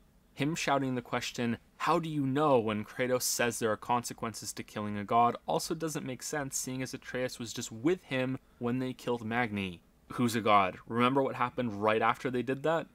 The only good part about all of this is when Atreus stops responding to your commands. You can order him to shoot something during a fight and he won't do it. He ignores you, attacks on his own, and none of your inputs work. This is brilliantly done without any announcement, so you may initially think something has bugged out, then you realize, along with Kratos, that Atreus is no longer listening to you. You experience that confusion and possibly anger at the same time that Kratos does. It's one of many ways that gameplay and the story work together in this game. It's too bad the game couldn't better justify things getting to that stage. The only possible thing that could save it happens a little later in Helheim, which we'll speak about when we get there. For now, while the game's pacing takes a hit since we're once again climbing this mountain, we also have some more bad writing to criticize, although Sindri's dialogue in response to Atreus is well done. Wow, he deigns to let me help him. Swell. At the top of the mountain, God of War enters this bizarre section where it forgets all about rules and consistency. Nothing makes sense in this part, and I believe it was done just to make one moment happen without it being forced, which fails because it's still forced, and by extension, everything around it feels forced with it. The only thing that does make sense is that Baldur is able to track them down because Freya's protective ward was removed by a trap Kratos was caught in back in Tyr's temple. Let's go through it. First off, Atreus cuts open his hand and draws this rune in his own blood for Kratos to follow. This receives no comment or response. This is the same... So, two things there. The video kind of glitches out there, and I don't know why. That was in the recording. It wasn't in the video editing when I put the video together. There was something wrong with the actual raw footage there. I don't know why that happened. Secondly, it's a pet peeve of mine, and it's gotten worse since I played this game and made this video. I hate it when it's like, oh, we have to do a blood pact in media. Let's get a knife and slice open the fucking palm of our hand. That's the worst place to get blood. Why would you do that? You know how hard it's gonna be for that to fucking heal? What are you doing? Like cut your forearm a little bit or something, or like get some blood from like your leg or something. I don't know what the fuck you're doing with like slicing open your goddamn hand. Like, god damn it. Anyway, the other thing while we have it paused, like, listen to the next section about the dragon. Is this too nitpicky that, like, you can't see the dragon and it's, like, a stealth dragon? Because, like, I go back and forth on it. Like, it bothers me still, but maybe it shouldn't? I don't know. That burned his hand on a knife in the opening, and Kratos tenderly wrapped it in a bandage with some snow. He slices his hand. He draws a rune in blood. His father says nothing. Carve along that. The portal opens and Mimir comments on how it's beautiful when he's facing away and can't see it. It's not like he's using magic to project his vision either, because he notices Baldur sneaking up behind them.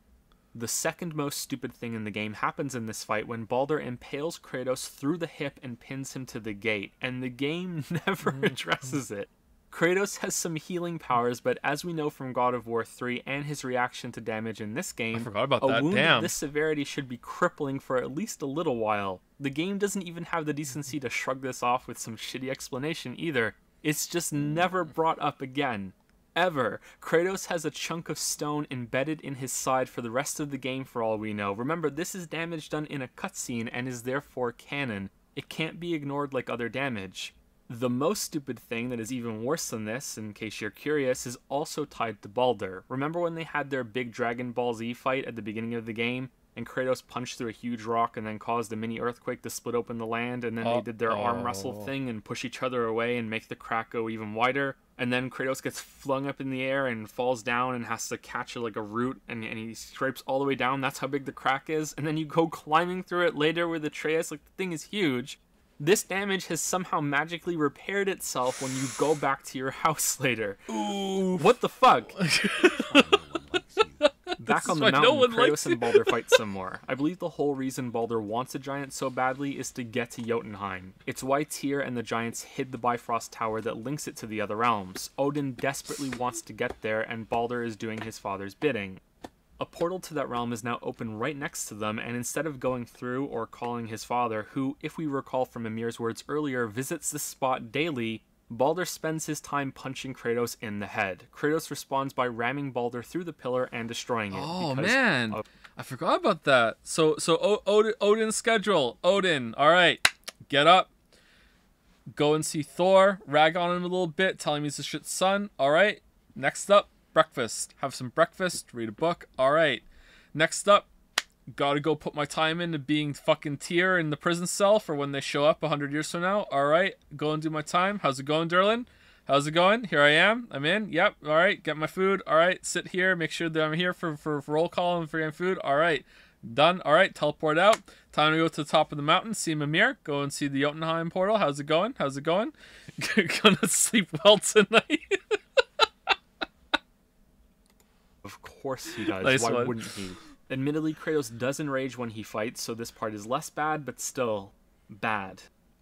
Atreus, channeling his inner Modi, cares more about the gate being destroyed than his father being crushed or, you know, recovering from being impaled. I forgot about the Then the whole impale. point of this awful scene is reached when Atreus attacks Kratos instead of Baldur, because Kratos needed to have that moment where things come full circle. He's now Zeus. His own son is attacking him. It might have been powerful if it wasn't forced as fuck and makes so little sense that I don't understand how it got past the first draft. Also, there's a detail here that drives me nuts. When Atreus was firing at Baldur earlier, he was using normal arrows. Now, against his father, for no goddamn reason, he fires a special lightning-charged arrow that does way more damage and incapacitates him. Just to twist the knife, have it make even less sense, and so Baldur can talk for a bit and then kidnap Atreus while Kratos is stunned. Next up, was the dragon just chilling down there the whole time? The thing is huge. How did we not hear it until now? It's a lot Baldur bigger has than I been tracking remembered. us and either guessed our destination, got here That's before not a us, nitpick, and that's swore fair. the dragon to silence, or he got here a little after we did and flew the dragon in super stealth mode. The jump and fall do look good though, and show how Kratos doesn't even think about his own well-being before lunging after them. He lucks out that the dragon decided to fly down the mountain instead of away from it. Next up is the worst movie scene with forced interactive moments in the game. You can see how awkwardly it pauses when it switches over from movie mode to basic input time. Oh man, this It's guy not hates this fun, game. It doesn't create any meaningful interaction, it slows the scene down and feels exactly like what it is. Why An so negative? interruption to the movie that this should have been. It's also something that you can't fail. The scene will loop and wait until you start pressing buttons. Other moments like this through the game are harder to criticize, but I swear the game. Hold on. Whoa. I swear the first game has more dynamic camera work than say. Yeah, it does, right? Like look at like him jumping down. Oh, it's Bexy. How's it going, Bexy? Him jumping down. That's such a cool scene, and it just like slides down and chases down. And then right after that, like the running through down Tyr's temple to get to the temple, and right it like it uses the perspective and the continuous shot so well compared to Ragnarok. I don't ever remember in Ragnarok it being that good. Like even when there's a huge transition between different scenes, like with the Thor fights, it's like very close up on Thor like carrying Kratos through the air, right? Like,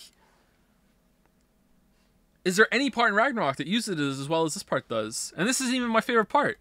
they can show some deep flaws if you're unlucky enough. There are transitions that trigger between gameplay and the scripted movies. You can see it here during the first fight with Baldur when Kratos picks him up and flings him to the edge of the nearby chasm that miraculously heals itself a few hours later.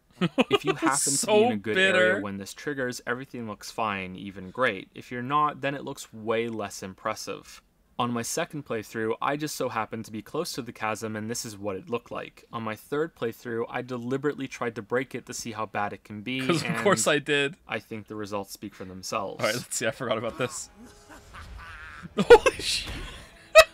There's another moment like this early in the game when you're ambushed by some bandits. There's a clever perspective trick with the archers on the upper level that you can only kill with an axe throw.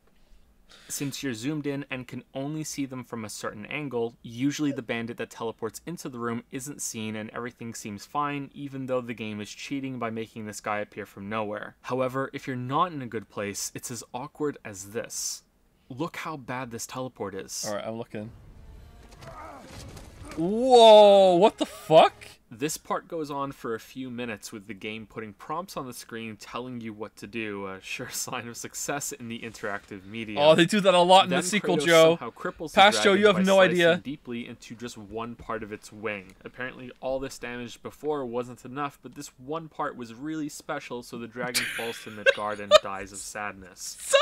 Kratos, now even luckier than before, Holy falls shit, right look at in the front of camera! Thor's temple. This next part I like because the music really kicks up as he runs with urgency into the Bifrost room. But then the game once again breaks its own rules by making the tree roots bridge appear in the middle of being activated and turning. Yeah, and the reason why you'll not notice allowed. this is because you have to sit around and wait for it to appear every single time you use the Bifrost room. I don't even understand why this inconsistency was necessary when they could have had Kratos jump over the gap and have it look even more badass, but It's a oh nitpick, well. but you know, it's Just a true. reminder that Kratos is doing this with a huge hole in his hip, by the way. Just Just, not letting it go. Just sending that out to sale. Just sending it out there. That's still a thing that happened. This clip. This is why no one likes you. Yeah. Kratos interrupts the Bifrost sequence and sends them hurtling into Helheim, which would make a great band name. I have no Nice. idea if this makes sense, but let's give the game the benefit of the doubt and say it does. It So looks cool, bitter. at least. What I don't like is how the game can't decide who is stronger, Baldur or Kratos. Sometimes Kratos effortlessly overpowers him and flings him around like a ragdoll. Other times Baldur gets the upper hand and Kratos can barely do anything. Then there are times like this when Kratos pounds his face like he's making mincemeat into a burger. Oh man. Finally, That's so the cool. terribleness comes to an end, but not without Oh, getting yeah? in one final dig. Kratos stands up, and after all of that, Oh, all the look at the running flashbacks. and fighting and struggling, delivers the most monotone, emotionless boy of the whole game. Boy? This sent me into a fit of laughter when I first played. This is meant to be a serious scene. This is not a good thing. So we're back in War. Helheim. The worst part of the game is over, but you've got another thing coming if you think the game returns to its former glory after this. In fact, what follows serves as some prime examples of the problems we've gone over so far. The way you move around the level feels forced along a path instead of actually exploring, even though the game throws this type of climbing at you at the same time. Why There's the a long bar? section 'Cause where it's you do nothing hilarious. but wait while Baldur talks to a ghost and you have to listen. It even stops you at certain points along the way and you can't progress. This is where you learn that Freya is Baldur's mother, and there's a good detail here that Freya is lying to him. She could remove the invincibility curse she placed on him at any moment, but instead keeps him in the dark because she thinks she knows what's best. Just like Kratos was with Atreus. Fights have nothing new to introduce and are becoming repetitive. Also, the game majorly messes up by allowing the axe to now deal damage in Helheim, nullifying man. the whole reason Kratos had to get the blades earlier useless. and weakening that moment. Okay. I excuse this as an oversight, but Is that a nitpick? Or are we all on board that that's kind of like, what the hell, man? Like, come on. Like, yeah, like, think it's important? Yeah. He hates the game, by the way. Damn, he hates the game. He hates it. 9 out of 10. What does he think about a 5 out of 10? Oh, man, he hates the game. I think that might be charitable. The long section on the flying boat is the same concept forgot as about the rising boat platform we part. saw earlier, but on a larger scale. You also have more control by keeping the flames alight. This part is okay, it goes on for a bit too long, but shows the flaws of the game's limited movement system again. This could have been a ship you run and jump and swing with your chains all over in defense of it. Yeah. Instead, it's a flat plane, and even when a chunk of the deck is torn In Ragnarok, away, it there's would have no been. jump button to interact with details in the terrain like this. It's really disappointing. Another problem similar to this that I haven't brought up yet is that you cannot interact with most things while enemies are around. So any chests, doors, or in this case, the harpoons that are pulling...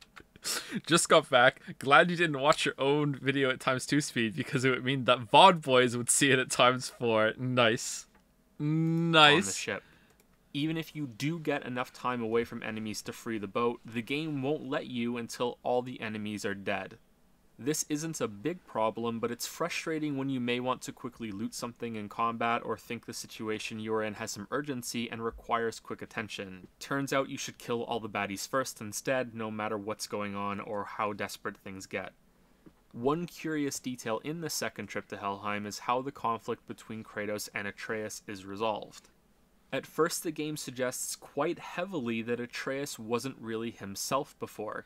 Yeah. He's shown a vision and I still don't get this, startled, man. saying, that wasn't me. I couldn't have So done many that. people have tried to explain this to me. This That led it's, me to think that they were setting up some sort of new... that he's just saying that, you know, he's doubting himself. He doesn't want to be that. It's still, I don't buy it. I'm sorry. I think like maybe like Sif was talking about Odin as going to be the new one in Ragnarok too. Like I don't understand this at all. new sickness in Atreus that was controlling him in some way, or the old one has mutated into this new thing that makes him kind of evil, or kind of like the old Kratos.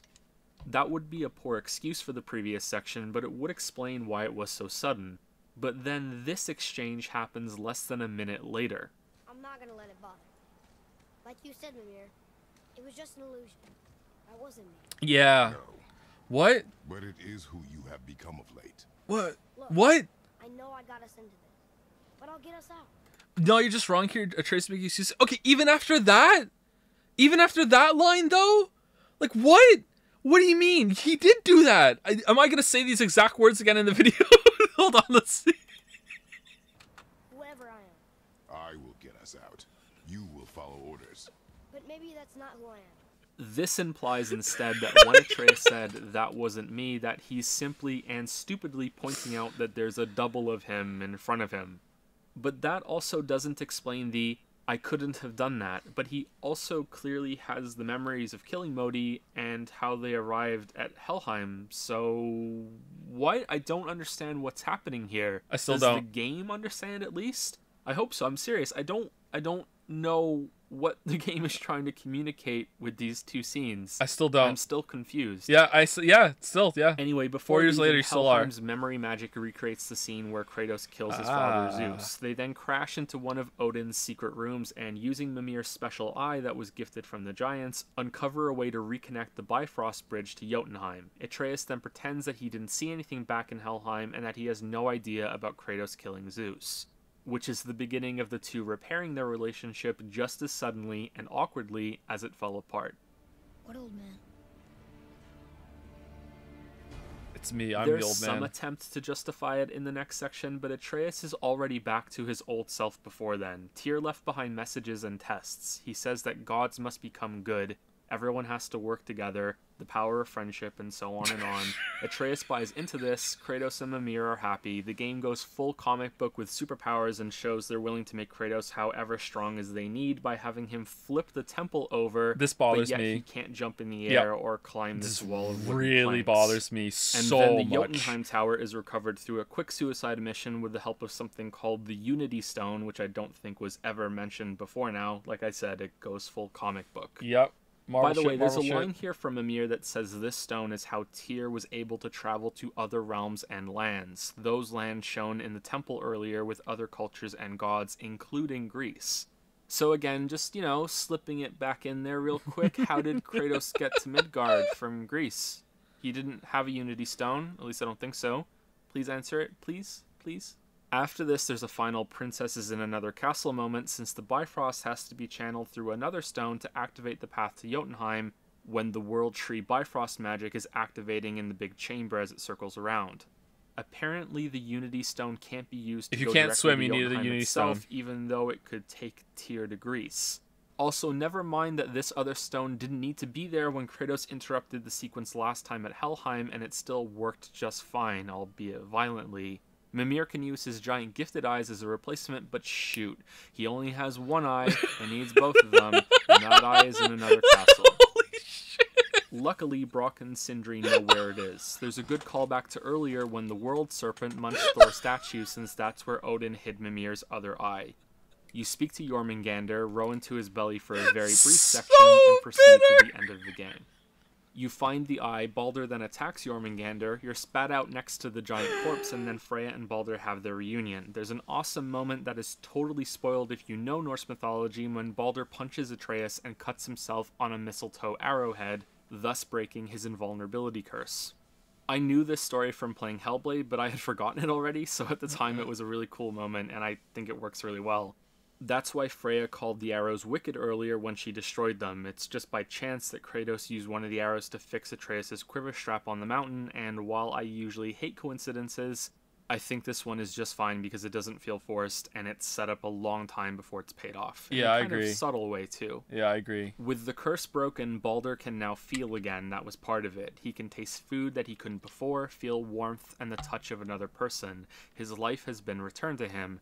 Naturally, instead of fucking off and enjoying the pleasures of the world that have been denied to him and thanking Kratos and Atreus, he goes full Grey Fox, hurt me more, and tries to kill them. Meanwhile, I'm wondering how the fuck he got out of Helheim when we had to fly a magical makeshift airship to get out. In Norse mythology, there's a big ordeal in trying to He get just Baldur walks out out of of the hell, but water in like this the game, he Terminator.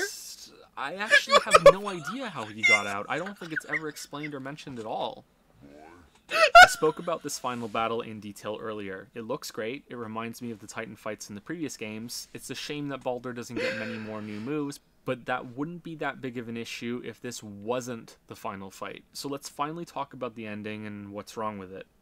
First, let me acknowledge that the conclusion to Baldur's story is good. Kratos allows him to live, which is something he would have never done before. Then Baldur forces his hand and Kratos has to choose between killing him or letting Freya die. He chooses to break Baldur's neck and Freya takes it really well. I will parade your cold body from every corner of every realm and feed your soul to the vilest filth in hell. Kratos sees this as breaking the cycle of gods killing their parents, of gods killing their own family. Kratos comes from the outside and interferes with that, and sees it as a choice of letting the better god live on to hopefully do some good. Freya then demands that Kratos be honest about the monster that he is to his son, which Kratos finally does. He explains that he has done horrible things and that Atreus and he must break that dark legacy. They was will a locked be door at different. one point, they boy. must be different. I needed to open it. Is not who you be. There's an odd line here that I hope gains some new meaning in the next game. Kratos says they should finish the journey while he still has strength. I don't have anything else to say about it, I just think it's a bit weird and I wanted to point it out. Yeah, that went nowhere. Also, Okay. for any of you wondering why Freya doesn't revive Baldur the same way she revived Mimir, it's explained if you go to the cave below her house after beating the game. Mimir says that he may be technically alive, but it's not the same as really living. While I am happy the game addresses it, I don't buy this explanation. She cursed him into a life of feeling nothing just to keep him from death. Mimir, even as a severed head, seems to be happier than that, and he's still himself. He can still talk and enjoy some amount of life. But then maybe he's just ecstatic to be off the damn tree. Still, I think Freya would risk bringing Baldur back to life with the same spell. Yeah. Arriving at Jotunheim is a beautiful sequence. There are a few final revelations here that can cause some earlier details to take on new meanings and lay the groundwork for the next game. Faye was a giant, and this journey was foretold from the beginning, and also somewhat orchestrated from the start. It's the rare prophecy What about story the that four souls? works Oh because yeah, the why can't prophecy she was go get the never soul brought up fragments until like after Brock? the story ran its course. Maybe that's a dwarf only meaning thing. that the prophecy itself was never used as a lazy excuse to move the story Oh, along. that aged well. Yeah. Kratos is shown to die soon, Yeah. which Prophecy never used an excuse to move the story. Yeah. Okay, cool. is something Atreus doesn't see, and we also find out that Atreus Man, isn't really the bitterness is Atreus. coming back to me. He's Loki. That's the name Faye originally wanted to call him, and Kratos changed her mind, which makes me wonder how set in stone that prophecy really is if something that big was changed. Faye has been a guiding hand this whole time, which makes her a more active agent than you originally thought. Her ashes are scattered. We see how the bond between these two has deepened since Kratos calls Atreus son for the first time instead of boy, and he finally tells a good story as they walk back.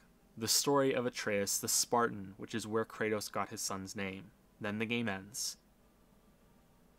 What a load of shit. I'm kidding. Well, I'm half kidding. The problem I have isn't with this scene. In fact, I think it's a wonderful ending to this contained personal story of Kratos and Atreus. It's what happens afterward. Spat out that's my upsetting. water! If you return to your cabin, Kratos dumps Mimir's head on the floor and then goes to sleep. Years later shows Why up, am I which so doesn't make sense angry? at first since Atreus is still the same size, but it turns out this is a dream/vision that Atreus is having. Thor has come to town and is ready to rumble, just like Baldur before him. You see him flash Mjolnir, and then the game ends for real.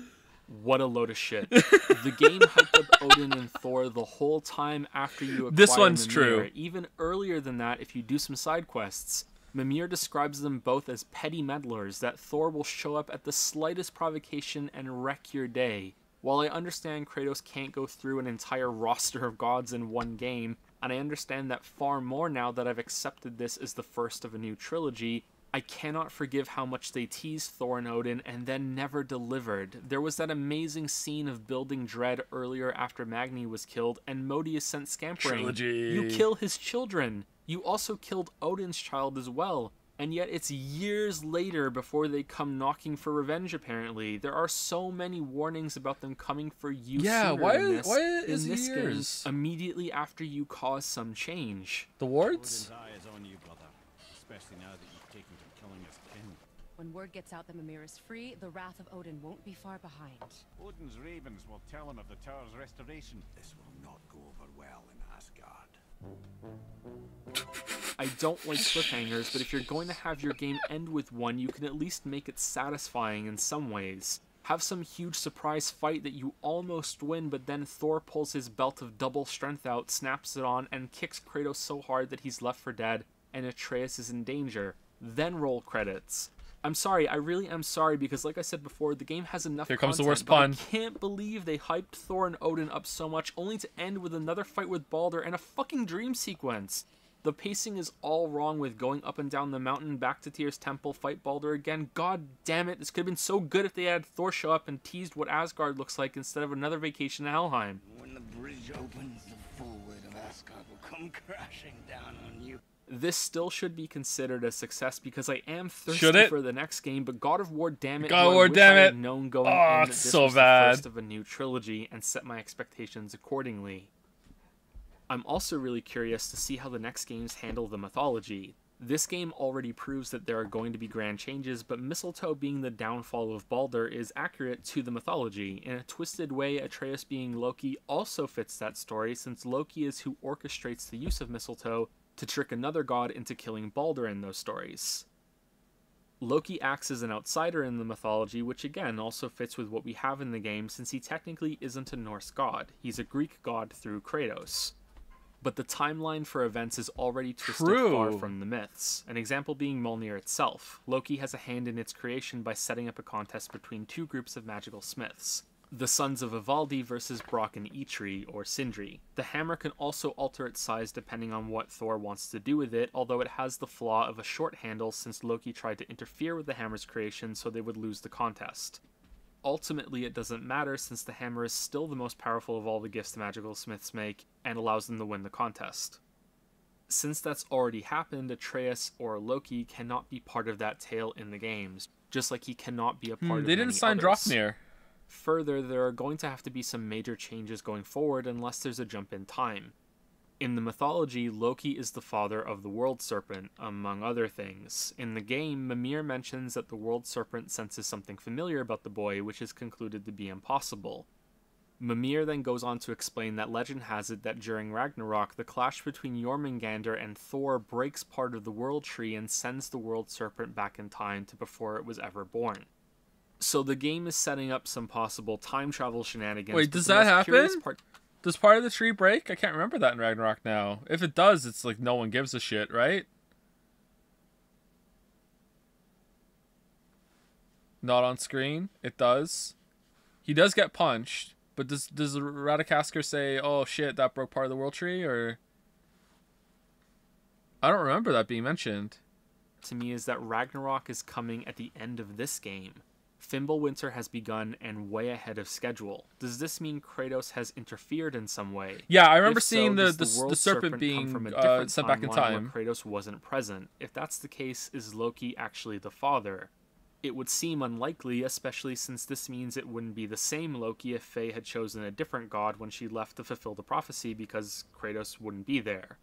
Does Jormungandr grow bigger each time it's sent back to the past during Ragnarok? Nope. I also worry about what will ultimately happen to Atreus in the games. Loki does not have a pleasant end in the mythology, at least not in Neil Gaiman's version, which I'm told is quite faithful. To be clear, I'm not expecting the games to follow the myths. In fact, I hope they take as many liberties with them as they possibly can while remaining internally consistent with their own alterations. Yeah, they kind of A did big that. change that's happened already is that Magni and Modi are dead. In the myths, they're two of the rare few that survive Ragnarok. It's clear that Kratos is not the only source of the deviations from the mythology, since Loki should have already been born and present for much of what's already transpired. Even so, I expect some sort of separation to be inflicted on Kratos and Atreus in the next game, and for Kratos to miss many years of his son's life. What I hope is that this that isn't didn't happen. used to cause a new rift between the two of them so that they will bicker and fight more and more, with this same plot being reused over another game or even two. So that kind of did happen, but I think they pulled it off. So there was a rift between them, but it did work. I think it didn't just retread the same ground. I think that it made sense. It was like a new conflict instead of the new one being rehashed. So that I think was done well. first game was enough and they end at a point of great understanding with each other. I am certain there will be more disagreements and things they can learn from each other, but I hope the big Kratos has to raise Atreus in a way that doesn't result in Atreus killing him is resolved permanently. Or maybe Kratos will die and Atreus will be the new player character. That would be a permanent resolution. Uh-oh. Who knows, maybe they can do a good job with it. Maybe it's already planned out. At the very least, I hope the writers aren't in meetings right now talking, okay guys, so what happens next, because I have no idea.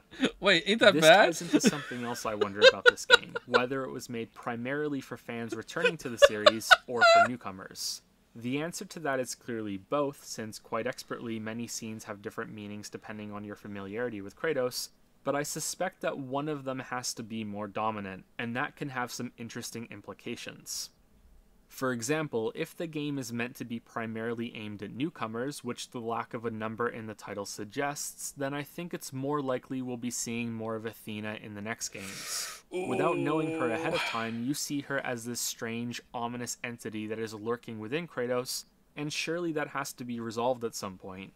Whereas if the game is primarily for returning fans, this could be just a callback that strengthens the return to the rusty blades Kratos has been hiding, although I hope not. What a good scene though, damn, it still gets me.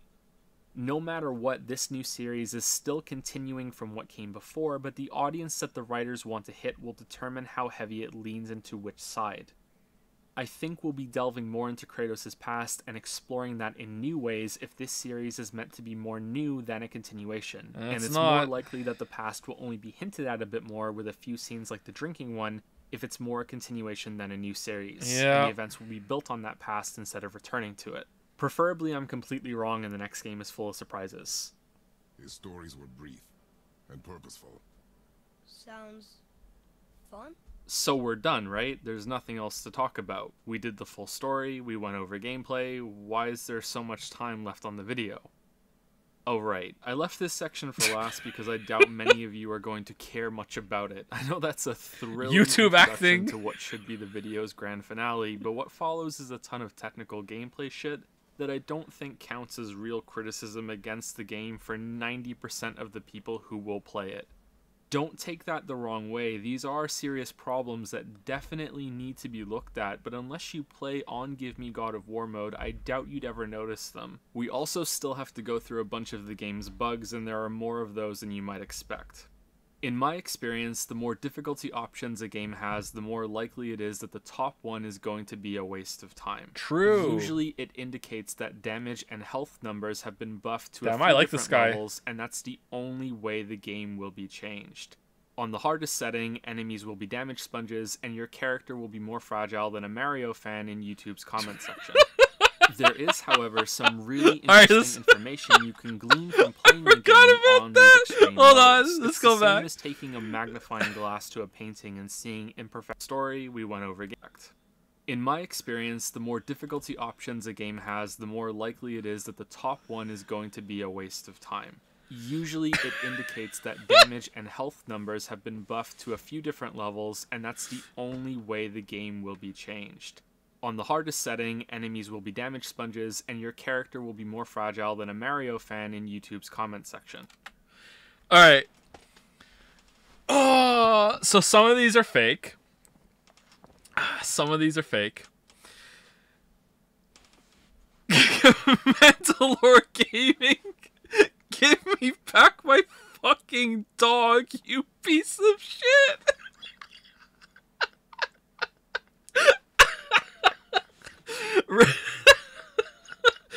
Turbo Drive is a terrible movie. I had that talk with before. Racific says I'm commenting on this video 7 months later because that was his shtick with titling his videos.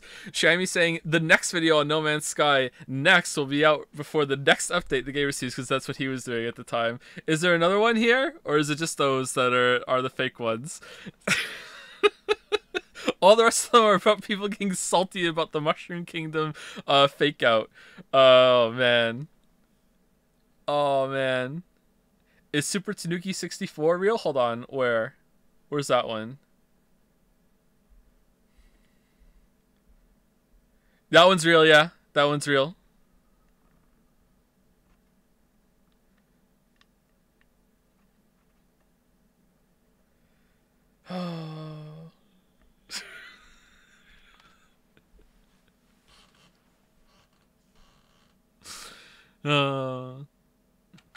There is, however, some really interesting information you can glean from playing a game on these extreme modes. It's the same as taking a magnifying glass to a painting and seeing imperfections you can't notice at a normal view. This is way too nitpicky. I regret putting that. Dark Neo can also get to this point by playing without leveling. I really regret putting the pointing out the world serpent thing. I shouldn't have done that.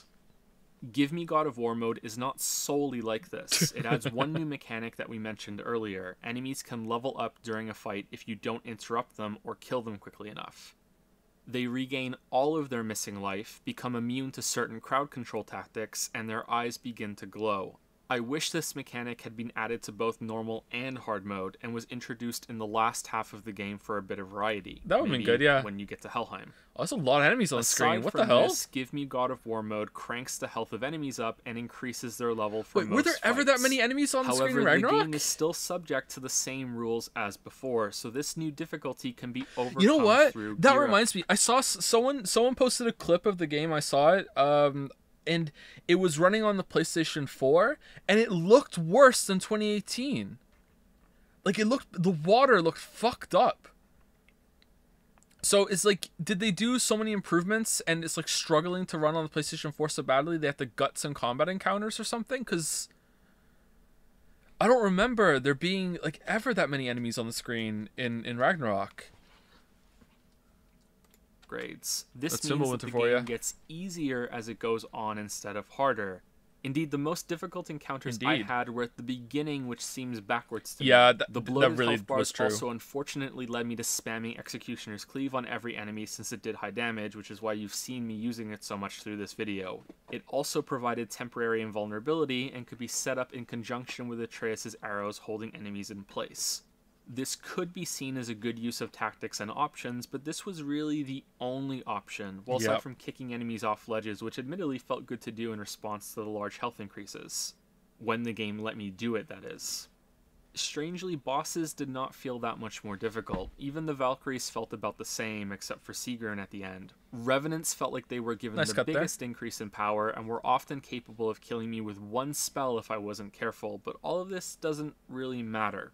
It's not that interesting and wouldn't be worth a section in this video. Hard mode increases health and damage. Holy shit, call the papers. Give Me God of War accidentally reveals that the game's combat isn't put together very well. This is separate from inputs and options. We already went into too much detail on that. What I'm talking about here is on the technical side. Attacks don't always work. Enemies don't always obey the rules. And many hitboxes are tied to the wrong area code. The reason that this setting makes this apparent is that when numbers are tuned this tightly, you really notice when something is a mistake on your part. This is one of the best pieces of advice I can give anyone who wants to make videos like I do. If you want to make videos like I do in terms of pulling game systems apart, especially when it comes to stuff like fairness and the like, play on whatever the hardest mode is that will make you die the fastest. Because it's really easy to ignore something that's a little off if it only does a little bit of chip damage to you or whatever. Who gives a shit? But if it does so much damage to you that every hit really matters, you will notice so much more if something is wrong. For example, if something weird happens in combat that results in you taking a bit of damage or the enemy getting away from you, it doesn't matter much if you carry on and win a few seconds later. But if that weirdness results in you dying and having to restart, or the enemy at least I'm consistent. damage and prolonging the fight for another minute, then it's impossible to ignore. This is what I meant a moment ago when I said most people won't care. These problems are present in the lower difficulties, but you probably won't notice them enough for it to get your gears turning. At least that's how it worked for me. You may think that this is a waste of time since it doesn't apply to much of the game's audience, but I don't think that's true. If these problems are not addressed going forward, a change in balancing or major updates to how combat works in the next game may bring them to the forefront of the experience. Also, once these cracks begin to be visible, you can't help but notice a buildup of other issues as well. It's why I always ramble on about how just little problems shouldn't receive just little attention. Once the standard has been set that many things were missed, you begin to question more and more. This is An very example true. that I found of this while making this video is that some animations don't really hold up that well when you look at them frame by frame. Yeah, there's some weirdness going on with them. This isn't criticism though, it's just kind of just weirdness I noticed. But Like, let's begin with who's the gonna biggest care problem. if you How don't the slow game down? often ignores staggers and stuns. This is also a good one to start with because it supports the idea that lower difficulties won't have a chance to see this issue since enemies die so quickly that it isn't relevant. A Valkyrie is the best example to demonstrate this. Any Valkyrie. Ooh, at the beginning of the that was fight, hard it to makes render. sense to dump all of your runic attacks in a row so that you slam the boss with a lot of damage and have all runic abilities on cooldown together, so that you can use them again. This should be in a whole different video. Welcome back, Sony bro. I missed you. I say before you get into this section, if you don't care to skip it. Really clearly. I specifically requested it. As soon as possible. Same for firing all of Atreus' arrows and his magic spell. You will likely notice when doing this that sometimes the Valkyrie is locked down for the duration of all of your abilities and cannot attack you until you're done. Yep. Then, on the next attempt, the Valkyrie will somehow break out of your combo and attack you while you're in the middle of your next runic attack. Even if your next attack lands, the Valkyrie will not be stunned and complete her attack against you. Why is this happening? Why does it only work sometimes even though you're doing the same thing? Some of you watching may be saying hyper armor when an enemy goes immune to being staggered for the duration of an attack animation. But that doesn't make sense for two reasons. Either hyper armor would trigger during certain attacks that have the hyper armor buff, or they gain hyper armor after receiving a certain amount of damage. If it was the latter, then the Valkyrie should gain it at the same point during this runic attack onslaught at the beginning of the fight every single time. This isn't the case, and if it was the former, we should see the same attacks being the ones that caused the combo to be interrupted, but this isn't the case either. In fact, I'm showing footage right now of myself using the same runic ability against the same attack that this Valkyrie is doing. Sometimes it interrupts her, sometimes it doesn't. Oddly, it seems to have more success if it's in the middle of her attack animation instead of at the beginning, but even that's not consistent. Others among you may be saying that it's a random chance for the Valkyrie to gain hyper armor. I would respond by saying that this is an indefensible design decision since it means combat is no longer consistent. Staggers are a tool you're meant to use, and having a dice roll determine whether or not it acts normally is a huge flaw. Imagine if damage was the same way. However, I don't think it is random because staggering works properly far more often than it doesn't. My rough estimate, which is admittedly flawed, is that the success rate is above 90% for attacks with staggers. That's code for I didn't want to test it fights, anymore. Which have a much lower rate. This could still be random chance, of course, but that doesn't seem right, especially when you consider the following examples. When an enemy is powering up, an arrow from Atreus can interrupt them and cancel that transformation. It's the same as the technique I explained earlier about setting the enemy up for an executioner's cleave. I believe the game even has a hint about using Atreus' arrows in this way to prevent the transformation, but I couldn't find it in my footage, so I might be wrong. You might want to disregard that. Sometimes this doesn't work, but it never fails just once. If the arrow isn't staggering, the next one won't either, and the next one after that. This can also be seen on enemies that are doing normal attacks and aren't ready to power up yet. Usually they get staggered, sometimes they just shrug it off and ignore it. So weird. Kratos' attacks can be ignored in the same way. For normal attacks, this makes sense. If every normal attack could keep an enemy staggered, then they'd never be able to fight back. But runic attacks are the smoking gun here. I went to the trouble of gathering as many examples as I could because I anticipate some people will need this proven without any doubt in order to accept it. Yeah, they so won't. I was very happy when this happened to me. Oh yeah, this one! Boom!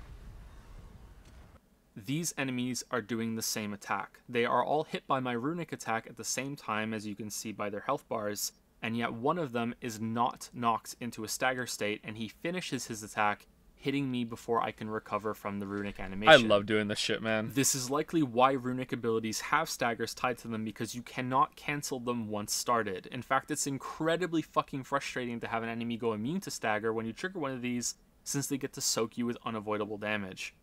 Also, the one that wasn't staggered in this example was earlier in his attack animation than the other. Just in case any of you think this was a one-off, I managed to see this exact same thing happen a second time later.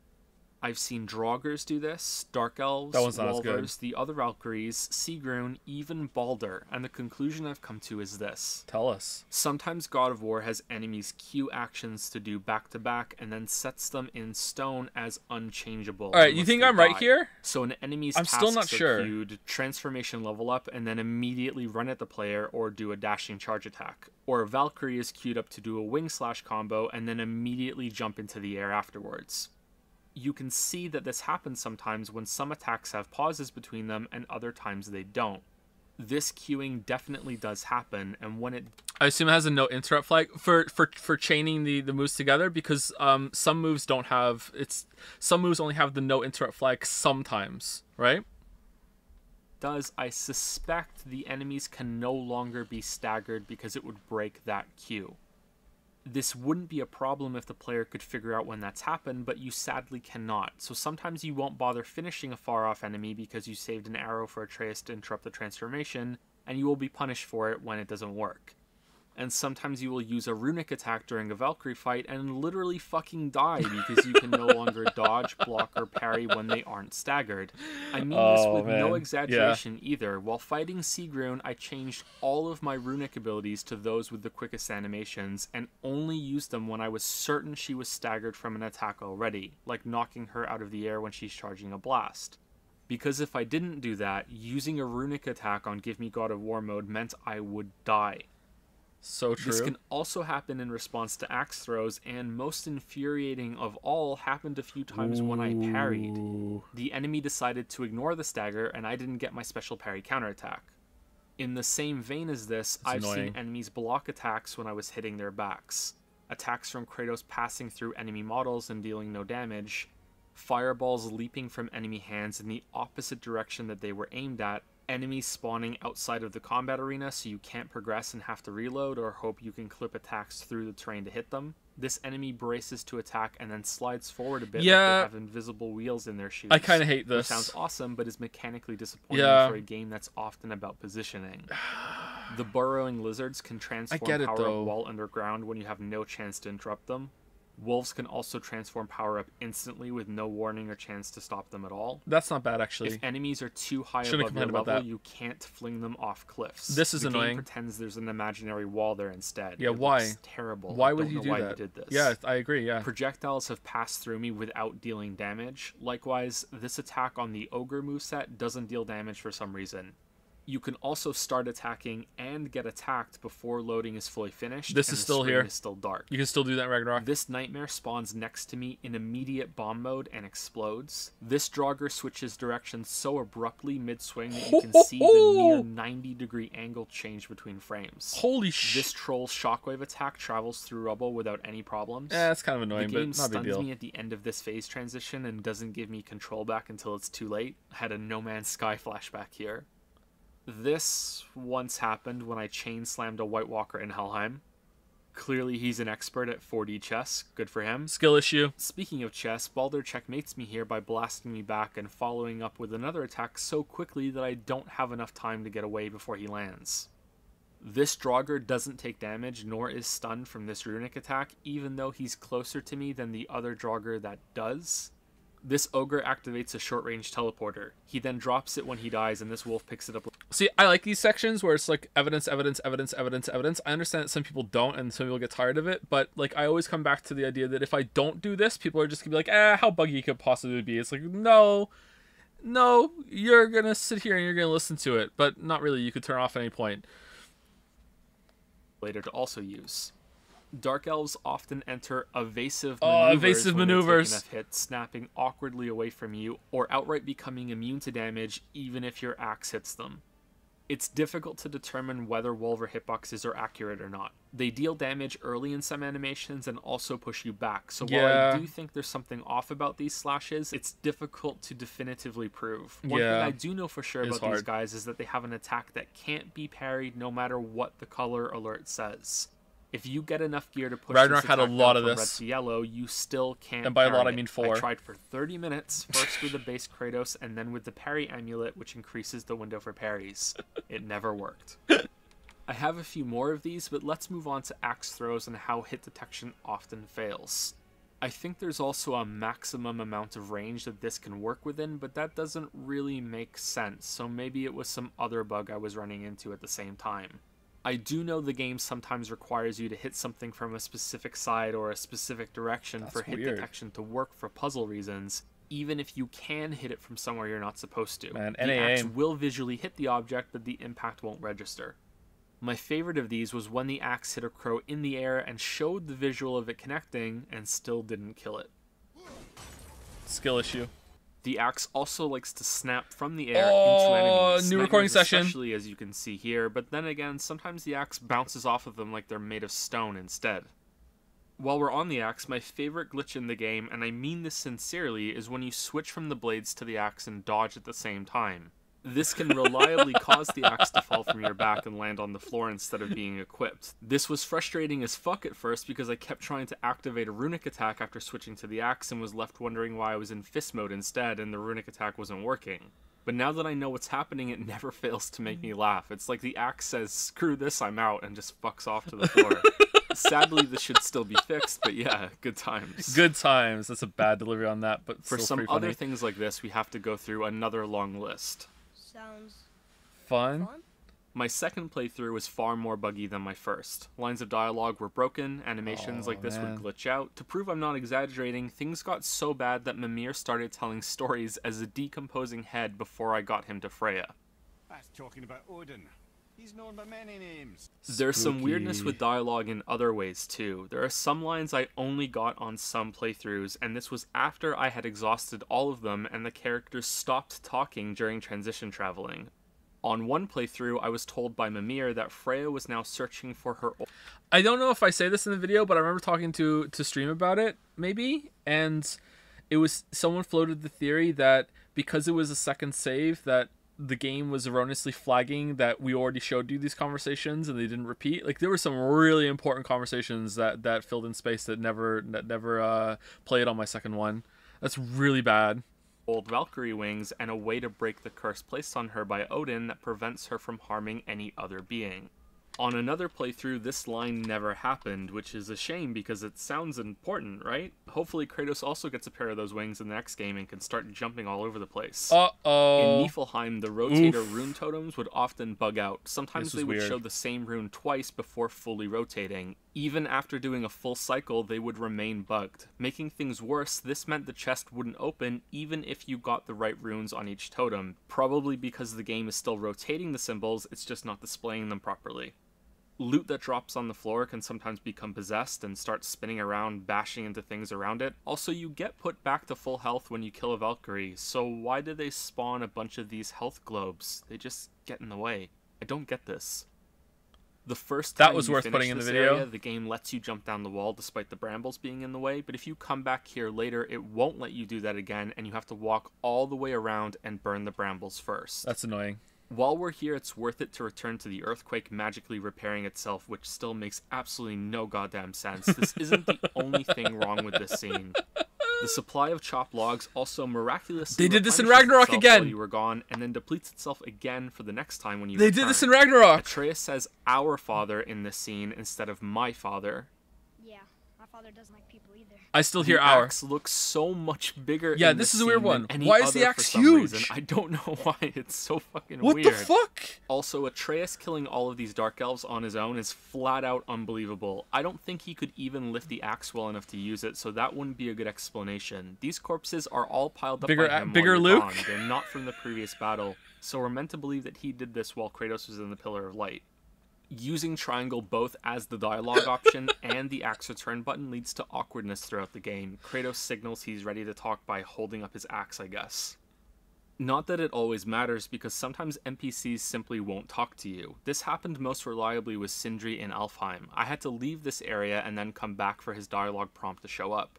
This is pretty bad considering at this point you should be wondering how the fuck he got to this realm and the game won't let you speak to him. Oh yeah, and that's why I included it. Since okay. you could run into this bug on your first playthrough and not realize it. You'd Yeah. think NPCs just don't have anything to say. That was worth pointing out then For because a of that. few things that aren't bugs but are still questionable enough to nitpick, we have... Kratos is constantly picking up heavy things and risking Atreus' head by having him walk under it. Fixed Why in not Ragnarok. just hop over it? They're not tall, there's no need for this. Why does he set them down in the same toppled position when he's done, which means he has to pick it up again if he comes through this area? The worst time this happens is in the scene when they're trailing the boar. They're meant to be quiet, yet he picks up this pillar and slams it down, only to move forward and then begin whispering directly afterward. That probably wasn't If you watched the streams, you must have been expecting these 2 points. Yeah, you must have been. In the mountain, they follow a trail of corpses that Kratos explains are victims of many traps in the area. Then, when they reach the end of the bodies, instead of being careful, since this should be where the still armed traps are because there are no more bodies that set them off, he punches his way through some planks of wood without any caution whatsoever. Having to use elven bow magic to get across this pit is insane. Freya even says she has limited charges of it, and she can't even get to that realm anymore. We could have easily swam across this, or carried the boat to get to the other side, or jumped down the ledge from above. Atreus even goes on the barrier and sits on it, so he could have shimmied across just like Kratos could have on the same thing. I was so upset, After the water is lowered again, it makes even less sense because the pit is so low that Kratos could easily hop down and climb back up again. But the game still makes you shoot the crystal on the other side.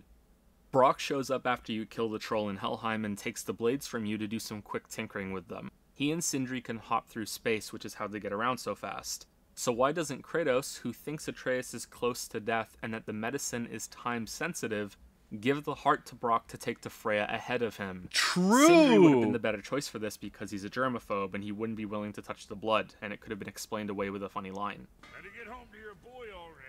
It's odd to me that Kratos visibly regenerates during the fight with Baldur and then never does it again.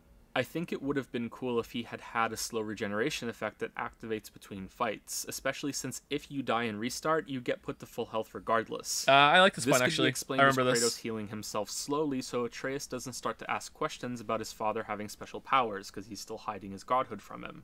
Then, after Kratos admits what he is, he could regenerate the quick way after every fight from then on. A little bit of gameplay and story mixing there. Yeah, that would be good. Kratos refuses to blow the world serpent's horn when you first find it and tells the boy it's because they can't predict what will happen. He should be more cautious. Meanwhile, just a moment ago, he threw his dead wife's precious heirloom axe into the lake on a fucking whim and almost lost it. Finally, and perhaps most hilariously, are the oddities with the button prompt moments in some scenes. Sometimes these kill you if you don't react in time, but most of the time, they don't. The game just waits. So Baldur will hang out here forever while you do nothing, so will the Dark Elves. Worst of all is in the final fight when Kratos and Atreus keep getting pummeled by Baldur if you don't hit the QuickTime event prompts. It just loops forever and ever at every stage of the prompt. Atreus just keeps getting pelted away over and over and over again. I'm laughing a lot in this video, what the hell? Sorry. Which means that we're finally done. Right, again, this is the video that never ends, sorry. Sigrun is a really not cool even the boss longest with video lots to anymore. think about. She's challenging and engaging to fight, yet stands as the epitome of the reactive combat system. You respond to her telegraphs, sometimes a few in a row, and then get a chance to unload damage with the simple inputs that you have. Then you react to the next telegraph and do it again. The fun is in making sure you're prepared to respond to each attack she cycles through. For me and many others, this really is fun. It's a test to recognize a telegraph and input the correct counter, but it also shows that the well has run dry. Unless many different types of responses are added in the next game, I don't see another fight ever being better than this without coming dangerously close to tedious, with dozens... So, the addition of the spear, L plus triangle, the different shield, the shield bash... charging up the shields for shield bashing with different chaining perfect parries, actually committing to a system where you have like chains of parries, like kind of like Sekiro's deflection system a little bit, and mixing them all together with much more variety, did manage to make some bosses better than Sigrun. Some of the Berserker fights were better, the other Valkyrie Queen was probably better, and the Berserker King was probably better. They added enough to it. However, I still think they could have done much better, like with something like a jump button, you know, in that area. It doesn't have to be a jump button, but something like a jump button. So they did manage to pull it off, and with the different reactions with shield bashing specifically. But I would say the same thing now about Ragnarok. You know, the wells run dry. You need to add something more now for the next game for it to be the same way. So they wrung it out pretty well, I think. it was enough for me to enjoy it, and it stayed true to the roots of the first game, so I guess it could be seen as a great success, but like, there was a couple of bullshit, some instances of bullshit to get there with some of the group fights with the berserkers. A jump button would look dumb. Not really, but again, it doesn't have to be a jump button. It doesn't have to be. Yeah, anyway. Of different telegraphs match to only a handful of your responses. Block, dodge, parry, axe throw. At the point that so many different actions have been added to build this system, it makes far more sense to use these to go more in depth on the player's options for controlling more of the fight in an active way instead. Essentially, I'm saying that Sigrun is both the peak of God of War's combat system and the final nail in the coffin. True! Without an increase in mobility options, every boss fight can only be a reskin remix of Sigrun from here on out. Yep. You can already see this happening with similarities within this game. Sigrun's jump into the air, Baldur does it too, an attack that causes an enemy to go airborne and requires a dodge or an axe throw. Magni and Modi do that too. A channeled beam attack that you need to block, fast dashes that you need to dodge. I think you get it. It's easy to arrive at this conclusion because Sigrun is a boss you fight 9 times. Her moveset has been shattered with a hammer and placed in pieces throughout the game. Each Valkyrie, while being their own entity in terms of story and lore, is a facet of Sigrun in terms of gameplay. Aside from 1 or 2 abilities, Sigrun has every attack that every other Valkyrie has rolled into one. Every fight against the Valkyrie so far has been training you to fight her. I don't say this often, but I think Sigrun is probably too hard because of how many attacks she has at her disposal. Not true. Get good. Normal, so maybe she's more balanced there, but unless normal mode provides more health crystals during the fight, I have my doubts. Every other boss in this game has generous checkpoints. This was something that bothered me initially, but then I accepted that it allowed each phase to be longer. Maybe some sort of Fury-style life system could have worked to balance this, but the current way it works is also acceptable. Sigrun and the other Valkyries do not have this safety net. Remember something mad about the comparison? No one gives a shit about your indie game Fury, Joe. This is AAA, Sony, shut the fuck up. Then they shouldn't take too many hits to kill. Sigrun, on the other hand, has a ton of health. She really does, On Give Me God of War, it felt like I was fighting the combined health pools of every other Valkyrie as well as their attacks. Hard wasn't too different from this, so I have to assume that normal mode is also a demanding fight. You must learn all of her moves and execute them near flawlessly. This is likely too much for many players when compared to the rest of the game, however, I really appreciate that there was no compromise here. Players can't fight her without getting through all of those other Valkyries first, so not only are they being trained by those fights, they're also proving their commitment to get through it. The challenge of the Sigrun boss fight itself is the reward for that, more so than the fun axe upgrade that she drops after you beat her. Yeah, very true. Making Content boss is true fights reward this in games. much of an ordeal is something that I really enjoy, but of course not every fight can have 8 levels of training spread throughout the whole game for you to find. It's a shame that Give Me God of War mode couldn't have added more mechanics and brought fights closer to this, instead of just adding more health and damage. The power-up change was a first good step. It's a shame that that was the only one that was taken. However, the Valkyries are also, unfortunately, another source to show how refinement is missing from God of War's combat system. Hitbox errors, inconsistencies, and more than one design decision that can only be described as dumb. I'm sorry that's so blunt, but I can't think of a better way to say it. The Valkyrie... That's what you're sorry about? That's the part you're apologizing for. That you call the mechanic dumb. That's the part that gets an I'm sorry. Not the shit from earlier. Okay. Alright. Wall Run has a move that causes her to surge forward to your position and then execute an attack. This can either be a quick stab or a wing slash. The former requires you to dodge quickly or step aside if you are far enough from her when she starts. The other requires a block, but the important thing to realize is that if you do the wrong reaction, you will get hit. The wing slash is large enough to clip you during a dodge. The wing stab is a red attack that breaks through shields. There is no difference between the dashes she does leading up to these attacks, so you have to guess which one and hope you get it right. Except there is a tell. Before she does the forward dash, she will dart to the side. If she darts to the left, she will do the wing slash. If she darts to the right, she will do the wing stab. Not only do I think this is a ridiculous way to telegraph what attack a boss is about to do, it's also inconsistent. Another way attacks are linked. Alright, I actually really strongly disagree with this now. If it's inconsistent, then I'm probably going to stay with it, but I actually really disagree. I really disagree with this now. This is the biggest disagreement in the video so far. I think it's fine. This way is with the wing shield ability. Sigrun will follow this up with the same quick forward red stab that happens so quickly you have to anticipate it coming by remembering that she does it after shielding herself. However, Sigrun, like the queen that she is, will do whatever she wants about a quarter of the time. She will dart in the wrong direction for the follow-up attack, she will also bug out and nothing personal kid teleport behind you with a stab. Yeah, the inconsistencies Sometimes are there won't bad. be Oh any wow, that's warning at really all, bad. and you have to somehow react to her moving in under 10 frames and hope that your guess of a dodge or a block is Holy correct. shit! This can be combated by keeping your distance from her so you have more time to react when she channels her inner Rapidash, but that's a poor solution. You are sacrificing uptime on dealing damage to the boss to do this, and she will still sometimes glitch out so hard that you won't be able to react even if you are far away.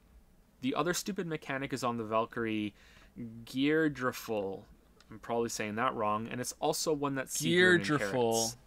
This also links to my final Give Me God this of is War kind of dumb, this criticism, one. that they removed an option from these fights. On hard mode, you could throw your axe to interrupt the Valkyries whenever they went into the air. No matter what attack they were doing, you could be rewarded for quick reflexes and throwing the axe. Aside from one ability, the Valkyries are immune to this in Give Me God of War mode, and the only reason there's an exception is because it causes a huge explosion that kills you no matter where you are, so you have to throw the axe to interrupt it. Didn't kill you though. I understand that throwing the axe didn't can kill be you, seen as though. too easy a solution for many fights, but this unquestionably makes You're the wrong. bosses less interesting because you have fewer responses. I think a better solution here would have been requiring a much faster axe throw. If you miss that timing, then they go immune. It makes the fights harder without further restricting you. Anyway, this ability that Geardriful has makes her fly into the air. Sigrun has this one too. Since you can't knock them down with the axe anymore, you have to react to it in another way. They charge a big blast of light that blinds you when it pops. After quite a while, I finally realized that you respond to this by turning away Quite a from while them is an when they're doing understatement. It took So me a while to covering figure this your out, eyes man. in a way so the blindness doesn't hit you. Right now, that may sound reasonable. First up, this isn't the only attack in the game that inflicts blindness. There are at least 2 others, and many more that have the same explosion of light visual. This is the only one that can be nullified by looking away, so it's not consistent. Secondly, if turning away solves Dude, it, this then guy loves hiding Kratos' consistency. face behind a shield should also work, but of course it doesn't. Thirdly, it's not actually Kratos that has to look away from this. It's the camera. So you can have Kratos' face staring into the Valkyrie sun all you want, but if you turn the camera away, you won't be blinded. The inverse is also true. Kratos can be looking away, but if you turn the camera back, he will still be blinded. Lastly, you cannot use the quick 180 turn ability when recalling the axe. So if you throw the axe thinking Sigrun used the ability that requires an axe throw, good luck turning Kratos around in time without the 180 turn, unless you know about the camera trick. Just for the sake of being thorough, here are all the moves Sigrun can do after flying up in the air. I think you'll agree that some are easily mistaken for others. That's a good part of the challenge, but making it so you can't turn around while the axe is flying back isn't good. Yeah, For a more that's a good general point. problem that also happens to be my biggest personal gripe in the whole game, we have to look at unlockable skills being big mistakes. While the catch the axe into an attack abilities are cool to look at, they also change how quickly you can throw the axe when it's not currently equipped. You have to have it in Kratos' hand first, not on his back.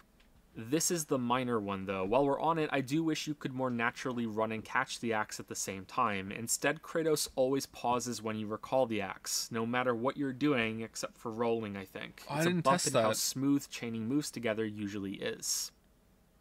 The big problem is the projectile parry. Parrying grants you a period of invulnerability. It also usually stuns yeah. whoever you parried. This was Even better, really you fucking can cancel annoying. the counterattack of a parry if you decide another Ragnarok's option way is better about superior. this. Projectile parries are different. They also grant a moment of invulnerability, but the parry animation is a lot longer and also cannot be cancelled. This means you can successfully parry a projectile and then be exposed to massive damage while Kratos is locked into completing it because the moment of invulnerability wasn't increased along with the animation time. So these channeled beam attacks that some bosses do, you raise your shield too late and parry, which should be encouraged and rewarded, Instead, you could die. Same for Baldur's ranged attacks, the volley from this Valkyrie, pretty much any ranged attack in the game really, because a ranged parry doesn't stun the enemy until it's completed, so they are free to do a follow-up that is faster than the parry animation if that's just what is randomly selected as their next move to use. This is bad because you cannot turn this skill off after taking it. It's even worse because now you have to have even better reflexes on some attacks in order to block so early that there's no chance of accidentally parrying and killing yourself. It also means the parry amulet, which increases the window that a parry can trigger in, is a liability instead of a buff. It can and will get you killed. I died to this more times than I can count. Yep. Sigrun also has some hitbox issues, both in your favor and in hers, and can break the timings on some of her attacks for some frustrating inconsistencies. This one here, when she landed from her air stabbing ambush early for no discernible reason, was particularly bad. I could go into great I don't detail understand on those these 2 with by a ton 2 of side by side examples, after since watching it took me again. a couple of hours to kill Sigrun on Give Me God of War mode, largely because of these issues, but I think that would be too indulgent on my part, he says at the end of his 3-hour video. I think I've already made my point on these problems. Oh, am I going too fast? I think it would also risk souring the tone of the video at the end. Yeah, but I am overwhelmingly positive on this game. What the fuck? The biggest reason why I went so hard on it Are you and that this video insane? became so long is that I consider it to be the most important game that will release this year. It isn't my favorite. Great video, really holds so up. far. That goes to Celeste, but God of War feels like Celeste. the first AAA game that I've played in a long time that had the attention to detail and passion of an indie game swirling inside of it. I said at the beginning that God of War is greater than the sum of its parts. What do you mean? What do you mean I hated the game? Didn't you hear at the end of the video after relentlessly criticizing it for an hour and a half when I said for 5 minutes that it's great and I really like it? What do you mean I hate the game? I don't hate the game. Did you not listen to the last 5 minutes where I said, you know, like, it's still great, don't worry about it? I do not think that showing how some of those parts are flawed diminishes the overall achievement of the game as a whole. Things can always be done better, and it's more important than ever to point that out when something is receiving universal praise, even if that praise is from yourself. Loving something means that you will want it to succeed more and more, and to improve and grow more and more. That will be true until the day comes that a perfect game is released. If that ever happens, I'll close down the channel. Oh, I'm lying. From story to gameplay to visuals and almost everything in between, God of War is a triumph. It strikes me as the first major budgeted game in a long time, perhaps ever, that flirts with pushing forward with all of the strengths of the medium. The next game in this series is now among my most anticipated releases. Oof. I hope that the developers behind this game receive the support and freedom to build on everything they've done here. Oof. I hope that in the next video, oh man, that Brock and Sindri Sindri clip from the title. Spooky.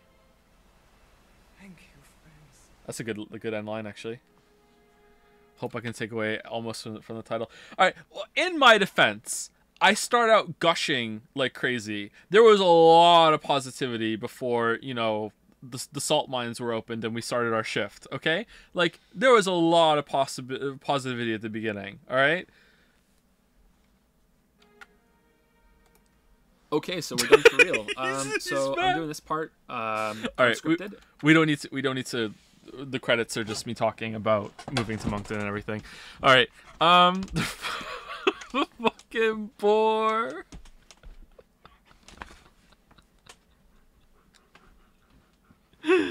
Elden Ring or Ragnarok Game of the Year? I would give it to Elden Ring, but you know, after that just roasting of a game, I feel like I owe it to Ragnarok just to make amends. Holy shit!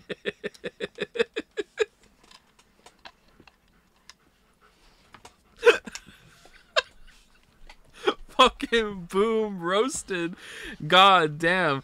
What score would you give your old video? 6 out of 10. I could have done that much better. It was all right. It was all right. Not my best work. It was thorough. It was thorough. Oh man. All right. A little. I should space out. Should have spaced out more positivity within the negativity. The problem is that the way I go through things in chronological order with the story being like a commentated playthrough almost. If there's a long stretch where it's bad, then it's gonna be pretty fucking relentless all the way through. Now I could do a bit better than that, and better than that if I like, okay, well, where's the big section of negativity? Let's, you know, sandwich some positivity about the combat or some other thing somewhere to balance it out instead of having it at the beginning. I try to make videos positive at the start unless it's like overwhelmingly negative. Even then I think I try to say some positive things at the beginning. Yeah, I don't know. I think it's fine. I think it just kind of come across as a little extreme, and I'm laughing at it because it's so salty. I'm not actually salty or mad. It's just part of the presentation. I had fun. Ragnarok is receiving overwhelming praise. We need your video. No! No! Odyssey video next? Oh my god. Odyssey video. Thing is that when you're negative, or when I'm negative, I really want to have examples. And the examples make the negative sections longer, and then it feels like you're being way more negative than you actually are, because not only are you saying, hey, I don't like this, and then going into why, and then backing up with more examples as well, you're now like overpowering the positive parts. Even though I do say why I like things, and I have examples and backing for the positive parts too, the negative parts I feel like I need to justify more, because it's like, look, if I'm going to criticize something, then I better damn well prove it, you know? Whereas if something's good, it's like, I do want to prove it, but it's not as important. I do think I was a little rude in parts of the video, though. I feel bad about that. I always try to be respectful in the videos, and I think there was a period where I kind of lost sight of that. I don't think I was disrespectful in the Elden Ring video, and I don't think I was disrespectful in the Witcher videos. I'm trying to think at what point from the videos from this one I was a little disrespectful in this video for sure. From this one onwards, what a load of shit. Well, what a load of shit was a joke setting up that like it's a soppy ending, and then I say what a load of shit to the ending being a dream sequence. Watch the ending rambling. No, you're not my dad.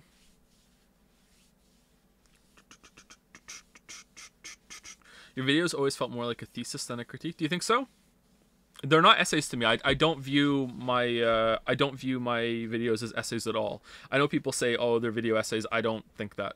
I don't think they're reviews either, unless it says review in the title. Sometimes I do. Sometimes I did reviews. I don't do them anymore.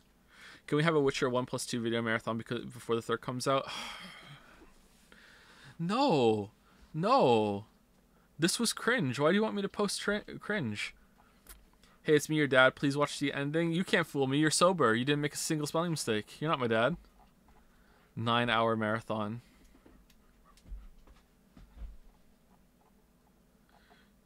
Please do more of these when streams come out. Yeah, maybe. It could be fun.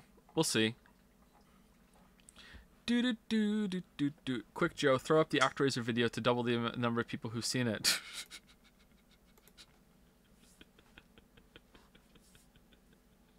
Can we read YouTube comments? What do you mean? Like on the video?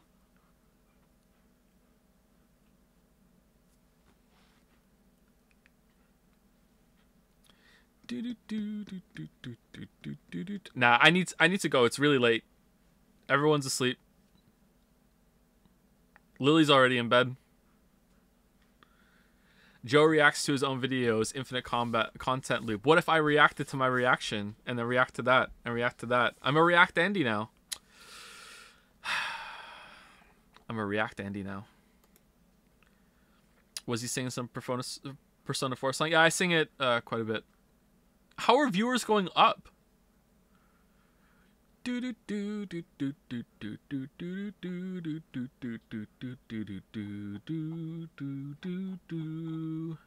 More React Joe. Who cares about sleep?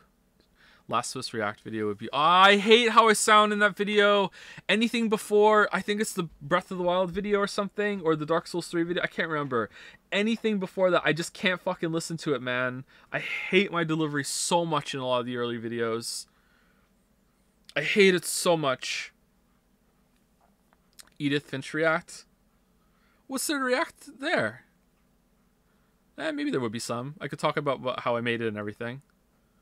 I feel like I lost steam in throughout this watch along though. I feel like I have more interesting things to say early on. I don't know. Can we rewatch the Birger cutscene? No. You say why? I don't even look for. Why do I keep reading your fucking messages? How do you have this ability? What the fuck? It's, you know what? Maybe it's because you have a short name, so like the text takes up more space, like it stands out. How the fuck?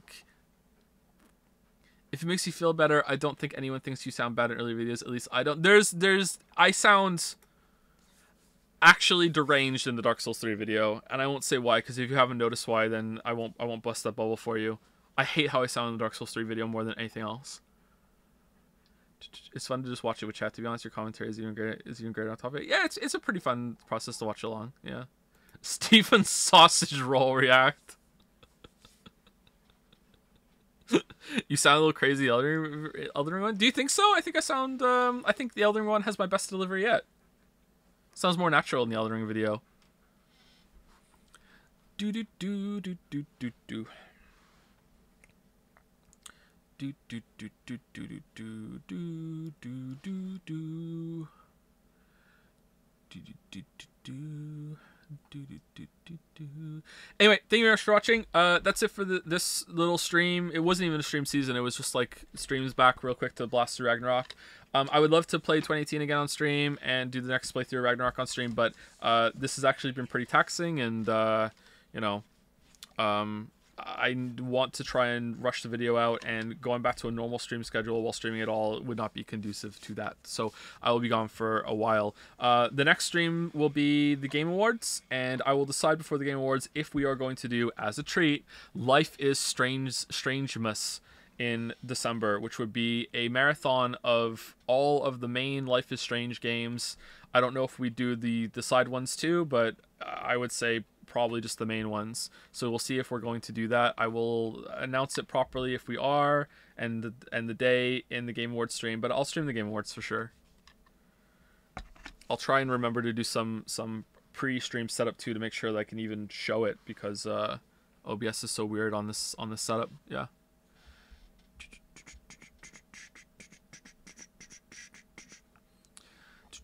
This kind of stream puts into a lot of perspective of what you look for and the kind of lenses you put on when approaching your critique game. Did it? It was kind of eye-opening to me how salty I can come across. Maybe because there's a bunch of people here like reacting. Some of you were laughing at things I didn't think that you would laugh at. So it was good to see some jokes land, some jokes didn't. Yeah. I think I've already gotten better at that, not being so fucking salty. I should try to be better about being respectful, because it's not, I don't really like the bitter critic routine, but I feel like it's an easy trap to fall into, because you hear the words coming out of your mouth about how, you know, I'm so disappointed, but I'm disappointed because I'm passionate, you know, I really love the game and that passion is coming through, and that's why I'm being harsh, you know, like, God of War, I love you, why are you making me hit you? You know, it's kind of stupid, but I can see why you fall into the trap, and by you I mean me.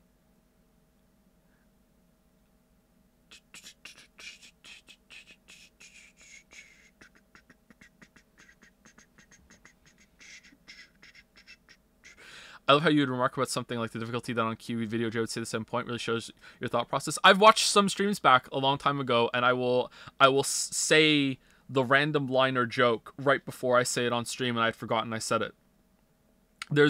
I don't know, I think everyone's brain works this way, right? Like, sometimes something will just fire off a synapse and bring something into mind, and it's like, suddenly you say some line from some movie that it made you think of or something, and you're like, I don't know why, but yeah, it'll do that.